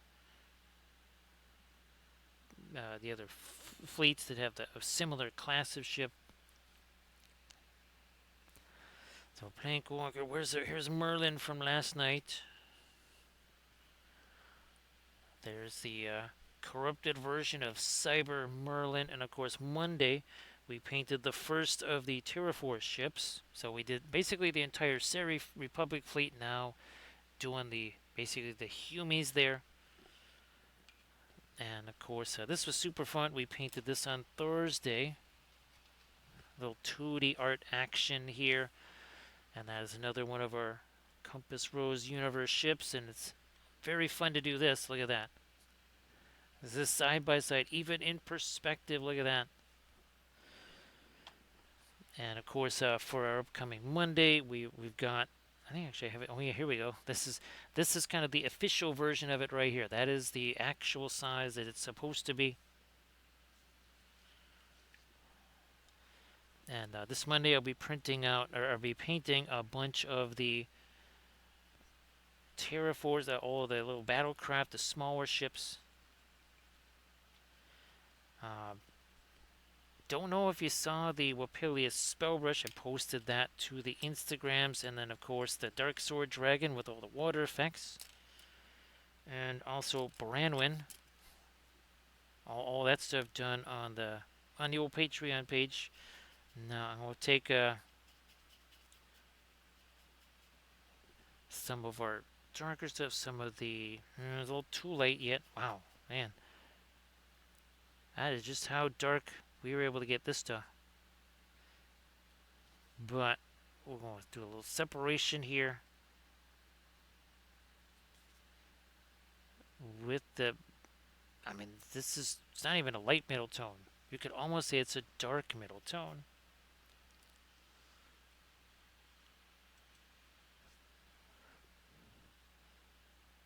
But it looks really light here because, boy, oh boy, we were very efficient at getting some darker stuff in there. So Plankwalker, if you wants to share something in the chat, please go ahead. Like always. to get that stone all the way over to there. We need a little bit of highlight on that edge there.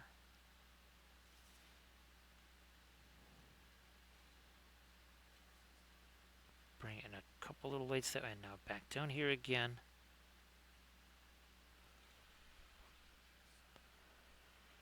Might even let that get a little touch darker.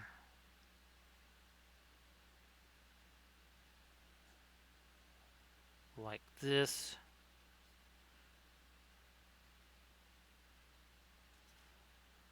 Some more here. There we go.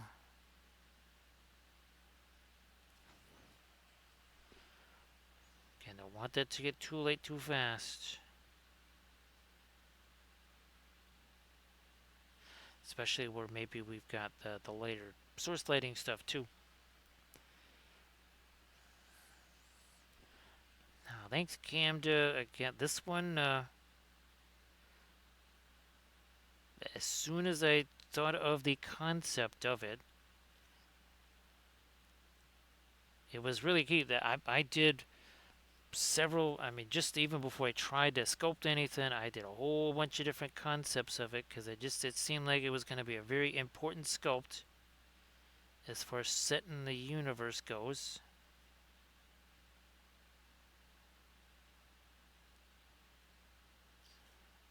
And okay, we've circumnavigated the base. And all these sculpts these are all one-piece sculpts, at least for right now. There's some that I have been able to at least chop the figure off the base with Nomad Sculpt. Nah, that's too late. That sounds fantastic there. That sounds fantastic there, Camda. Yeah, geez, I still got to look at laminators. I still got to look at lamination machines there, Camda. Gee whiz.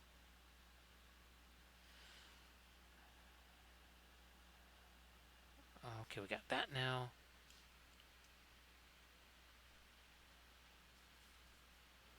So here's hoping that that turns out to be a really good snag for you there.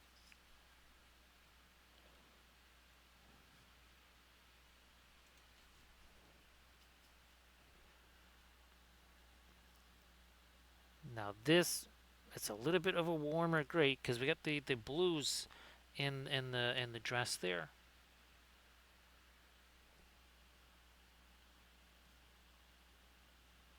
Trying to pick up some of this now. Here, let's get a little bit of that light over here.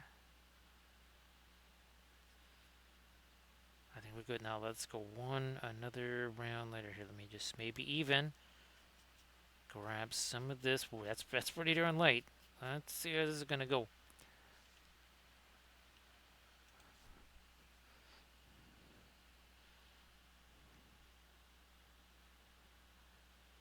Yeah, it's kind of wild, Camden. Not quite sure why there's just sales everywhere. Even that Anchor thing, even non-Amazon, that was still pretty much about the same sale. And of course, with the other thing, Camden, is it was free shipping. Now I don't know if it's because it was kind of a high dollar amount. That's why there was free shipping. But gee whiz, yeah, I might have to. I might just be getting hubs directly from them.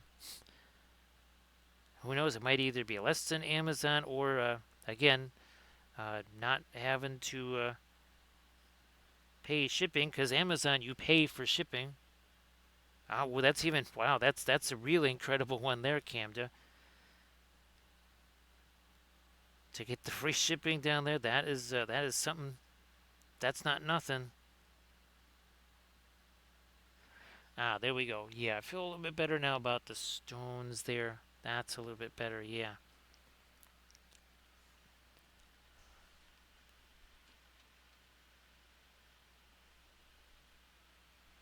I'm looking over them like, wait a minute, do we have a hype train? Well, we have 31% of a hype train. Okay. Like, I don't remember a hype train. I think they kind of changed how those end up starting there.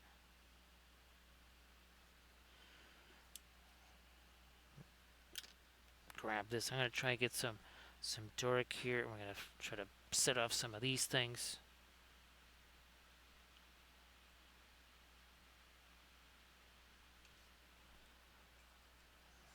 I'll go with mostly the Payne's Great, little bit of our coal black. Mix those two together. That actually does make them a little bit darker too. That extra little bit of coolness does make them a bit darker.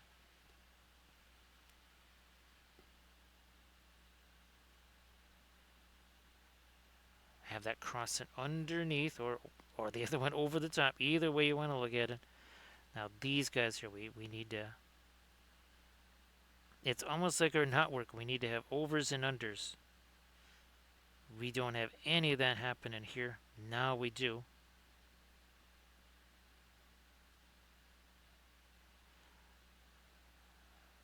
There we are.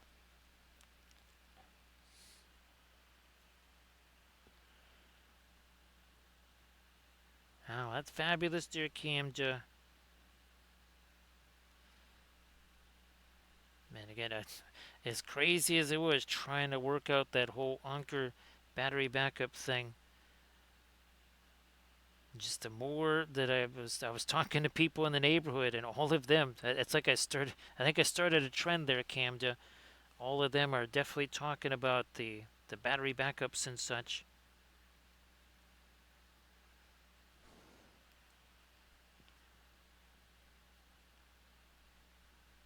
Because also too, in these,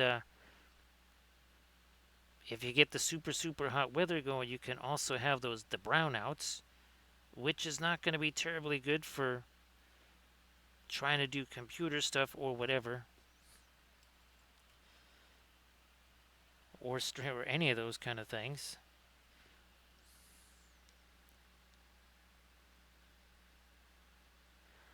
All right,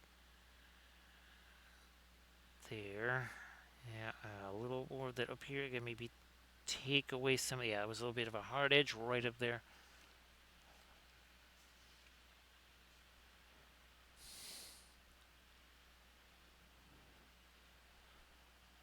I still okay. Still got this. Still got some of the fast mat white out here.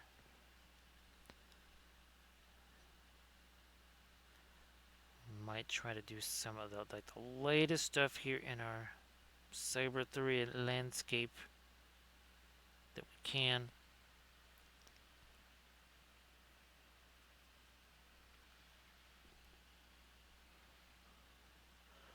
Oh geez, Cam, we almost have a Cinco Quattro here. We're not that far away from a Cinco Quattro. I just looked up and I went, wait a minute. That's a bunch of fours potentially that I'm looking at there. Now, where's my green? There's my green here. That's now that we did the darker stuff, let's put the lighter stuff over the top of this. Like I do there. Some of it up there now.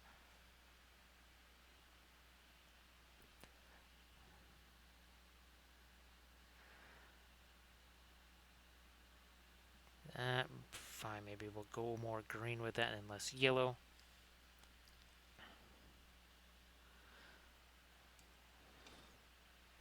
Let me try this one more time here.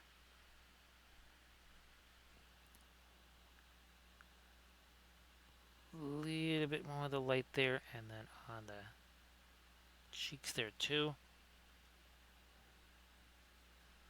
Okay, we did get our light there. I'm going to try to... Because we did it on the other side. Let me hit this a little more too with some light.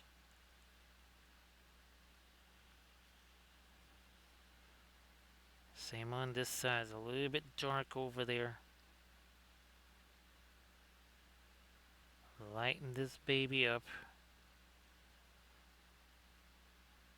It's also got a little bit of greenishness to it too.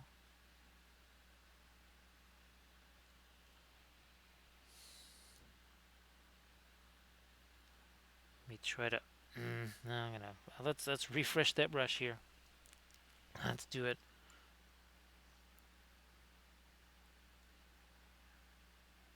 Lighten that. Ah, there we are. Having that all just be dark in there, it kind of wiped out some of the expression. And where's our, again, our original here. So again, that's it's gonna be neat to see these two side by side as well. Cammed for sure.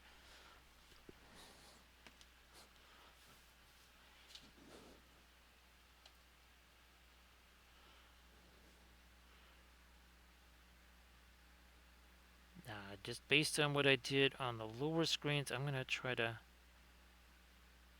make some of these guys a little lighter here.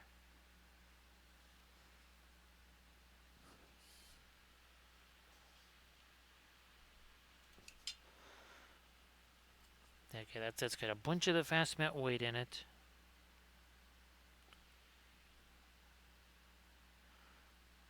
So it looks like just about 9-ish minutes away. We will have been doing this for 4 hours, 44 minutes, 44 seconds. Back to this pansy gray stuff here. Let me see, is that... Okay, it is slightly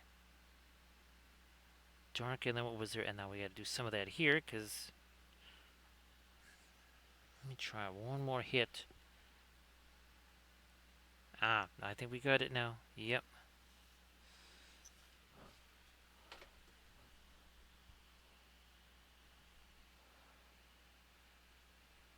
Yeah, that gotta have the weathering right.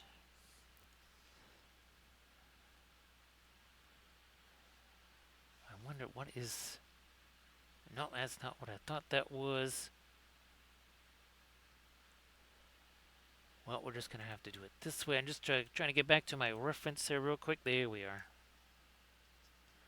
Now this is again that same sort of periwinkle blue. I'm gonna try and get me a little more light on this part of the cloud. Oh, we have another one of our. We still need. Okay, fine. Maybe we'll go another green with that or red. Let's go with the green here. I mean, we got it sitting over here. Let's just do this.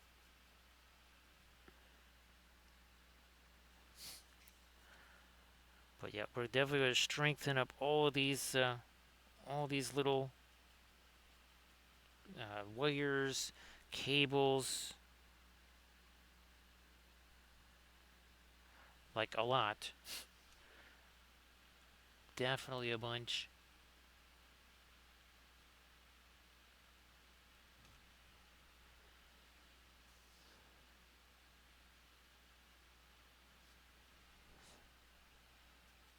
Again, let's still get a little bit of the green in it. A little bit of that phthalo green in there.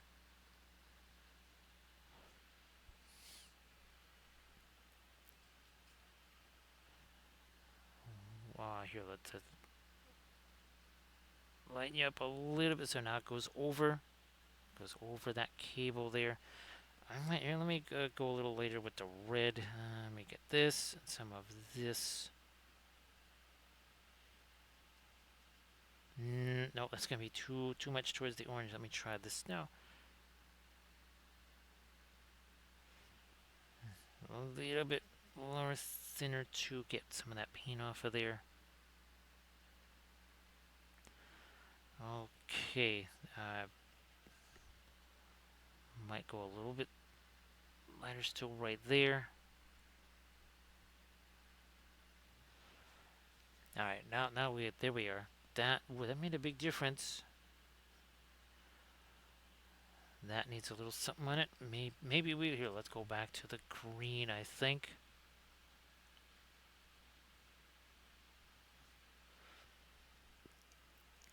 Phthalo green. Mixing that with whatever this light color is now. Who knows what that is by now? Okay, here's her. There's her cable right there. Then we got the lighter Still sitting right over here.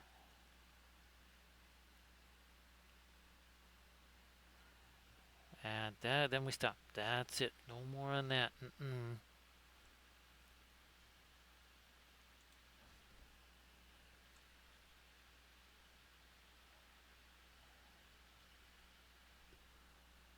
I might go for a little something lighter here.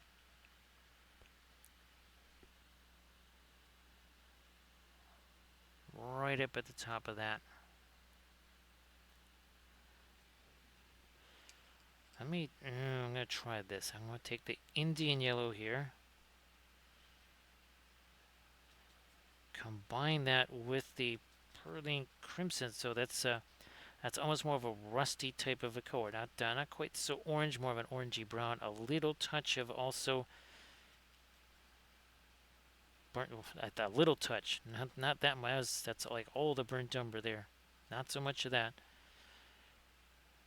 So fine, back to a little bit of the Indian yellow then to make that more translucent, because Indian yellow, burnt umber, both are translucent type colors there. Thanks, Grand Oracle. Grand Oracle, I'll try and send you some more pictures there. Appreciate you being here, Grand Oracle. Thank you so much. And again, happy Sunday there, Grand Oracle. If you, I don't know, let me know if you saw the. Well, here, let me show you super quick in case maybe you didn't get a chance to see it. This is Here we go. So that's the first of our Seri Republic figures there. And we got many more of these to go. So that's going to be really, really fun. I'm going to enjoy that. I'm going to try and print out the next one, the next test figure tonight. So see you later there.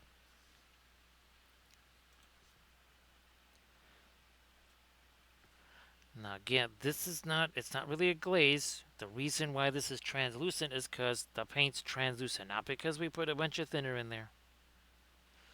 That's what makes this so translucent.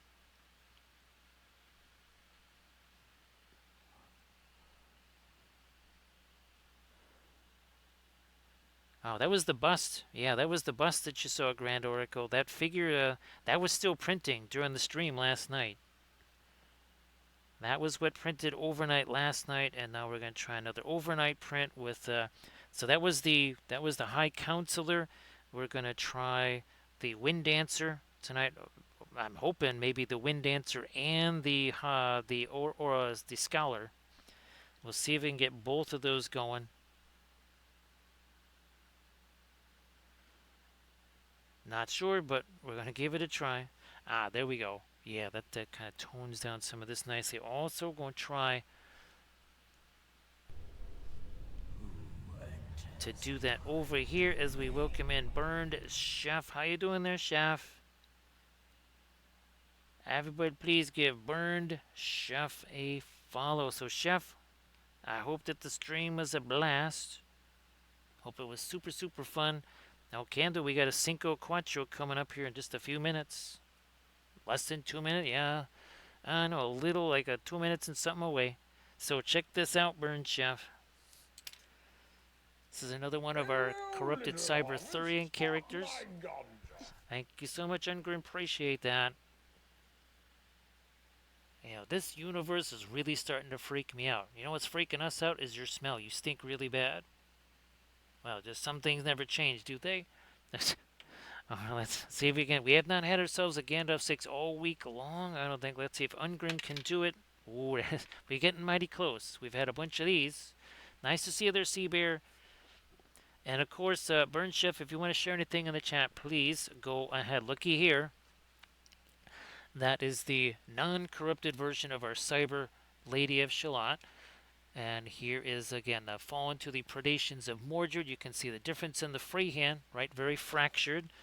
We, last night, on the streams, well, look at this, more corrupt. There's Merlin, right? There's nasty Merlin there. I think this was the first of our corrupted ones. We also did Nimue too. So there's Lancelot, and again, that is all part of our corrupted Cyberthurians. Here's There is the bust version of regular Lady of Shalott. She sees the mirror in the mainframe. We also have a bas relief version. Everybody check out that Instagram link that Burn Chef just shared. Oh, that was the World Eater you were working on, right? Now look at this fabulous, fabulous bas relief there too.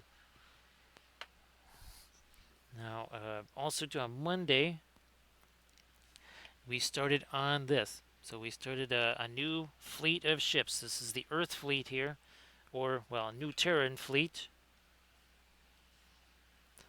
So again, everybody please check out that link that Burned Chef just shared.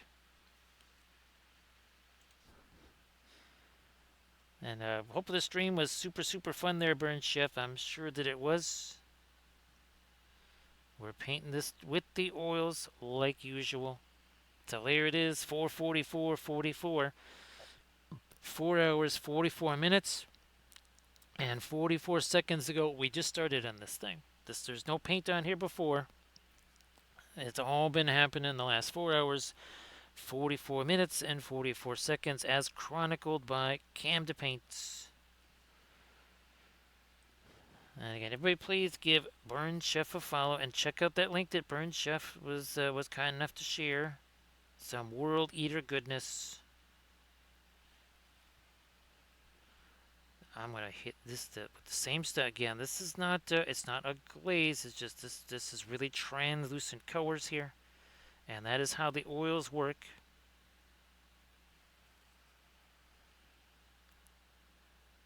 Darken you down a little there too.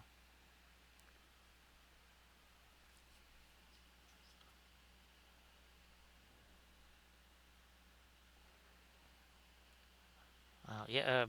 So Camda, I'm trying to think. I gotta remember where some of my my containers are if we're gonna make new metallic paints.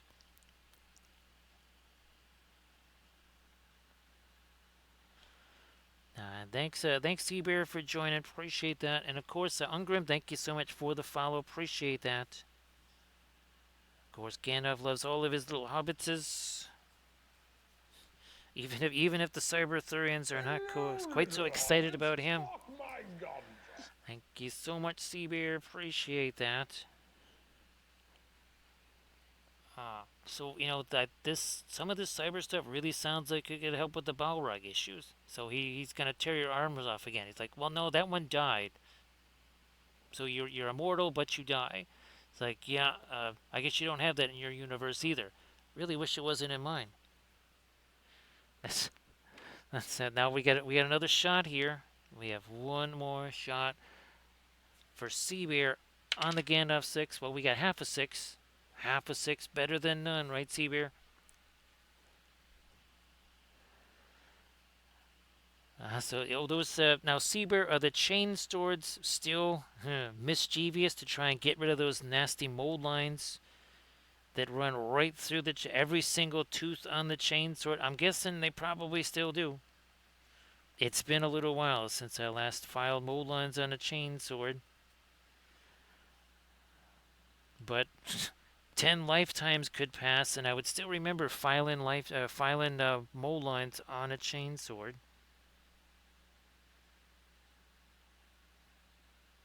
Actually, I think Camden, maybe that's oh yeah, you know that the whole karma thing, right? You come back as something else.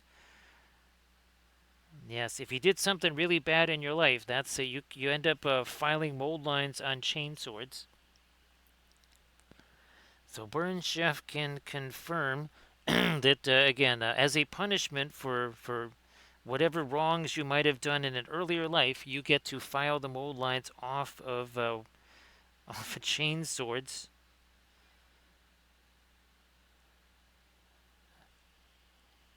Let's see. So they turned it the opposite way. So you just have to file the back of that's that's a little bit better.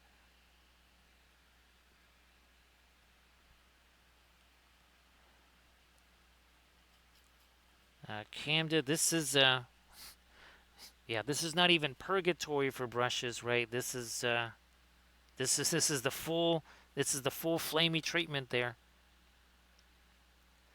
Yeah, this is full on destruction of brushes here. You know what?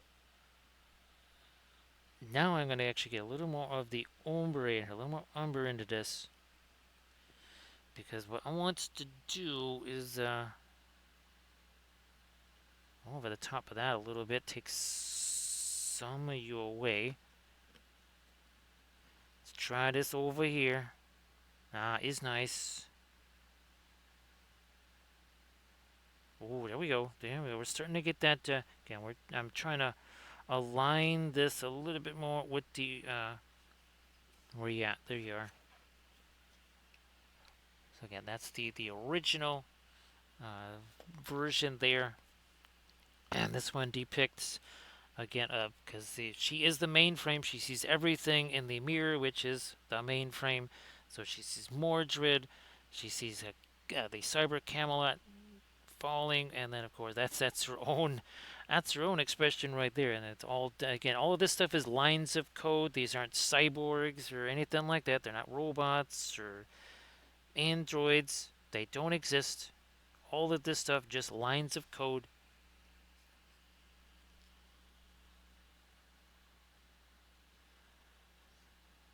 All just lines of code, and of course this is part of our board game here. Uh, Cyber Arthurian board game. We've even painted some of the game pieces. Actually, a bunch of the game pieces on stream. Well, now that I think about it, right, Camden? We painted some of the tiles. We painted all of the board game figures, including the corrupted versions on the stream here. There we go. So that really tones down some of that. Been waiting to do that. Had to wait for that to set first, though.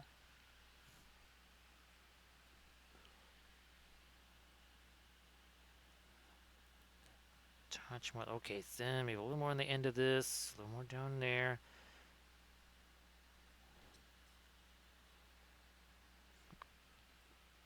What about okay? Wow, I didn't think I still had this much of our kind of dingy green here, but we do. It's really more of a gray now, which is fine. That'll work out for what I need over here. Let me chuck a little bit of this back in here again. Kind of a greenish gray with all of the grays around it. Probably should have some of that there. And then we're back to this here. Not quite blue. I'm gonna get me a little. Yeah, there we go. This is what we need, I think. Yeah. And now this shows that is really, really, really thin. However, it's an opaque color. Guess what? It's still an opaque color, even though we've got a lot of thinner in there. Right? Well, what did we say earlier? You can thin the oils. You cannot dilute the oils. And we're using regular oil paints here. Regular oil paints right out of the tube. No special stuff. I mean, it's just stuff you could get either in an art store or now on Amazon because Paul Rubens. Yes, the Paul Rubens Alkids. You can get those on Amazon. They were on sale. I'm pretty sure the super sale is over, Camda.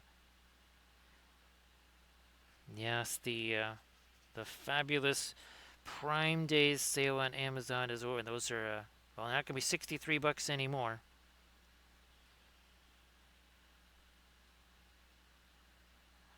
Was glad to get those again. Now, typically, your Black Friday they tend to go on sale again. Never get those on Amazon for more than $63, because just wait.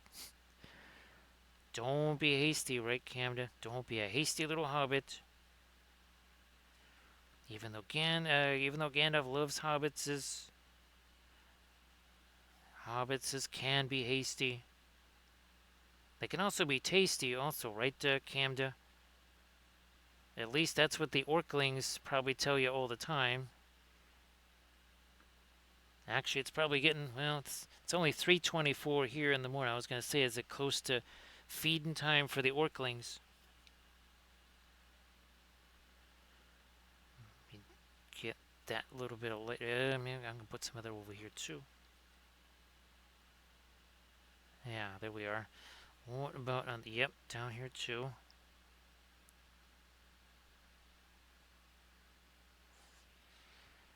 A bit more of a pansy gray goes in here. Almost a little bit too dark in some of the recesses here, so we're going to try to slightly lighten these in. I mean, slightly, even more slightly lighten those things. Boy, did we really get the dark down in there. I wasn't sure early on, as in, well, now almost 5. Gee whiz, it is almost 5 hours. We're almost 5 hours in here.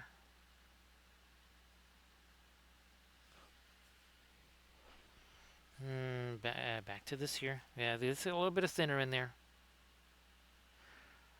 Now, when we do the Monday stream, well, here I can kind of show you some of the stuff we will be painting here. It's gonna get this little Plate-O stuff. So these are what we're gonna be painting here. These are brand new ships for our human fleet. Some of the fighters, some of the troop transports. This is sort of a kind of like a one of your AWACS right there. And this one right here, another kind of electronic warfare ship. That is the Spectre, and then here is the troop transport right there. So we're gonna be painting up a bunch of those on our Monday stream. Again, all part of our starship. Here, let me get a couple of the ships out here. These are the human ships right there. And of course, we've been painting a whole bunch of the other folks. Here, let me get these off to the side. Let me break out these two right here. This was the first fleet that we did, and see these little guys here? That's actually this. So that is a little troop drop ship. That's why it's on a smaller base. Mid-sized ships, anything that's not a capital ship goes on a 60. Small craft goes on 40s. And oh well, looky here. There's the Terraforce version of that type of a craft. So again, it's a troop transport, which we painted up.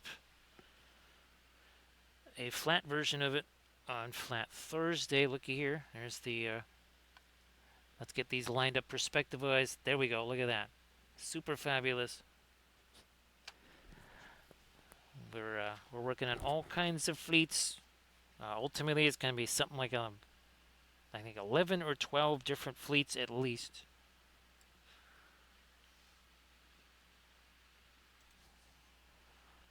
I wonder. Let me see if I can't take. Well, look at this. We have that Pearline Crimson and the red right next to each other. I'm going to try to use that in here.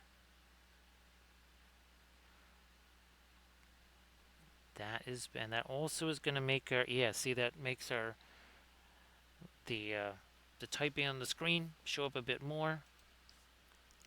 And of course, again, here is that's our digital Camelot there.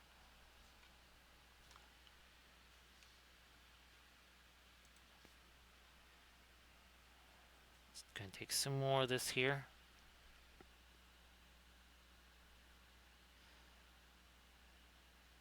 Work this again. That's kind of a really deep red there. Still can't attempted to put the UV resin over the top of these, so I think we'll probably do that once all this stuff has had a chance to dry.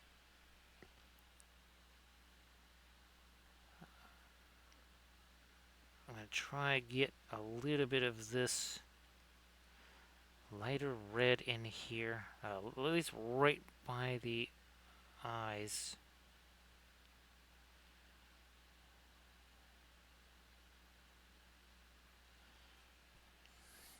And now the piece de resistance hopefully will be.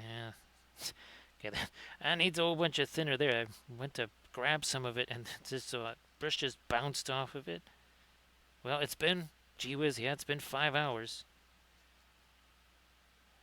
No Cinco Cincos here. Maybe a Cinco Stinko, but no Cinco Cincos.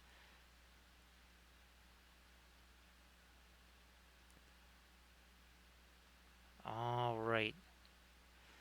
So again, that's representing. That's representing Our Lady of Shalott here.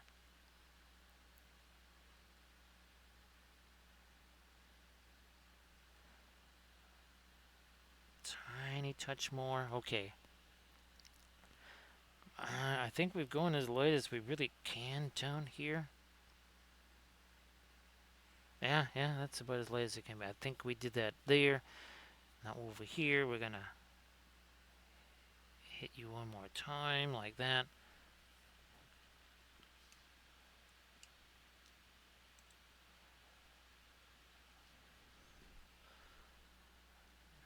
I'm not gonna do anything more there. I would consider here. Let me see what we did for Lancelot.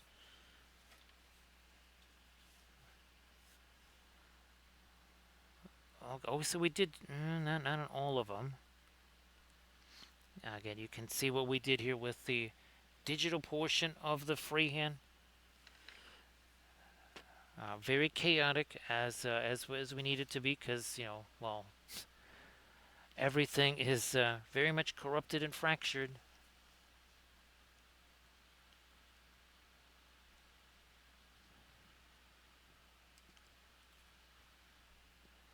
I'm gonna try a little bit. That's some of that red there.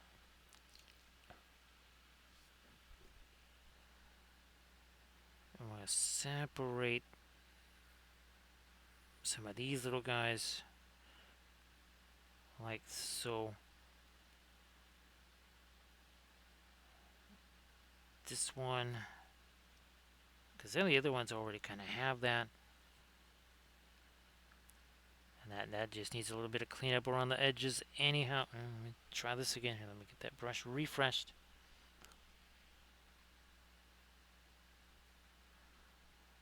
Do that up here and there and then over there. Is nice. Dude, I gotta figure out what day the 4th of July actually hits. Because I just realized that if that's a streaming day, we'll have to do something that is appropriate.